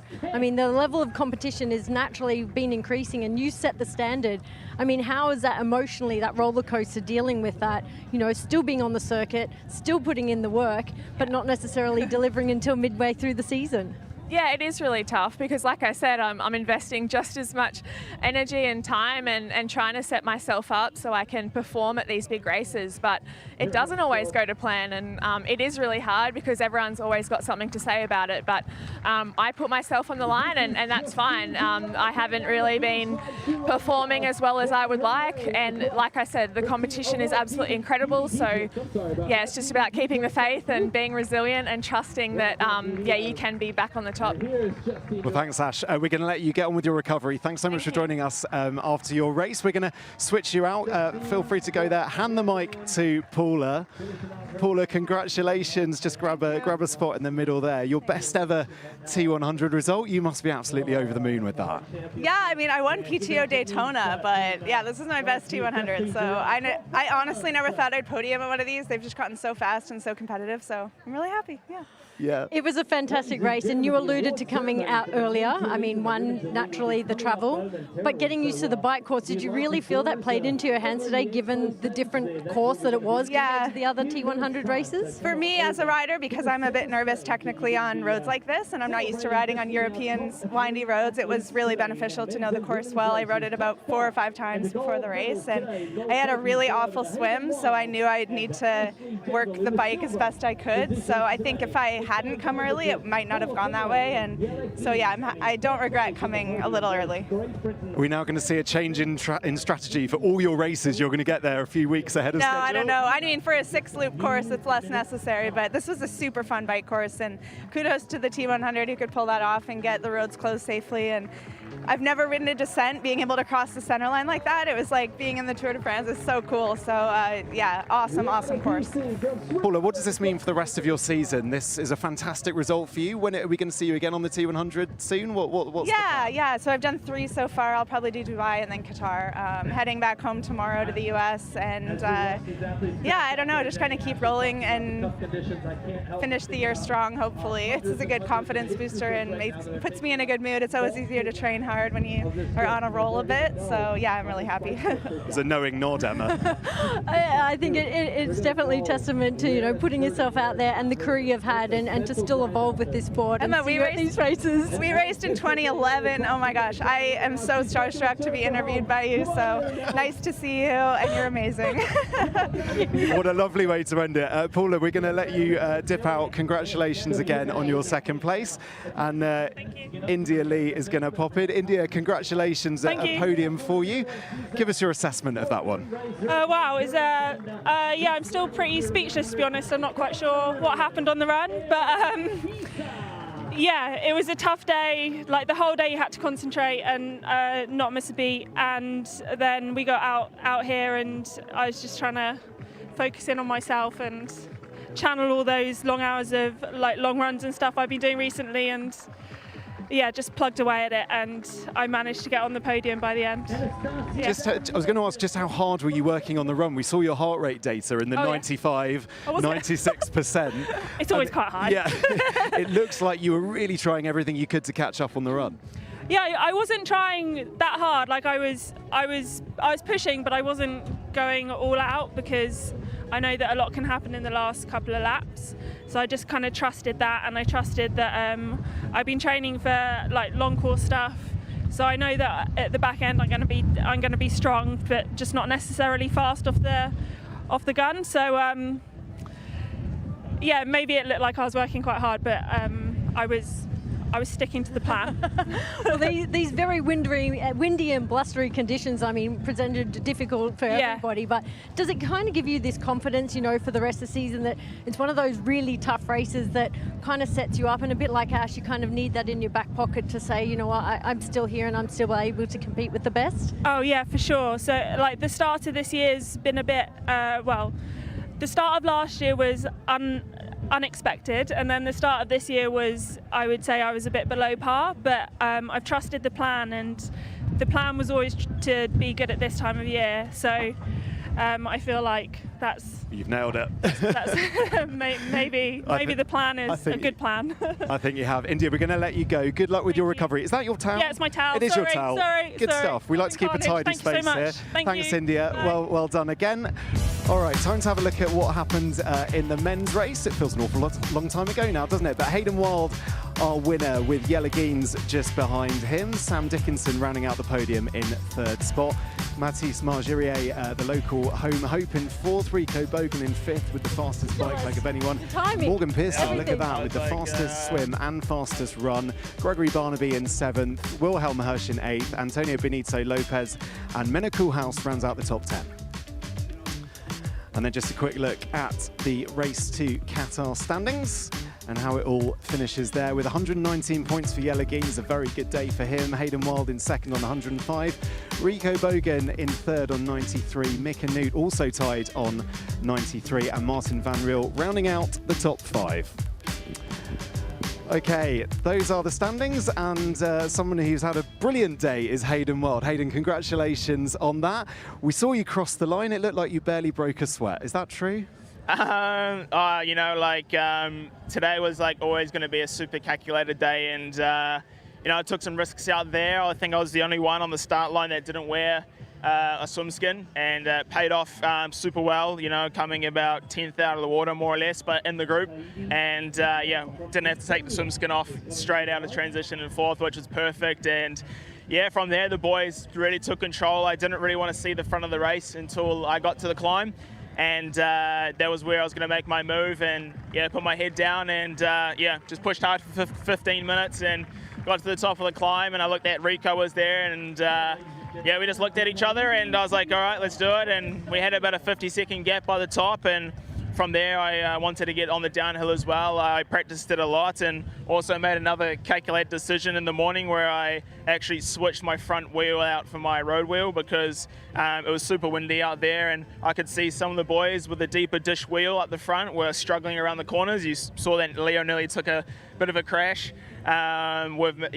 With the smaller dish, it was a lot easier to ride, and then on the run was just keep it controlled. I mean, everything seemed so calculated, so much so you said you didn't swim with a swim skin. Was that preparation for tomorrow? A little bit in some ways, but also, you know, I talked with Luke, you know, owner of Win. I was like, all right, we've got a new suit without a zip on the front. What do you think without a swim skin? He was like, mate, that's what it's for. Give it a go. I'm like, okay, all right, give it a go. And yeah, it paid off really well, so really happy with that. And this afternoon, I mean, what goes from now until you line up again tomorrow in a race very, very short, very, very fast, obviously maybe not quite as calculated. I mean, talk us through it. You've won one. You said you came to 1-2.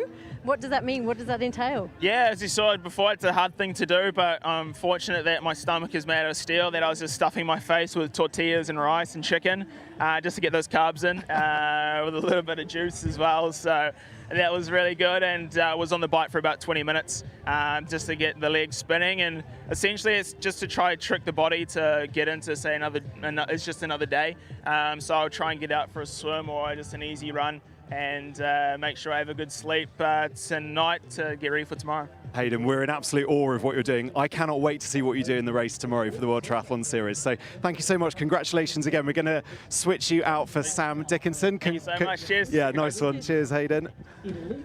Sam, congratulations. I would shake your hand, but I've got my hands full. A podium at a T100 race. You must be over the moon. Yeah, thanks, Matt. Yeah, it really is.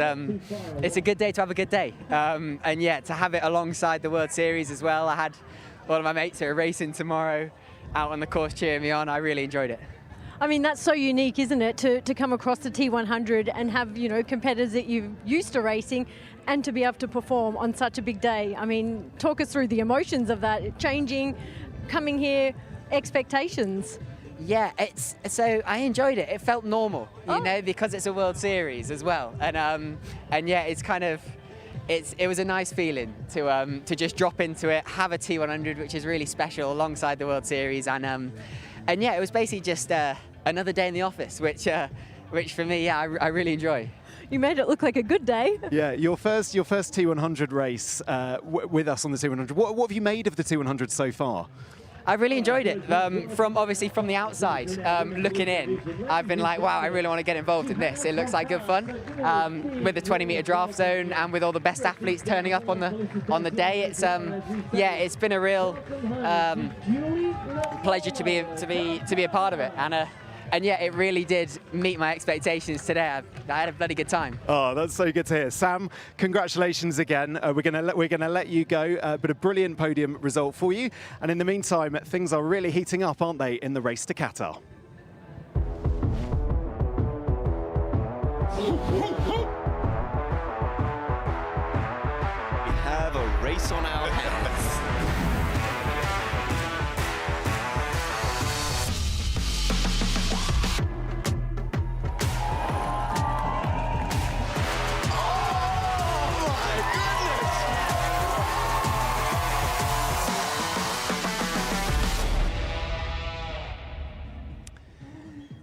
Yeah, well over halfway in the season now here, just as we come to a close here in the south of France, and the perfect opportunity just to reflect on today with yourself, Emma.